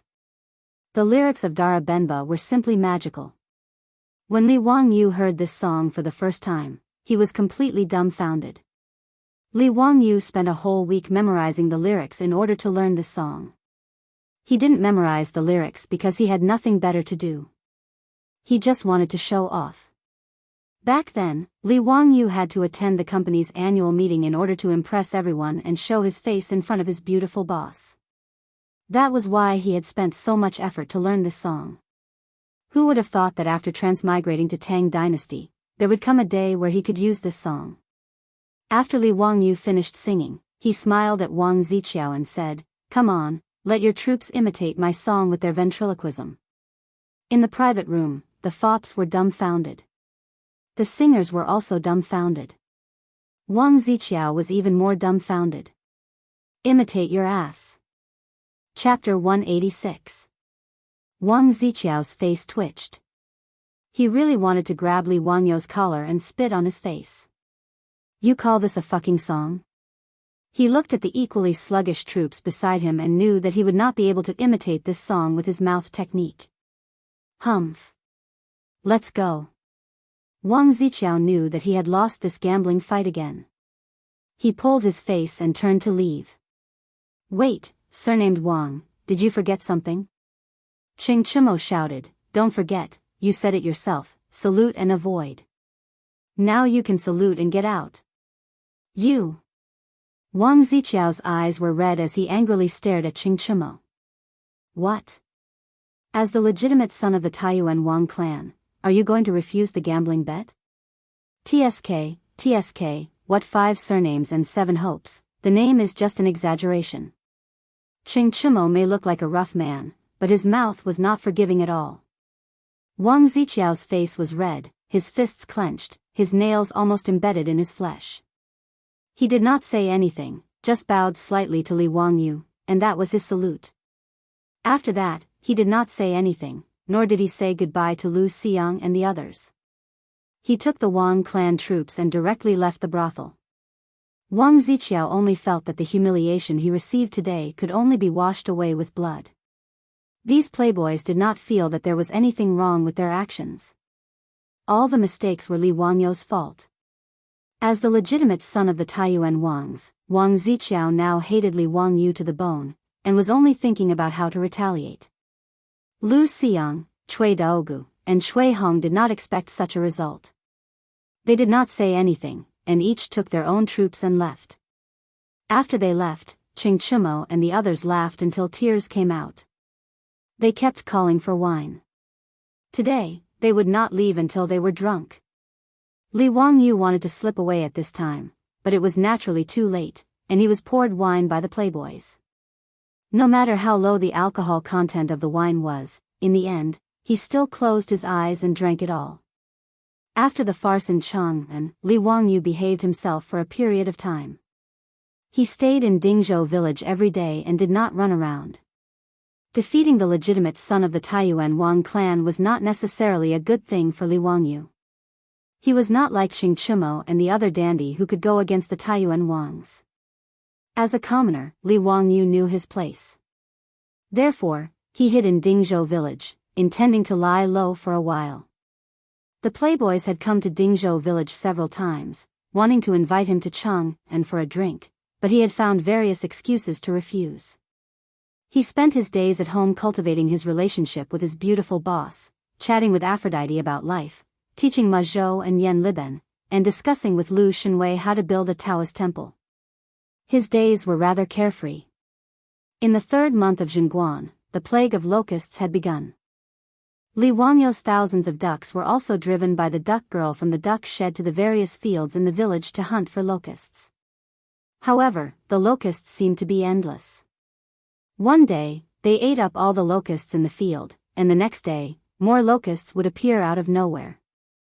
But compared to the fields in the villages around Dingzhou village was much better. Although this year's grain yield would definitely be reduced, at least there would be some harvest during the autumn harvest. As for the other villages, Li Wangyu estimated that if the government did not order to exterminate the locusts, this plague of locusts would undoubtedly cause a great famine in Guangzhong Road. Li Wangyu had only seen this kind of locusts plague in Africa on television in his previous life. It made one's scalp tingle, and one could not bear to look at it directly. In the camera, the locusts covered the sky like dark clouds, and wherever they passed, not a single blade of grass grew. In his previous life, there were planes spraying pesticides in Africa, but they still could not stop the plague of locusts. Li Wangyu could not imagine that he would soon face such a situation. But he could only do so much. If the Tang dynasty wanted to save itself, it could only rely on itself. Li Wangyu was not God. Saving a village was already his limit. People could only save themselves. He could not save thousands of people. Having thought this through, Li Wangyu heaved a long sigh and decided not to dwell on it any longer. On this day, Li Wangyu had nothing to do, so he went to the Ganha River to fish to pass the time. While he was leisurely, he heard a noisy voice not far away. Li Wangyu curiously looked from the bushes and was surprised to see Yang Quan leading a group of people to the Ganha River.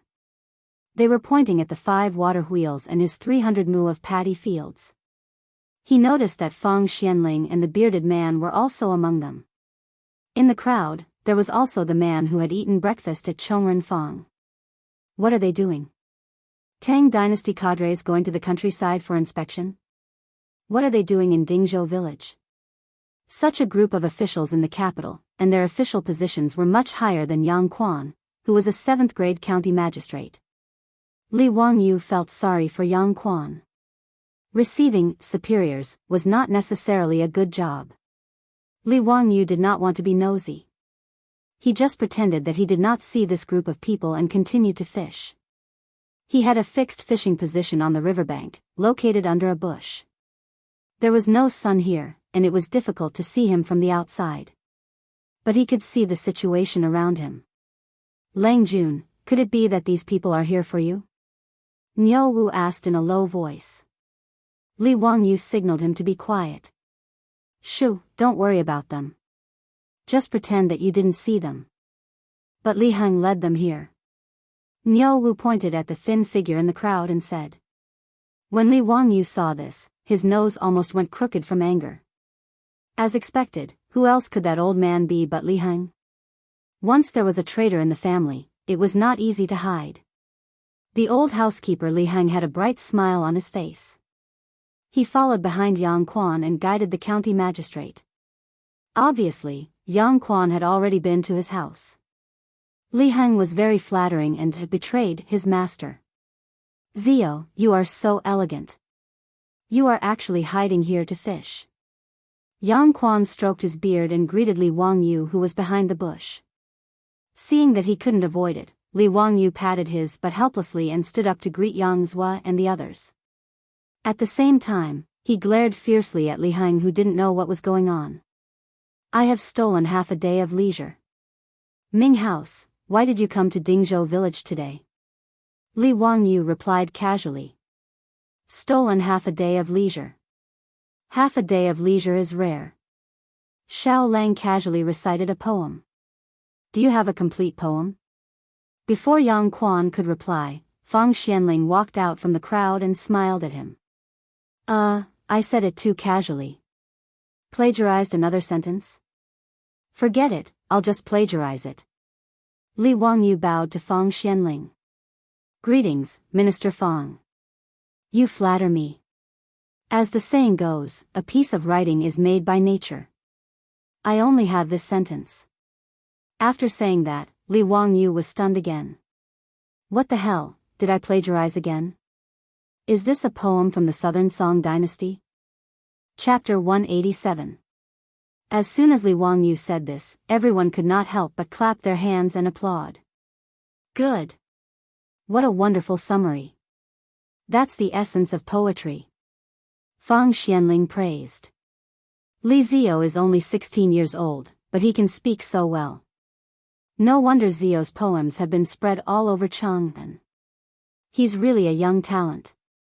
No wonder he can write such good poems. In the crowd, Pai Lupi could not help but clap his hands and applaud.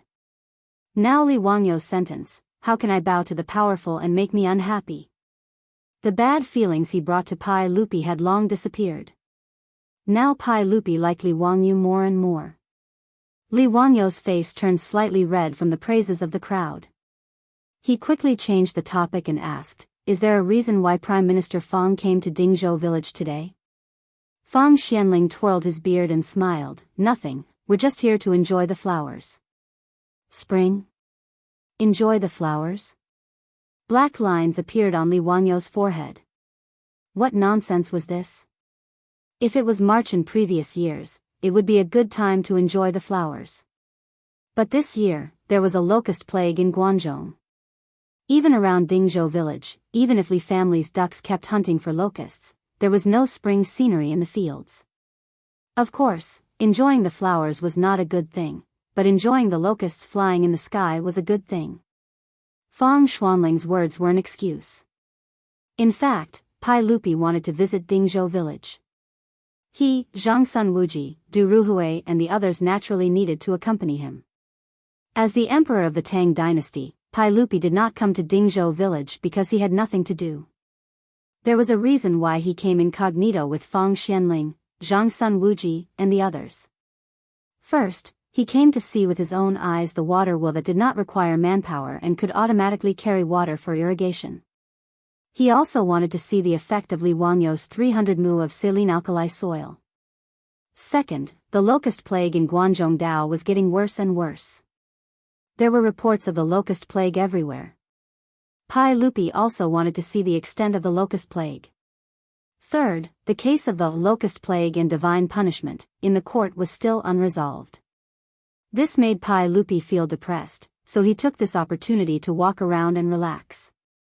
Pai Lupi, accompanied by Fang Xianling, Du Ruhui and Zhang Sun Wuji, came to Dingzhou village under the lead of Hu County Magistrate, Yang Quan. After seeing the water wheel with their own eyes, and seeing that the saline alkali soil had been improved and rice had been planted, everyone was full of praise. Zhang Sun Wuji lowered his voice and smiled at Pai Lupi, "Congratulations to His Majesty. Our Tang dynasty has this method of water wheel and saline alkali soil.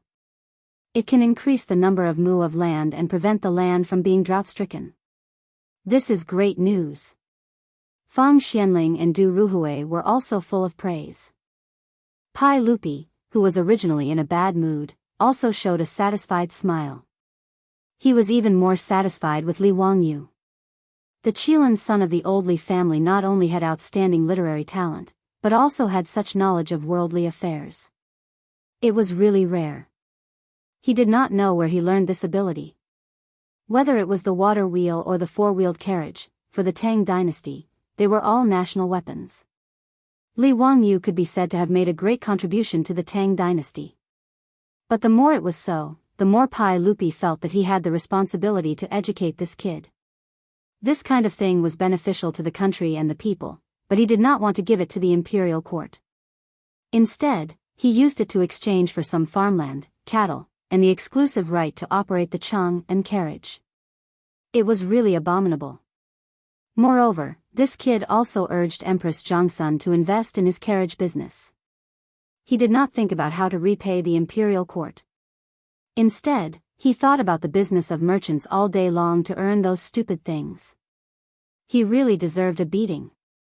Thinking that he was Li Wangyou's elder, Pai Lupi's words were not so pleasant to hear.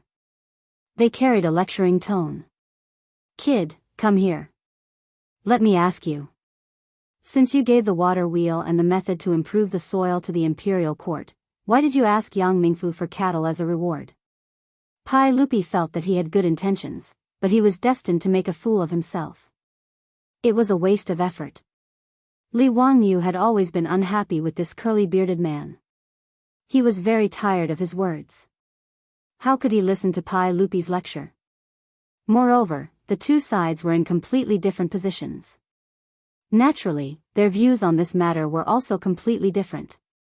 In the eyes of Pai Lupi, the emperor of the Tang dynasty, if the people under his rule had good things, it was natural for them to give it to the government. As for the reward, it should be given by the government at their discretion. It should not be privately asked for. In the Huaxia dynasties where imperial power was supreme, there was no such thing as intellectual property protection. Things that were useful to the people of the country were public goods. Imperial power did not recognize the exclusivity of private creations. This was also the reason why the ancient people, once they had something good, would keep it for themselves. Independent sects, ancestral secret recipes, and so on all originated from this kind of social environment where there was no awareness of intellectual property protection. This forced them to think of ways to protect their own interests. Therefore, from the standpoint of the emperor of the Tang dynasty and Li Wanyo's elder, Pai Lupi felt that it was normal for him to teach this bastard a lesson. Including Fang Xianling, several important officials also nodded and smiled. They felt that Pai Lupi's question was not wrong. If it weren't for his teacher, Yu Shinan, and the fact that Yang Zhou truly cherished Li Wanyo's talent, he wouldn't have taken out some cattle to trade with him. Rather than an exchange, it was more appropriate to say that Yang Quan's gift to Li Wangyu was appropriate. What bargaining? It was just Yang Quan teasing him. However, Li Wangyu did not see it that way. What right did he have to confiscate something that he had invented with just a few words? It was simply the logic of a robber. Aren't my 2 skills worth 20 cattle? Li Wangyu straightened his neck and replied in an unfriendly tone. Pai Lupi was stunned. Of course it is worth it, but how can it be calculated like this? The water wheel is a public weapon that has contributed to the country. How can it be used for personal gain? Why not? I want cattle for the sake of the Tang dynasty. Li Wangyo's words made everyone dumbfounded. You asked Yang Quan for cattle for the sake of the Tang dynasty? What kind of logic was this? Fang Xianling was afraid that he would talk nonsense, so he quickly coughed. Xiao Lang, why do you say that? Don't joke around. Li Wangyo's smile suddenly disappeared. He felt that he had the obligation to explain to these officials of the Tang dynasty why intellectual property protection was necessary. You should have read Lu's Spring and Autumn Annals, right? These bigwigs of the imperial court were all learned scholars, including Li Er, who was familiar with the classics. Naturally, they knew what Li Wangyu was talking about and nodded.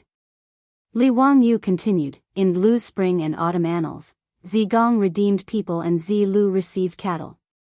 Have you forgotten? His words made everyone stunned. What did Zigong redeemed people and Zilu receive cattle have to do with this? Chapter 188. Zigong redeeming a person and Zilu receiving an ox were stories recorded in the Spring and Autumn Annals of the Lu family. There was a law in the state of Lu: if the people of Lu saw their compatriots in a foreign country suffering misfortune and becoming slaves, as long as they could redeem these people and help them regain their freedom, they could receive compensation and rewards from the state. Confucius's student, Zigong, redeemed the people of Lu from a foreign country, but refused the state's compensation. Confucius said, if you take the gold, you won't lose anything. If you don't take the gold, you won't be able to redeem the people. What he meant was that if Zigong didn't accept the money, no one would redeem the people of Lu in the future. Because Zigong didn't lack money, it didn't mean that other people didn't lack money. However, because of Zigong's example, other people of Lu might not be willing to accept the state's compensation and rewards. As a result, no one was willing to redeem the people of Lu from a foreign country. When Zilu saved a drowning person, that person thanked him and gave him an ox, which Zilu accepted. Confucius said happily, from now on, the people of Lu will be brave enough to save drowning people. Zigong redeeming a person and Zilu receiving an ox were mainly to show that going against common sense and against human morality was the most evil thing in the world. Raising the standard of morality infinitely, or treating one's own morality as public morality, these two methods would only lead to one result, which was to make morality awkward. It would make ordinary people's faces change color when they hear about morality, and then they would distance themselves from morality. All the big shots present, including Pai Lupi, naturally understood this principle, but they didn't understand how it was related to what Li Wangyu said.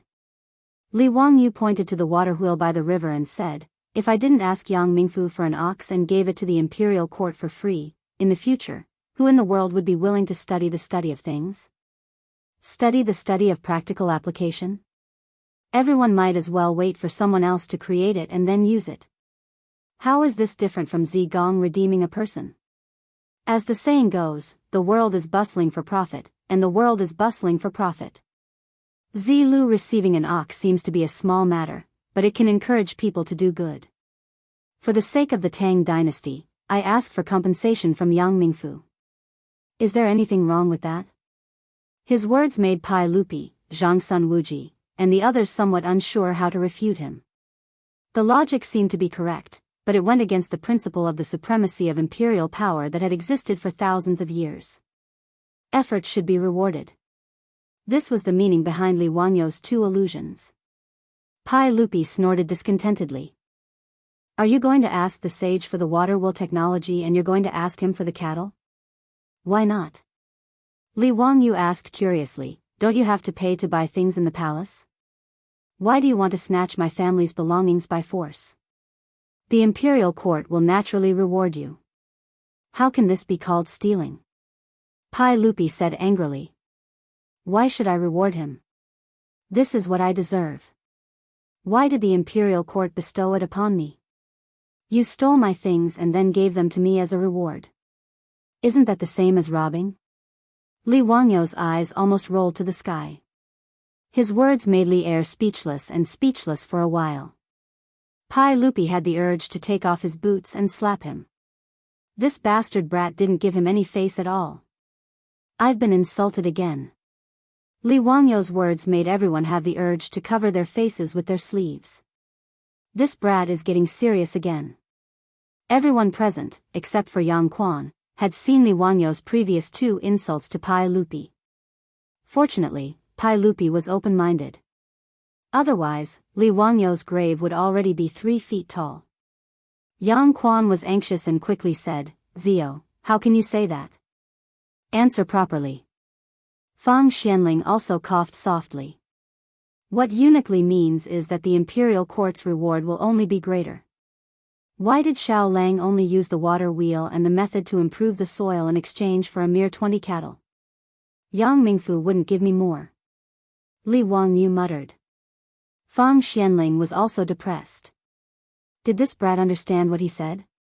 In fact, Li Wangyu naturally knew that if he offered the method to make the water wheel to the Tang dynasty in the name of offering, he would receive far more. It was even possible that he would be promoted to an official. But the problem was that he wasn't willing. First, he didn't want to be an official. Second, Li Wangyu was also a stubborn little donkey. As he said, it was obviously his, and he was willing to sell 20 cattle. Why should the imperial court's bigwigs reward him in the form of charity? I don't want to serve you. Pai Lupi was angered by Li Wangyu's words. He almost wanted to fling his robe and leave. This bastard brat should be caught and taught a lesson by Qing Yaojin. Otherwise, he wouldn't be able to learn how to speak properly. He began to regret that he didn't bring Qing Yaojin with him when he went out today. That day in Zhang Liang's mansion, Qing Yaojin beat Li Wangyu's butt. It made Pai Lupi feel very happy. This bastard brat should be taught a lesson like this. Pai Lupi, who had been humiliated, simply ignored Li Wangyu. He said, amazing skill. Then he turned around to observe the 300 mu of rice field that had been improved from saline alkali soil. Looking at it, Pai Lupi couldn't help but want to take off his boots and beat Li Wangyu. He couldn't be bothered to waste his breath on Li Wangyu, this scoundrel. He turned his head to look at Yang Zhua, who was standing respectfully at the side, and said angrily, Yang Ming residents, why are the seedlings in this paddy field planted in such a mess? Is this how the county government supervises the farming? Pai Lupi was referring to the 2 mu of rice field that Li Wangyu had people use the rice seedling tossing method to plant. Compared to the surrounding rice fields, the rice seedlings in these 2 mu of rice field were simply too horrible to look at. In the other rice fields, the rice seedlings were all horizontal and vertical. The rows and rows were very neat and pleasing to the eye. However, in these 2 mu of rice field, the rice seedlings were haphazardly inserted into the rice field. Seeing this, Pai Lupi was very angry. Even Zhang Sun Wuji, Fang Xianling, and the others shook their heads. They felt that Li Jia Xiaolang was still young and didn't care about farming at all. If he planted the rice seedlings so casually, when the autumn harvest came, what good harvest could there be? Even if the Li family didn't need to rely on the harvest in the fields to live, it was disrespectful to waste the land like this. It could even be said that it violated the Tang dynasty law. In the Tang dynasty, if the land was abandoned, they would be arrested by the county government and beaten with a plank. In an agricultural society, as long as the emperor wasn't extremely muddle-headed, he would place great importance on farming. In Pai Lupi's view, Li Wangyo's 2 mu of rice field was completely wasting the land. Therefore, when he asked Yang Quan, there was a bit of anger in his words. How could Yang Quan understand why Li Wangyu planted the rice in such a way? Hearing Pai Lupi's unfriendly tone, he couldn't help but feel a little scared. He quickly looked at Li Wangyu for help. Zio, quickly explained to eunuch Li Wangyu rolled his eyes. Just as he was about to diss Pai Lupi again, he heard a creepy laugh from not far away. Wahahaha, nephew, I'm here to see you again. Chapter 189. Other than Qing Yaojin, there was no one else who could make such a sound. When Li Wangyu heard Qing Yaojin's voice, he couldn't help but shiver. This devil incarnate's lethality was too shocking, and he couldn't help but be afraid. He turned his head stiffly and saw that the one who made such a terrifying sound was Qing Yaojin. Qin Xiong was also with him, and behind him was a group of personal guards. Wahahaha, nephew, why aren't you coming over to welcome me and your uncle Qin? Qing Yaojin urged his horse to gallop in front of Li Wangyu. Just as he was about to laugh heartily, he raised his eyes and saw Li Er and the others behind him. He hurriedly rolled down from his horse and prepared to greet them. Zhang Sun Wuji, who was in the crowd, quickly waved his hand at him. This old fellow was also a smart person and immediately understood. Greetings to all of you. What brings you here to Dingzhou village today? Qing Yaojin and Qin Xiong understood that this was Pai Lupi's incognito inspection and didn't intend to reveal his identity. Thus, they vaguely greeted them. We heard that this Li Jia Xiaolang built a water wheel and improved 100 mu of saline alkali soil, so we came to take a look. Why are the 2 high dukes here? Zhang Sun Wuji explained with a smile. Qing Yaojin laughed, I'm here to eat the pig slaughtering feast. He pointed at Li Wangyu. The pig slaughtering feast made by this fellow, although he used cheap meat, was very delicious and left a lasting aftertaste. After eating it once, I missed it so much that I asked Brother Shubao to come over today. I'm prepared to let this bastard give us a meal again. Li Wangyu was dumbfounded. What the heck? Eating the pig slaughtering feast again? Qing Yaojin, this old glutton, despised him. He was freaking ready to freeload again. Li Wangyu suddenly wanted Miao Wu to quickly go home and hide the things at home. The bandits were coming again. After Qing Yaojin finished speaking, the others did not think much of it, but Yang Quan could not help but swallow his saliva. He nodded in agreement and said, what Lu Guogong said is true. Ziyu's pig slaughtered rice is the best in the world. It is rare. This lowly official has eaten it once, and it is indeed unforgettable. After the 2 of them finished speaking, Zhang Sun Wuji's eyes lit up. He turned to Li Wangyu and asked, Xiaolang, can you treat us to a taste today? Zhang Sun Wuji loved to eat in one bite. Regardless of whether it was the local snacks or various feasts, he would gladly enjoy them. The reason why Li Wangyu was able to meet Zhang Sun Wuji in Chongren Square that day was because he liked the taste of the Hu biscuits in the food shop in the square. As the granduncle of the emperor, he was willing to lower himself to eat the Hu cake in that restaurant. He could be considered as the model of the foodies in the Tang dynasty. Now that he heard that Li Wangyu knew how to make some kind of pig slaughter rice, which could attract Qing Yaojin and Qin Xiong, 2 people to come here out of admiration, plus who County Magistrate Yang's was endorsement, how could he not be moved? Li Wangyu silently rolled his eyes. All right, since Qing Yaojin had spoken, he could not refuse. Since he had to feed a sheep and chase a flock of sheep, he would just treat them. He glared at the old butler Li Hang, who was laughing happily at the side, and ordered him to go to the village to buy a pig. Then, he would ask the Niu brothers to slaughter the pig. How can a child like you be so stingy? There are so many of us, how can one pig be enough to eat? He did not expect Qing Yaojin to not be polite at all. He even said that Li Wangyu was stingy. F***ck. Are you here to eat pigs, or are you preparing to become a pig? You will be stuffed to death, you old bastard. Li Wangyu was speechless, but he did not dare to oppose Qing Yaojin. He could only clench his teeth and order Li Hang to buy 2 pigs. Was there no law in the Tang dynasty that prohibited officials from eating, drinking, and being corrupt in the countryside? They should really learn what the 8 honors and 8 disgraces were. Li Wangyu cursed in his heart, but he still forced a smile on his face. After Qing Yaojin arrived, Li Wangyu clearly became more well-behaved. He was not stupid. Although he did not know this group of big shots in the imperial court of the Tang dynasty, he believed that they would not bicker with a 16-year-old boy like him. There was no harm in throwing a tantrum with them. However, Qing Yaojin was unreasonable and would actually hit him. Li Wangyu was already too ashamed to show his face when he was spanked at Zhang Liang's residence last time. He did not want to be beaten by this old bastard again in front of everyone. If he was beaten again, he would really have the heart to die. After Qing Yaojin and Qin Xiong arrived, he did not make any trouble for Pai Lupi's questions and answered honestly. However, none of the people present believed him when he said that the seedling throwing method could increase the yield of the fields. Even the old village head and the other farmers who had been managing the fields all their lives did not believe in Li Wangyu's words, let alone these big shots in the imperial court. Pai Lupi and the others were too lazy to say anything more. They only felt that Li Wangyu was still young and inexperienced. Li Wangyu was also too lazy to waste his breath. In any case, whether the rice seedling throwing method was good or not, it would be clear in a few months during the autumn harvest. After looking at the water wheel and rice fields, the group of people under Li Wangyu's lead went to the Li family in the village. When they passed by the wheat fields, Du Ruhui could not help but exclaim softly. Prime Minister Du, what's wrong?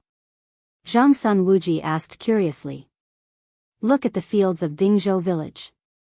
Why are there so few locusts in the fields? Du Ruhui pointed at the wheat fields and asked. With his reminder, Pai Lupi and the others also noticed the difference. Compared to the locusts that they had seen along the way in the fields of other villages, there were very few locusts in the fields of Dingzhou village. Xiao Lang, do you know why? Could it be that Dingzhou village has already started to exterminate the locusts? Fang Xianling asked while twirling his beard. His intuition told him that this matter was related to Li Wangyu. When everyone heard this, they also looked at Li Wangyu. Could this young man convince the villagers to risk universal condemnation and exterminate the locusts? Why are you all looking at me? I did not exterminate any locusts. These were all done by the duck god. That's right, that's it. Li Wangyu nodded with certainty. What? Duck god? I'll beat you to death, you coward. Speak to me properly. What do you mean? It was fine if the others did not understand, but only Qing Yaojin raised his big palm and was ready to use force to threaten him.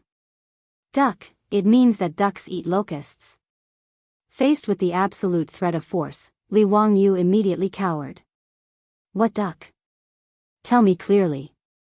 Li Wangyu quickly replied, I bought a few thousand ducks and raised them in the fields of the village to eat the locusts.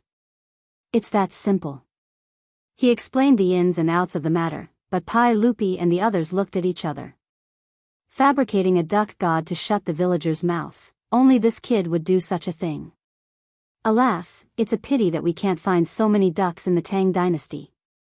Otherwise, Xiao Lang's method would be worth a try. Fang Xianling sighed. Li Wangyu swallowed back the words that were on the tip of his tongue.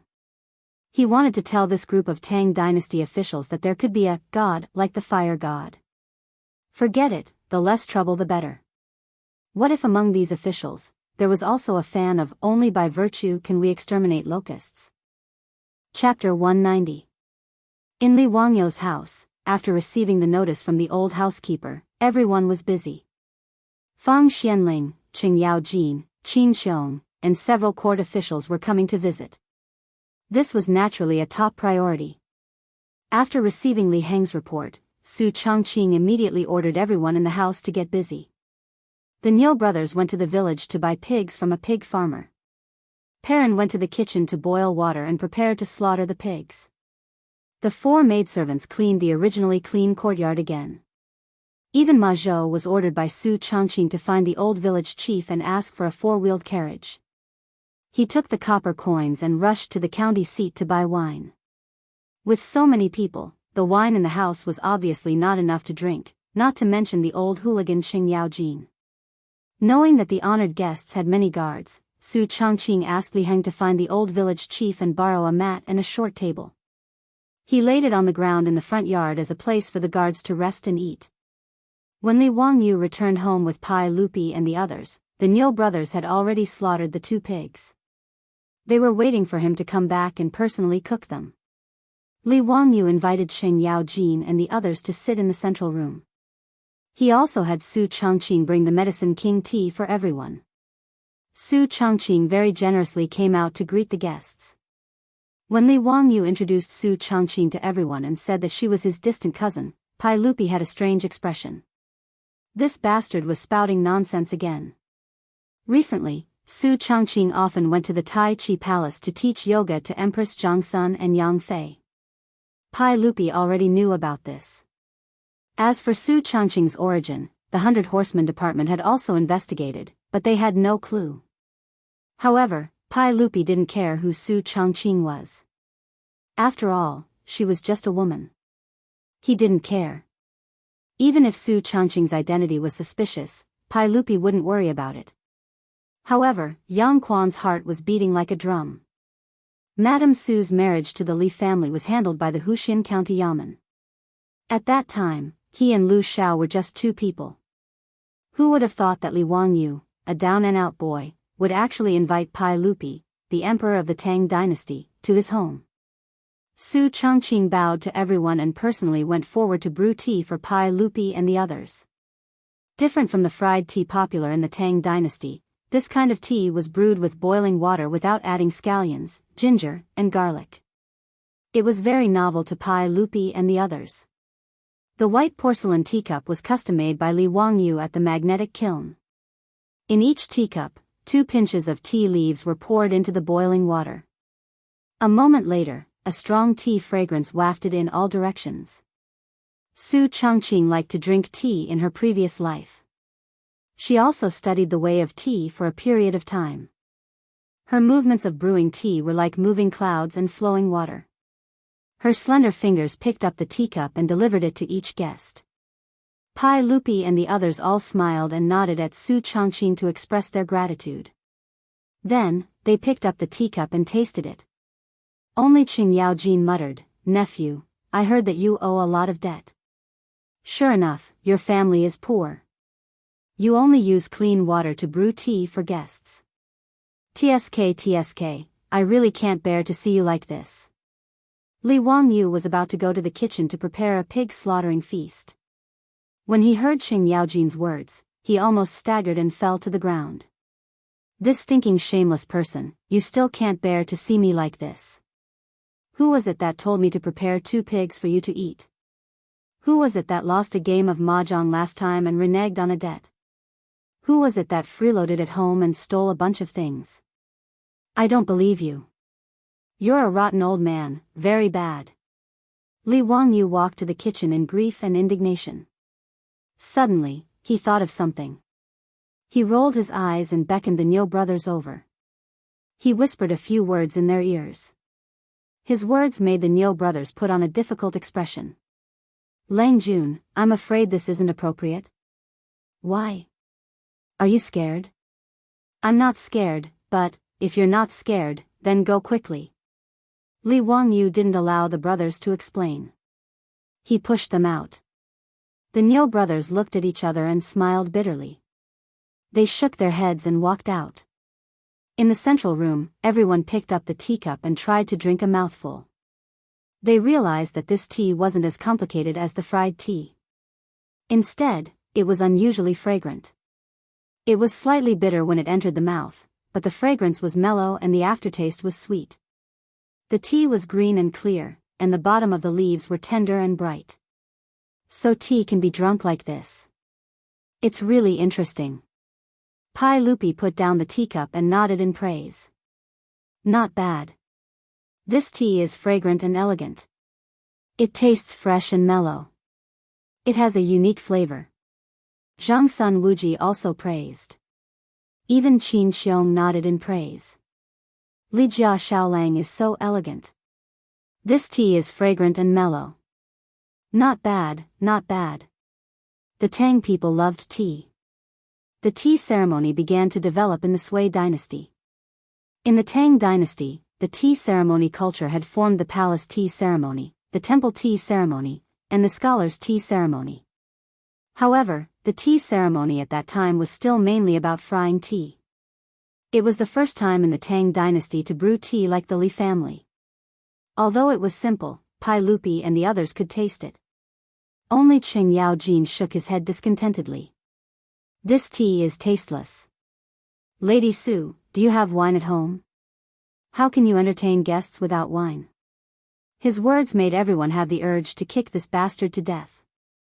It was simply a waste of time. Fang Xuanling's face was even twitching. He had the intention to enforce justice on behalf of heaven. They pretended not to hear Qing Yaojin's words and turned to talk with Su Chongqing. Lady Su was a distant cousin of the Li family. Naturally, it was impossible. However, Su Chongqing's bearing and temperament revealed that kind of noble aura everywhere. It was impossible for her to be a girl from a small family. They did not think that Su Chongqing was a modern white-bone spirit. How could an ordinary girl in the Tang dynasty compare with her temperament? Moreover, although Li Wangyu and Su Chongqing didn't have much to say to each other, how could the eyes of these people be easy to deceive? Even Qing Yaojin could see that the relationship between Su Chongqing and Li Wangyu was not ordinary, let alone this group of court officials. However, they could not understand. Li Jia Xiaolang was only 16 years old. Why would he like such an old girl? Yes, in the eyes of the Tangs, Su Chongqing, who was 24 or 25 years old, was too old. In the Tang dynasty, this age was already at the level of aunt. However, even Pai Lupi did not say much about this matter. The others would not delve into the issue of Su Chongqing's identity. Li Wangyu's movements were very fast. With the help of the methane stove in the kitchen, as well as the assistance of Perrin and several maidservants, the pig slaughtering feast was ready in an hour. He was not in a hurry to let the maids serve the dishes. Instead, he took a bag of things from the Niu brothers who had left and returned to the kitchen again with a sneaky smile. After a while, Li Wangyu walked back to the central room with a plate in his hand with a smile. Everyone, the pig-killing feast will be ready soon. You must have been waiting for a long time. Why don't you eat something to appease your hunger? After that, Li Wangyu put down the plate in his hand. A strong smell of fried food rushed into everyone's nostrils. Qing Yaojin laughed and said, "Wahahaha, what good thing did my nephew make? Let me have a taste first." After all, he was a famous general in the Tang dynasty. He quickly rushed to the table and stretched out his chopsticks to pick up the food on the plate. However, he suddenly stopped. What is this? Fried flying prawns. Chapter 191. The so-called fried flying prawns, also known as flying locusts in some places, were actually fried locusts. The meat of the locusts was soft and tasted as delicious as prawns. In the future, many restaurants served this dish. However, unlike Li Wangyu who used wild locusts as ingredients, they used farmed locusts. Although locusts were pests, they were high in protein and rich in lecithin, which could improve memory. It could strengthen the spleen, aid digestion, stop coughing and asthma, prevent cardiovascular and cerebrovascular diseases, lower blood pressure. In short, it was a delicacy and a good tonic. Unfortunately, no one in the Tang dynasty dared to eat such things. Due to their fear of the locust god, they did not even dare to hunt them. The locusts in Huaxia and the later generations had to be reared by humans to survive on their last legs. These locusts were caught by the Niu brothers in the fields under Li Wangyou's orders. The brothers were originally in awe of the locusts, but after seeing the ducks at home eating locusts, the reverence in their hearts for the locust god had lessened. Therefore, when Li Wangyu ordered them to catch locusts, the brothers only hesitated for a moment before they obeyed and caught a bag of locusts. Li Wangyu threw the locusts into a big pot in the kitchen, boiled them in boiling water, and then fished them out with a hedge to drain them. He fried the locusts in hot oil until they were golden brown and crispy. Then, he took them out and sprinkled some salt and pepper. A delicious fried flying prawn was presented in front of the emperor of the Tang dynasty, Pai Lupi, and all the officials. Qing Yaojin's chopsticks froze in midair. He hesitated for a moment and asked uncertainly, "Kid, what kind of prawn is this? Why does it look like locusts?" "Huh, Uncle Cheng has good eyesight. It is indeed a locust." Li Wangyu laughed. His words shocked everyone present. Pai Lupi's face turned serious. "Nonsense. How can we eat locusts?" Li Wangyu looked at Pai Lupi mischievously and said in his heart, "In a few months, Li Shimin will still freaking eat locusts raw. That's even more disgusting. At least I've made a delicious dish for you guys." How could he have known that Li Shimin, who would eat locusts a few months later, would be this curly-bearded man in front of him, the man who had been repeatedly insulted by him? Li Wangyu rolled his eyes and suddenly replied with a serious expression, "The people treat food as their life, and the locusts eat the food, which is harmful to the people. The people are innocent. If the locusts really have spirits, then blame it on me. Don't harm the people anymore. Therefore, I must eat these locusts." Li Wangyou's bad taste kicked in. He directly plagiarized what Pai Lupi said to the ministers when he ate the locusts, slightly modified it, and used it to fool this group of Tang dynasty dignitaries. After he finished speaking, he grabbed the fried locust on the plate and threw it into his mouth to chew. Fragrant. It's even better than the artificial locusts in the future. Li Wangyou's mouth was filled with crispy crunching sounds, but the people at the side were stunned. Pai Lupi heard this and couldn't help but frown slightly. He lowered his head and didn't say anything, thinking about something. This was basically what he would say a few months later. Now that Li Wangyu said it, it naturally resonated with Pai Lupi's heart. He felt that Li Wangyou's words were true, and it was very much to his taste. Including Qing Yaojin, whether it was Zhang Sun Wuji, Fang Xianling, or Du Ruhui, they all looked at the plate of fried locusts on the table and didn't know what to do.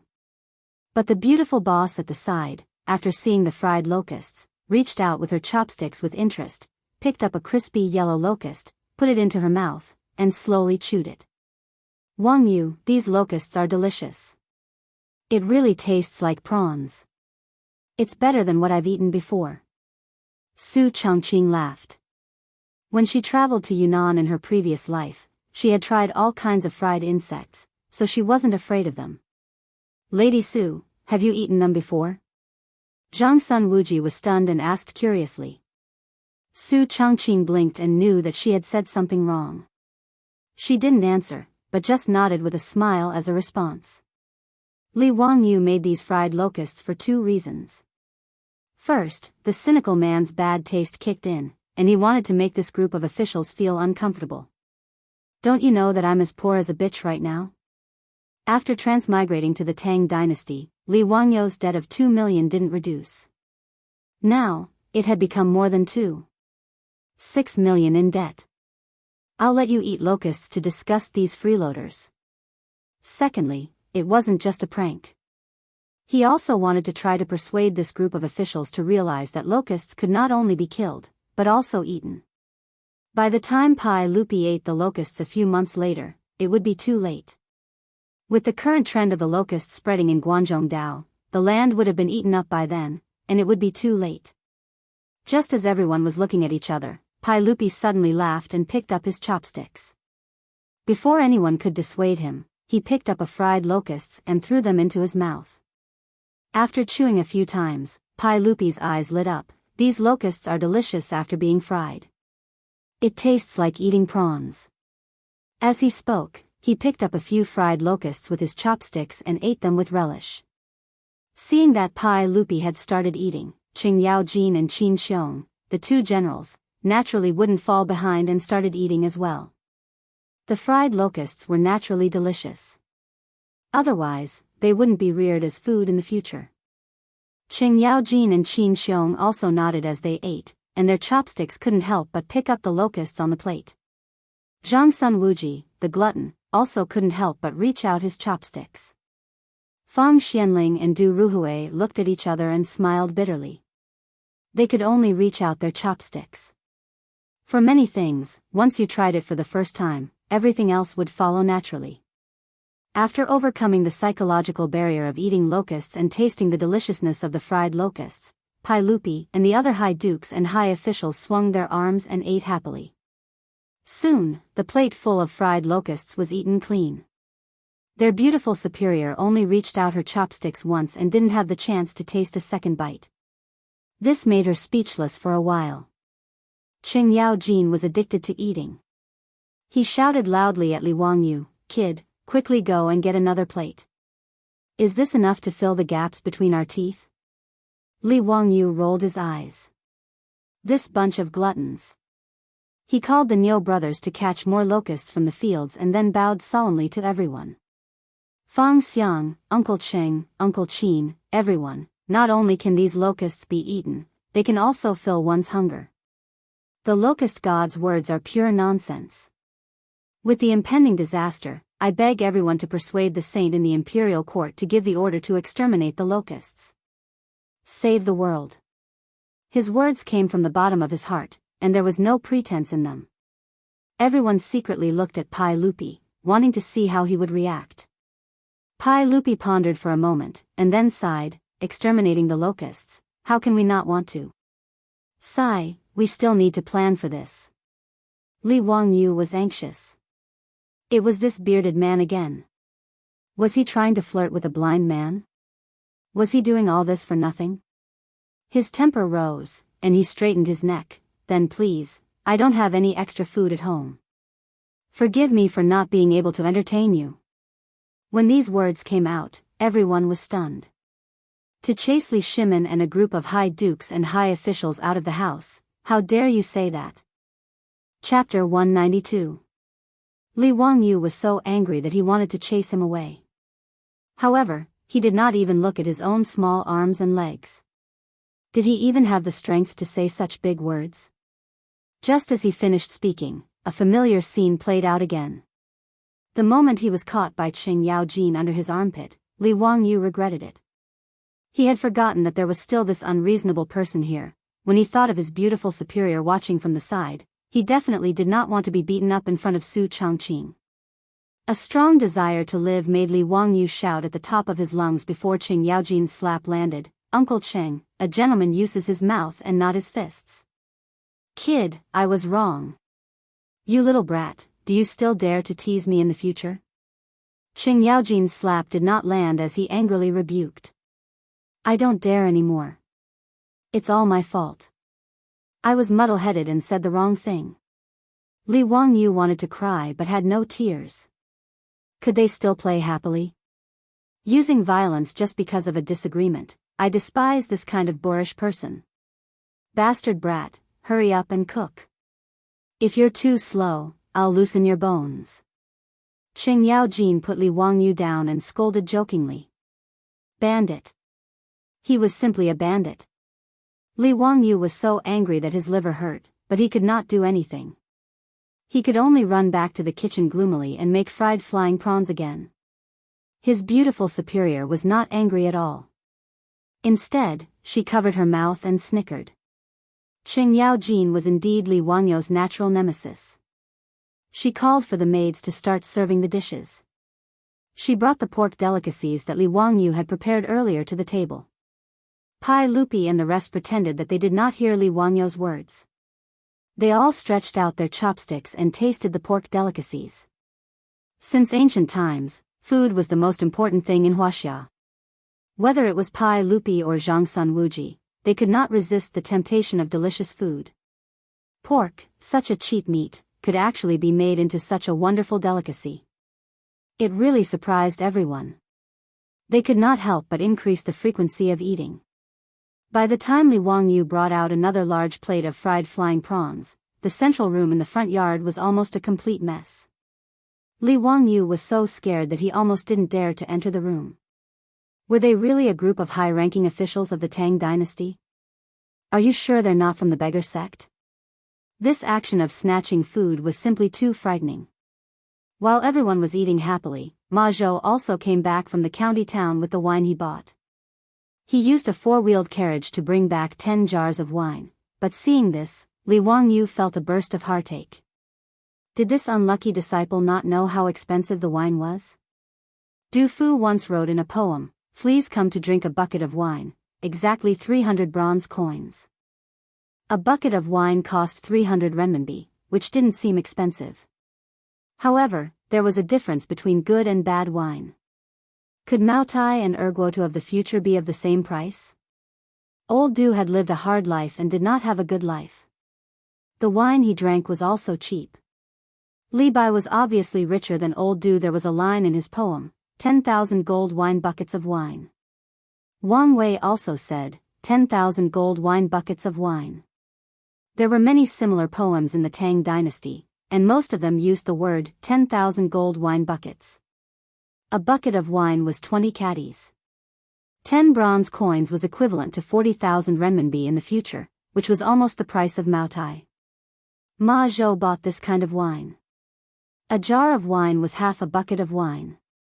These 10 jars cost 50 bronze coins, which made Li Wangyu's heart ache. Would the beautiful boss let Ma Zhou use all the bronze coins at home to buy wine? This prodigal woman, I really can't have her anymore. Li Wangyu called the Niu brothers with a pained expression. They brought wine for everyone and introduced Ma Zhou to the officials at the banquet. When Ma Zhou heard that Fang Xianling, Prime Minister Fang, Duke Lu, Duke Yi, Qin Xiong, and other officials were sitting at the banquet, he immediately bowed respectfully. He was even more impressed with this young teacher of his. These big shots were able to come to his home as guests. This young teacher was indeed not an ordinary person. When everyone heard that Ma Zhou was actually Li Wangyu's disciple, their eyes almost popped out. Ma Zhou had been through a lot and was once unrestrained. Although he was not yet 30 years old, with his appearance, people would believe that he was 40 years old. At this age, he actually became Li Wangyu's disciple. This was simply a fantasy. However, everyone was surprised and did not say anything. Qing Yaojin was too lazy to care about who Ma Zhou was. When he saw the wine, he raised his head and laughed.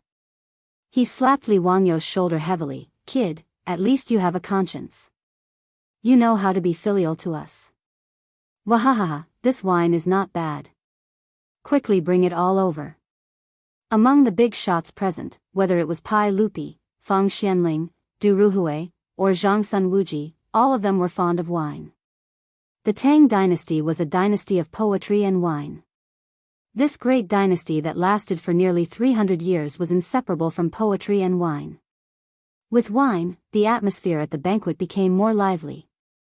Everyone toasted each other in a bold and unrestrained manner. After a few glasses of wine, Qing Yaojin began to shout for Li Wangyu to summon the singers at home to play music and dance to liven things up. Li Wangyu almost bit his tongue. "Damn it, you old bastard, it's not like you haven't been to my house before.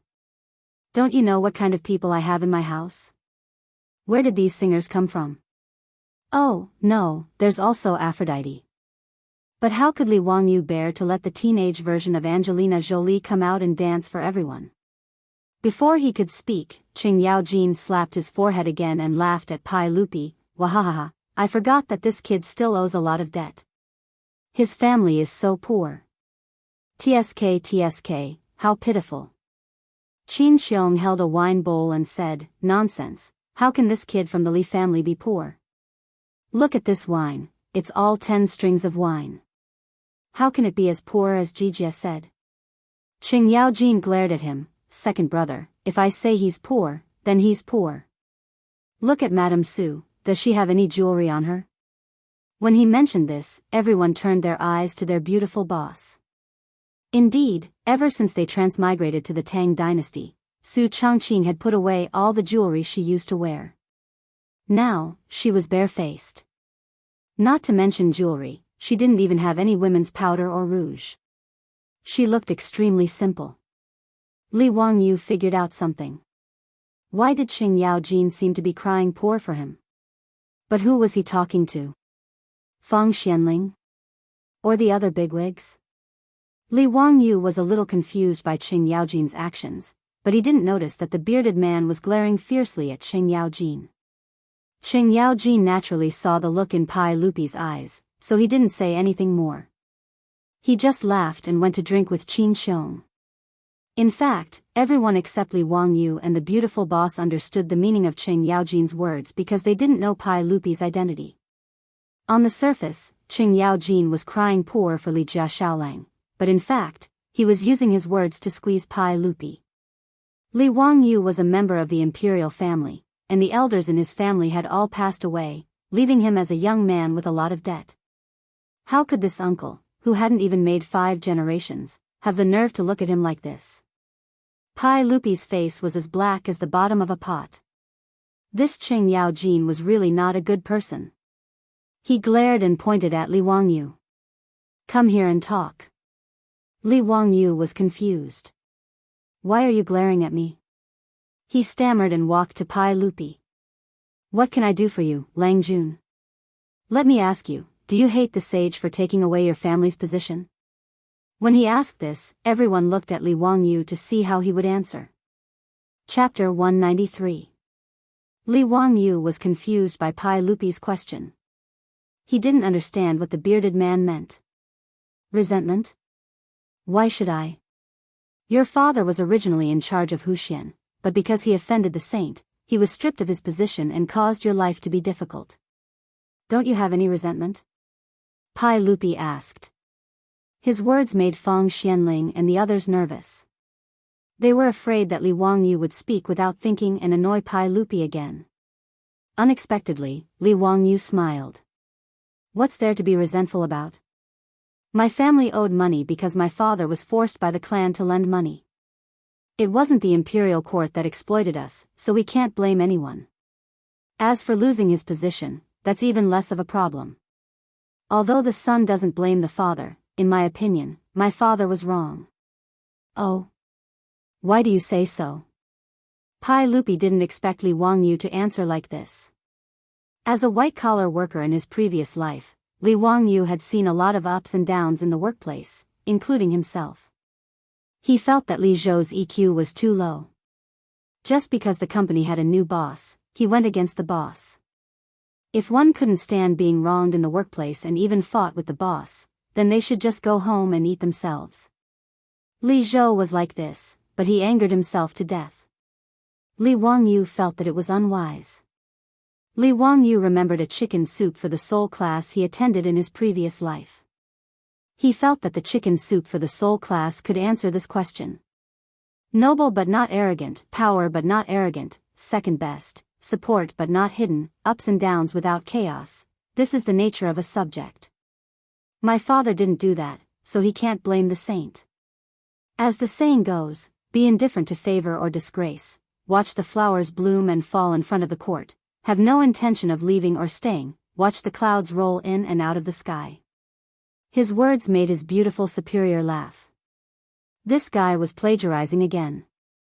She had also heard the content of the Emerson Headhunting Company's lectures in his previous life. Fang Xianling and the other ministers were stunned. They did not expect that such a principle of becoming an official would be summed up so brilliantly by this 16-year-old boy. Zhang Sun Wuji clapped his hands and applauded. Xiao Lang is really impressive. To be so mature at such a young age, it's really rare. What a good saying, not shocked by honor or disgrace, watching the flowers bloom and wilt in front of the courtyard, not caring whether to leave or stay, looking at the clouds beyond the sky. Du Ruhui also stroked his 3 strands of beard and nodded. Li Zhou gave birth to a good son. Xiao Lang, you see things more clearly than your parents. Ma Zhou was so excited that he was unable to control himself. So it turned out that the little division commander not only knew how to investigate things and apply knowledge to the world, but he also understood the principles of being an official so thoroughly. He thought about how he was an assistant teacher in Beaujeu, but because of a moment of indignation, he became unrestrained and unrestrained. In a fit of anger, he traveled west to Chang'an. He was truly ashamed. Pai Lupi was even more stimulated by Li Wangyo's words. He repeatedly muttered and felt that Li Wangyo's words were not false. His eyes flashed and he asked again, "Kid, are you satisfied with poverty? Have you never complained about injustice?" Li Wangyu blinked and thought, "Why would I be satisfied with poverty? My dream is to be a small landlord in a prosperous world. My family has a house and land, and my life is boundless." Cough, cough, this seems to be Stephen Chow's line. No matter what, he did not plan to live a hard life. With the exclusive rights to the four-wheeled carriage in Chang'an City, wealth was just around the corner. Not to mention that there were many business plans in the pipeline, which could be started once he had enough funds. He and his beautiful boss had already outlined a blueprint for the business empire of the Tang dynasty. Poverty? That did not exist. But in front of so many important officials of the Tang dynasty, Li Wangyu was too embarrassed to say his thoughts out loud. That would make him look too useless. He rolled his eyes and suddenly thought of a text he had memorized in junior high school. It seemed that he could use it to show off his high status.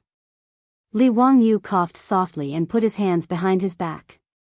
He looked at the sky at a 45-degree angle and said slowly, "A mountain is not famous because of its height, but because of its immortal. The water is not deep because of its spirit, but because of its spirit. The house is humble, but because of its virtue. The moss is green, and the grass is blue. There are great scholars talking and laughing, and no one is an amateur. You can play the zither and read the golden scriptures. There is no sound of music in bamboo, and no hard work of the desk. Zhuge Hut in Nanyang, West Shizi Cloud Pavilion." Confucius said, "What is humble?" His beautiful boss almost fell to the ground. "Li Wangyu, you bastard. How dare you use the epigraph of my shack to show off? Can you be any more shameless?" After he finished reciting the epigraph of my shack, the central room fell silent. Everyone, including Pai Lupi, kept their mouths shut and stared at Li Wangyu. As a masterpiece, the epigraph of my shack was less than 100 words. It was very short, but it had a great structure. When they heard it for the first time, the officials of the Tang dynasty were so shocked that they felt numb all over. They did not know what to think. "Sir, what is the name of this poem?" "The epigraph of my shack." Ma Zhou was excited. "That's my little teacher. He lied to me that day and said that he is not good at essays and poems. If he can come up with a masterpiece like the epigraph of my shack when he is not good at it, can't he go to heaven?" Ma Zhou didn't know that Li Wangyu was a plagiarist who didn't want virus. In his opinion, the little teacher he had worshipped was already heaven-defying. After a while, Fang Xianling suddenly stood up and was so excited that his body was trembling. Only the virtuous can live in a shack and become a delightful sight. This is a magnificent poem. Magnificent. Magnificent. Du Ruhui also slapped the table and stood up. This poem is like a tiger jumping and a dragon soaring. It can only be described as extraordinary by the humble words of the room. Xiao Lang can be the top scholar of the spring imperial examinations with this poem alone. You're a great scholar when you talk and laugh. Huh, Xiao Lang, you're indeed a wonderful person. Zhang Sun Wuji clasped his hands towards Li Er. Congratulations, Your Majesty. It's Your Majesty's fortune to have such a talented junior. It's the fortune of our great Tang. Your Majesty. Which emperor? Li Wangyu, Su Chongqing, and Ma Zhou were all stunned. This bearded man is the emperor of the Tang dynasty? Pai Lupi Li Shimen. The old butler, Perrin, and the others who were waiting on the side all trembled in fear and hurriedly knelt down. Although kneeling was not popular in the Tang dynasty, for them, the sudden visit of a saint to the Li family was too shocking. They could not help but kneel down. Li Wangyu was even more dumbfounded. If the bearded man was Pai Lupi, he seemed to have seemed to have, perhaps, disliked him many times. At the birthday banquet in Zhang Liang's mansion, he teased him with the chessboard and rice. He teased him again when he gave him the painting. In the county prison of Chang'an County, and just now by the Ganjiang River. Should he take his beautiful boss and run away? Is it safer to run along the Silk Road to the western regions or to Nanyang? Would Pai Lupi immediately let the guards rush in and chop him to death? Li Wangyou's mind was filled with random thoughts. He did not even greet Pai Lupi and just stood there stupidly. While he was in a daze, Pai Lupi made a gesture to Fang Xianling. Fang Xianling took out a scroll of yellow paper from her arms. Li Wangyu of Hu County received the Imperial Edict. Chapter 194. An Imperial Edict was an Imperial Edict. Of course, there was no such thing as an Imperial Edict in the Tang Dynasty. It was generally called an Imperial Edict, or an Imperial Edict. Receiving an Imperial Edict was not like the scene in the TV series of later generations where everyone knelt down to greet the Imperial Edict. Before the Ming Dynasty, there was no need to kneel to receive an Imperial Edict. In the Tang Dynasty, people just had to sit down to receive an Imperial Edict. Disciple, Li Wangyu of Hu County, son of Li Zhou. Loyal and pure, virtuous and virtuous. He is the founder of a county and will be bestowed with 10,000 gold, 300 households, and 100 households. The master will execute it. Fang Xuanling's reading of the Imperial Edict was like a clap of thunder, exploding Li Wangyou's head and making it buzz. He was conferred a title. After reading the Imperial Edict, Qing Yaojin and Qin Xiong both breathed a sigh of relief. They looked at Li Wangyu with a bit of surprise in their eyes. Before, the two of them used words to provoke Pai Lupi. Wasn't the purpose of Pai Lupi not to treat his nephew harshly? They didn't expect that not only did Pai Lupi not treat him harshly, but he was already prepared. He even wrote the Imperial Edict and directly conferred a title. The Imperial Edict of the Tang Dynasty was not so simple. It needed Pai Lupi to instruct the officials of the Hall of Governmental Affairs to draft it. Then Pai Lupi would read it and send it back to the Hall of Governmental Affairs. The Hall of Governmental Affairs would make a new copy of the Imperial Edict, file it, sign it, and send it to the Hall of Governmental Affairs for review. After the review of the Hall of Governmental Affairs, the big shots would sign it, send it to Pai Lupi for review, and then send it to the Hall of Governmental Affairs. In short, the Imperial Edict of the Tang Dynasty was a long and complicated process from the drafting of the Imperial Edict to the final issuance. The complexity was simply a headache. In comparison, the government of the Celestial Empire was more efficient.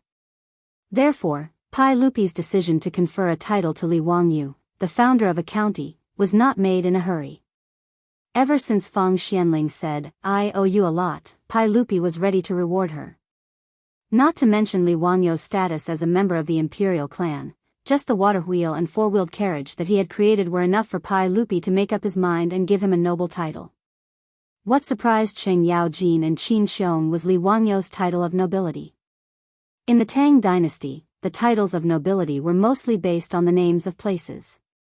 But generally speaking, the titles of nobility in Mingxuan and mountains were not conferred, nor were the important places in the capital.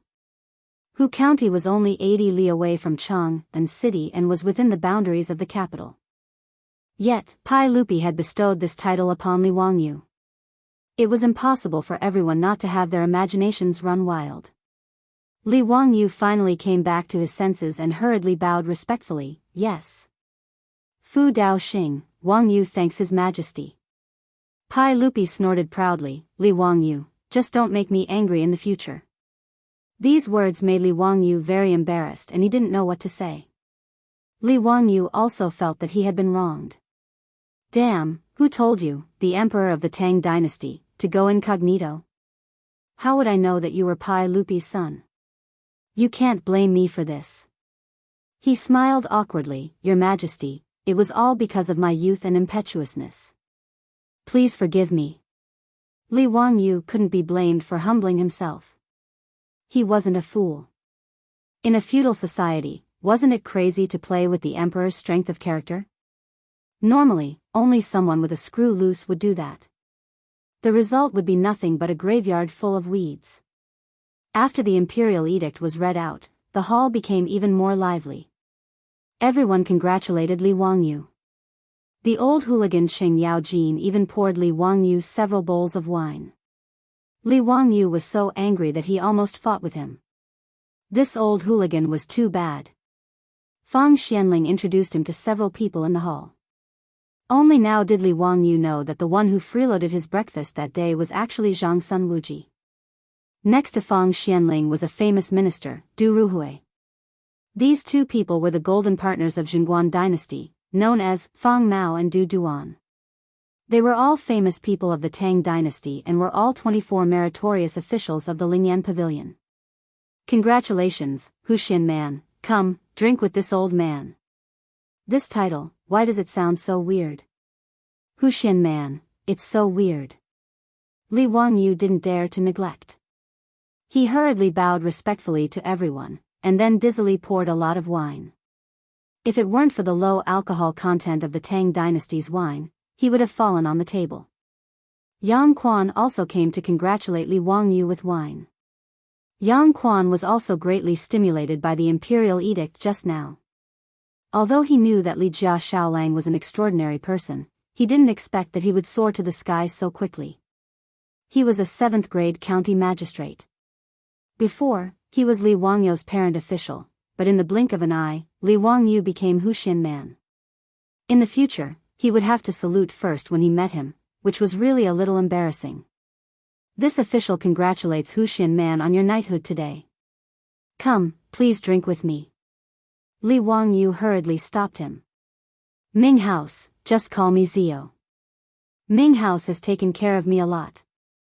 I will remember it in my heart and will never forget it. Yang Quan saw that although he was young, he was still calm and not domineering. He smiled and nodded. The two sides drank and chatted happily.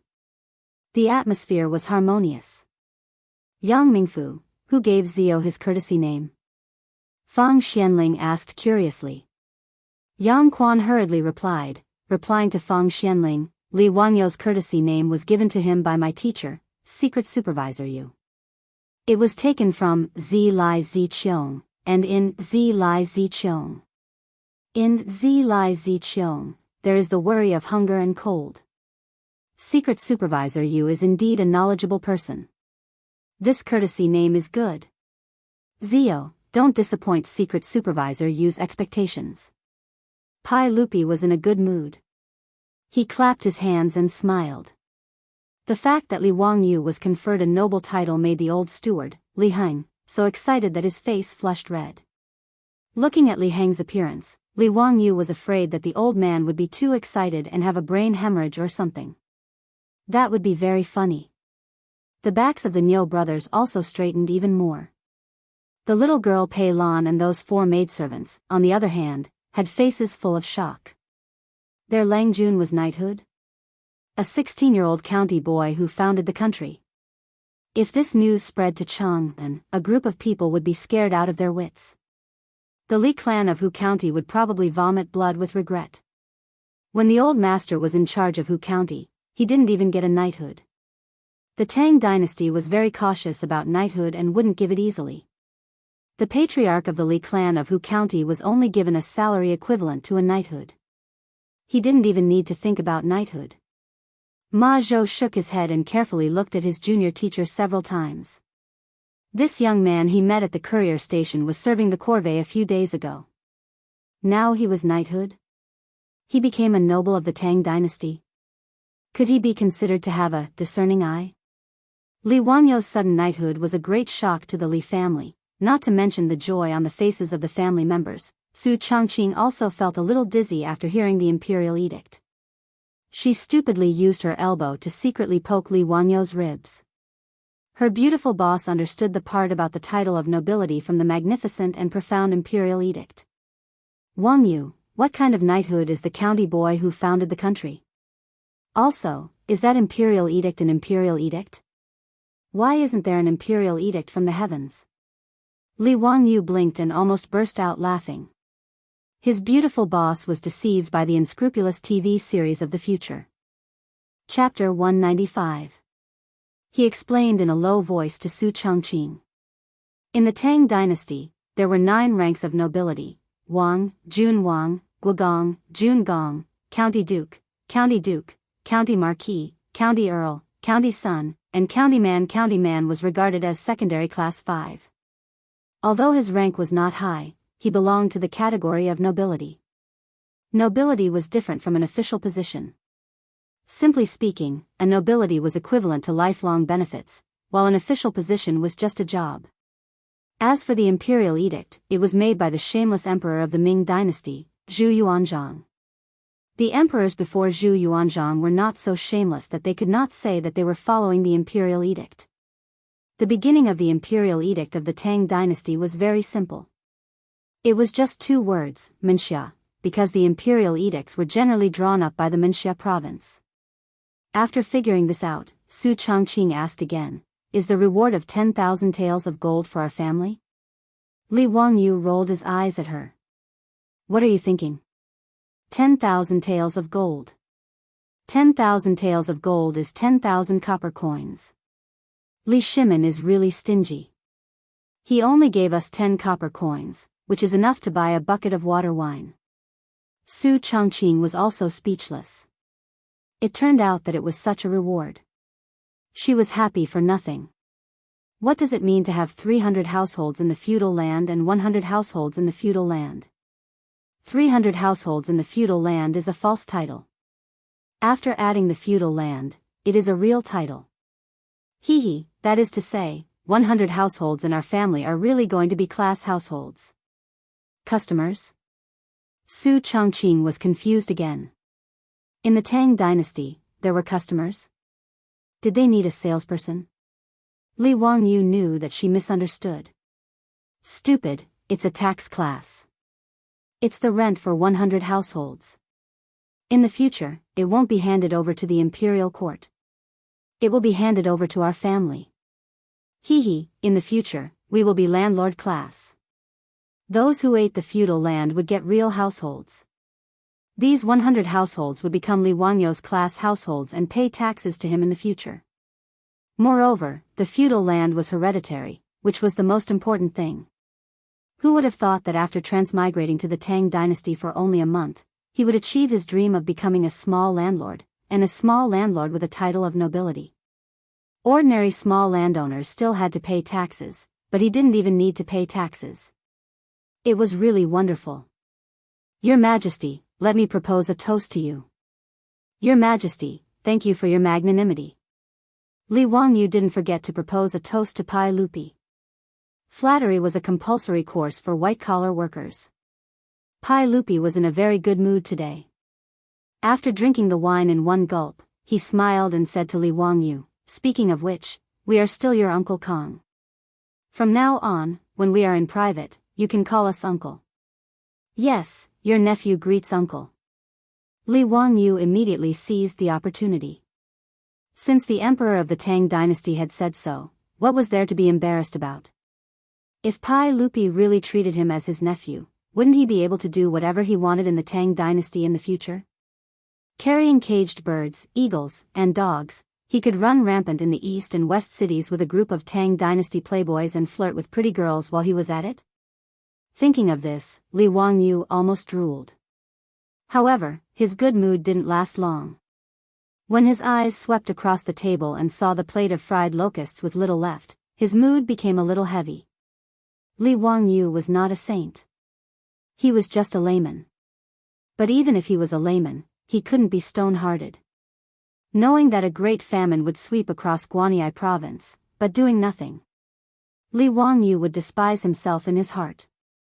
He gritted his teeth and planned to take advantage of Pai Lupi's good mood to go out and persuade him again even if he was scolded again. "Uncle, I beg you to give the order to eliminate the locusts. This plague of locusts really can't be delayed. Otherwise, there will be no harvest and starving people will be everywhere in Guangzhou." This topic made Pai Lupi slightly startled, and his face became a little gloomy. He raised his head and drank the wine in the cup, sighing. "Zio, how could I not want to give the order to eliminate the locusts?" Sigh. Li Wangyu was a little surprised. According to the history books of later generations, didn't Pai Lupi personally eat the locusts and give the order to eliminate them all over the country? Why did Li Er's expression seem to suggest that there was more to the matter of exterminating the locusts? It seemed that it wasn't just the scholar officials who were against eliminating the locusts. Was there some other reason that he didn't know? The conversation between the two was heard by everyone present. Fang Xianling, Du Ruhui, Zhang Sun Wuji, and the others all looked bitter and didn't want to say more. Only Qing Yao Jin, this idiot, threw his wine bowl heavily on the table and shouted in a rough voice, "Damn it, it's all because of those bastards. Jijia, be careful with your words." Before Qing Yao Jin finished, Zhang Sun Wuji interrupted him. Pai Lupi waved his hand. "No matter, we can tell him about this and let Zio listen. This kid might have a way to get out of this situation." After getting Pai Lupi's permission, Zhang Sun Wuji still carefully waved his hand to let Li Hein, Niu Wu, and the others leave.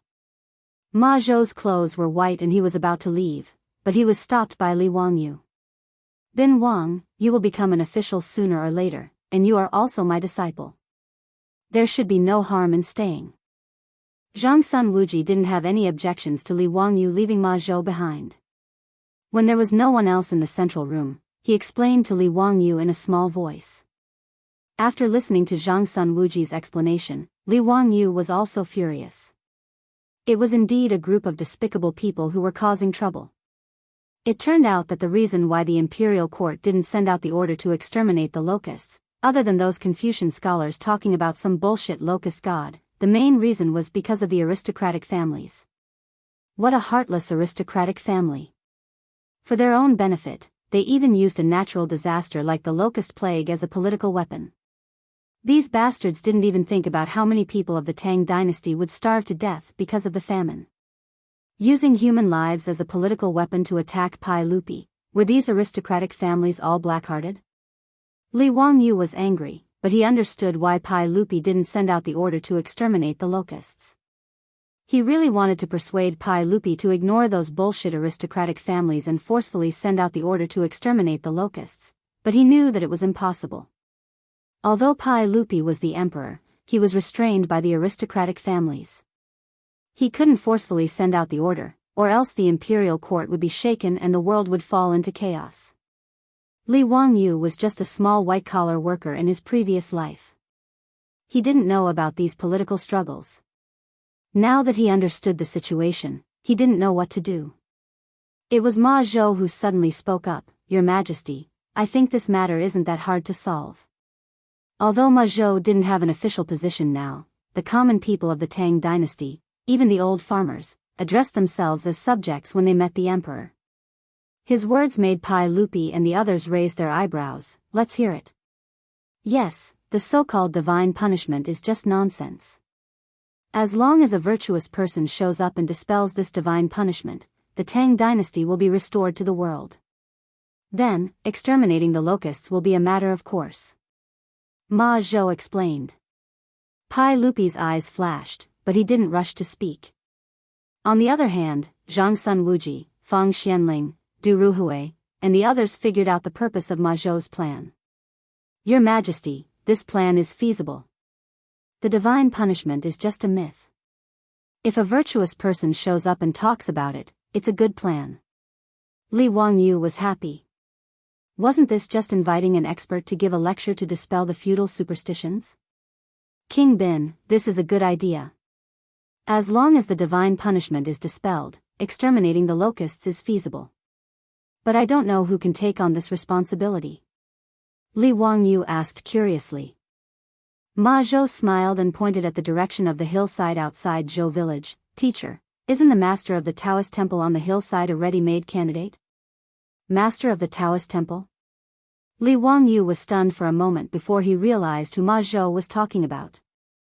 Old Taoist Sun Simiao. Chapter 196.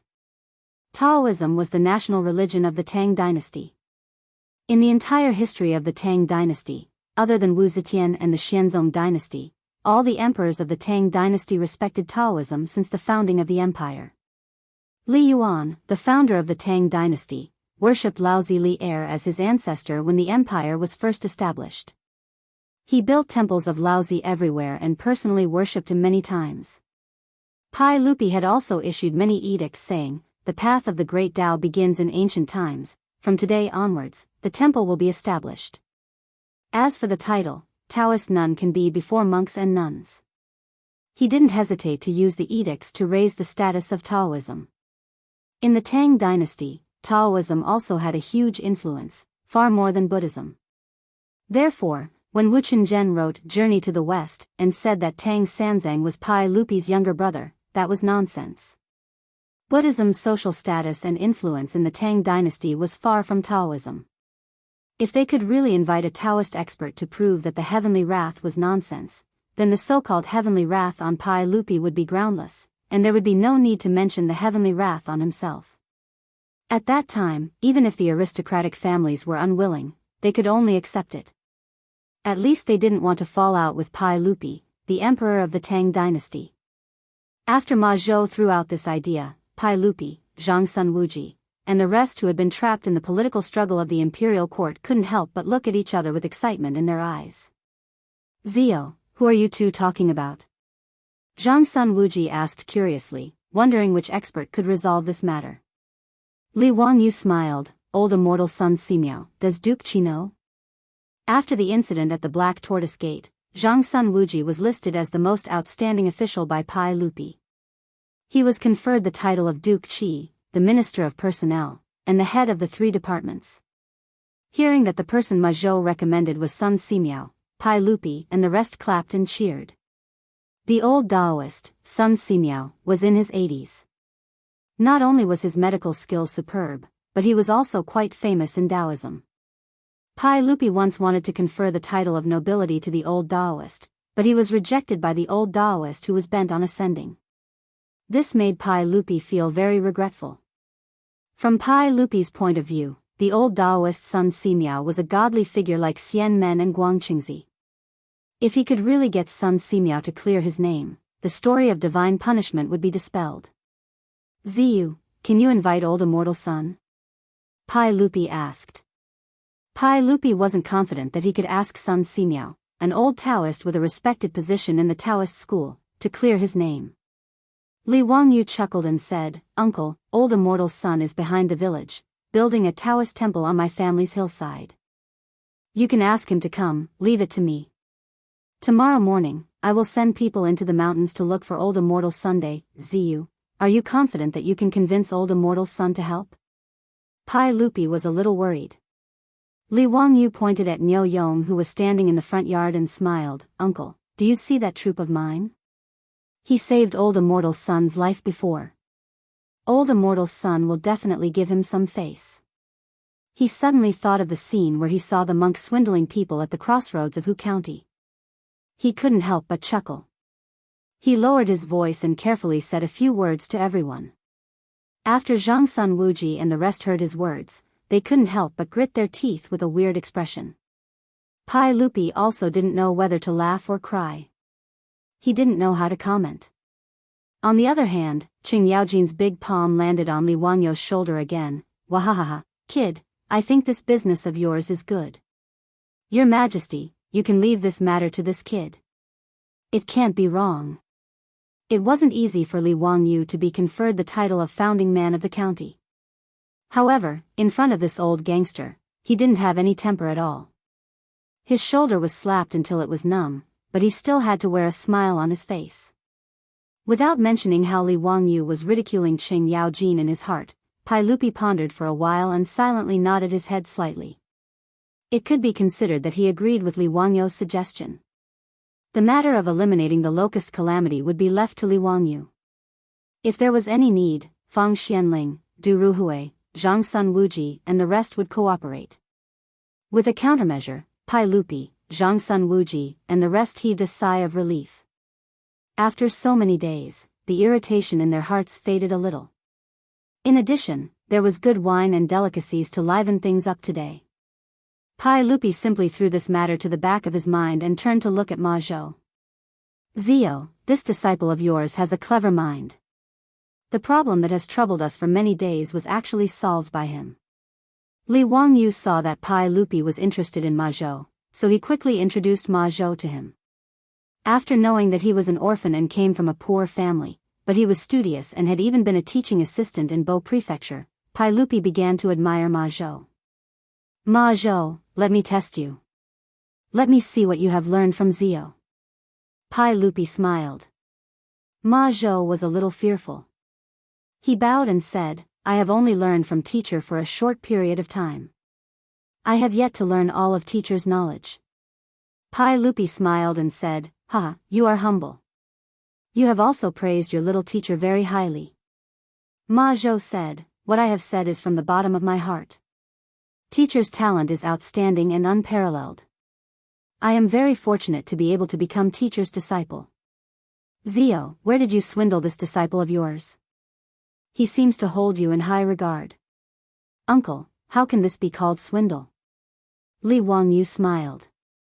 Although he had tricked Ma Zhou into coming to Dingzhou village, he definitely did not trick Ma Zhou into becoming his disciple. Pai Lupi glared at him and said, What? Did I say something wrong? Other than Ma Zhou, who else would want to take a young man like you as their master? Nonsense. Although Pai Lupi knew that Li Wangyu was talented, he still felt that he was still a youth. Taking him in as a disciple was still a little absurd. He also spoke with a joking tone. In his opinion, other than Ma Zhou, no one else would want to be Li Wangyu's disciple. Li Wangyu was embarrassed.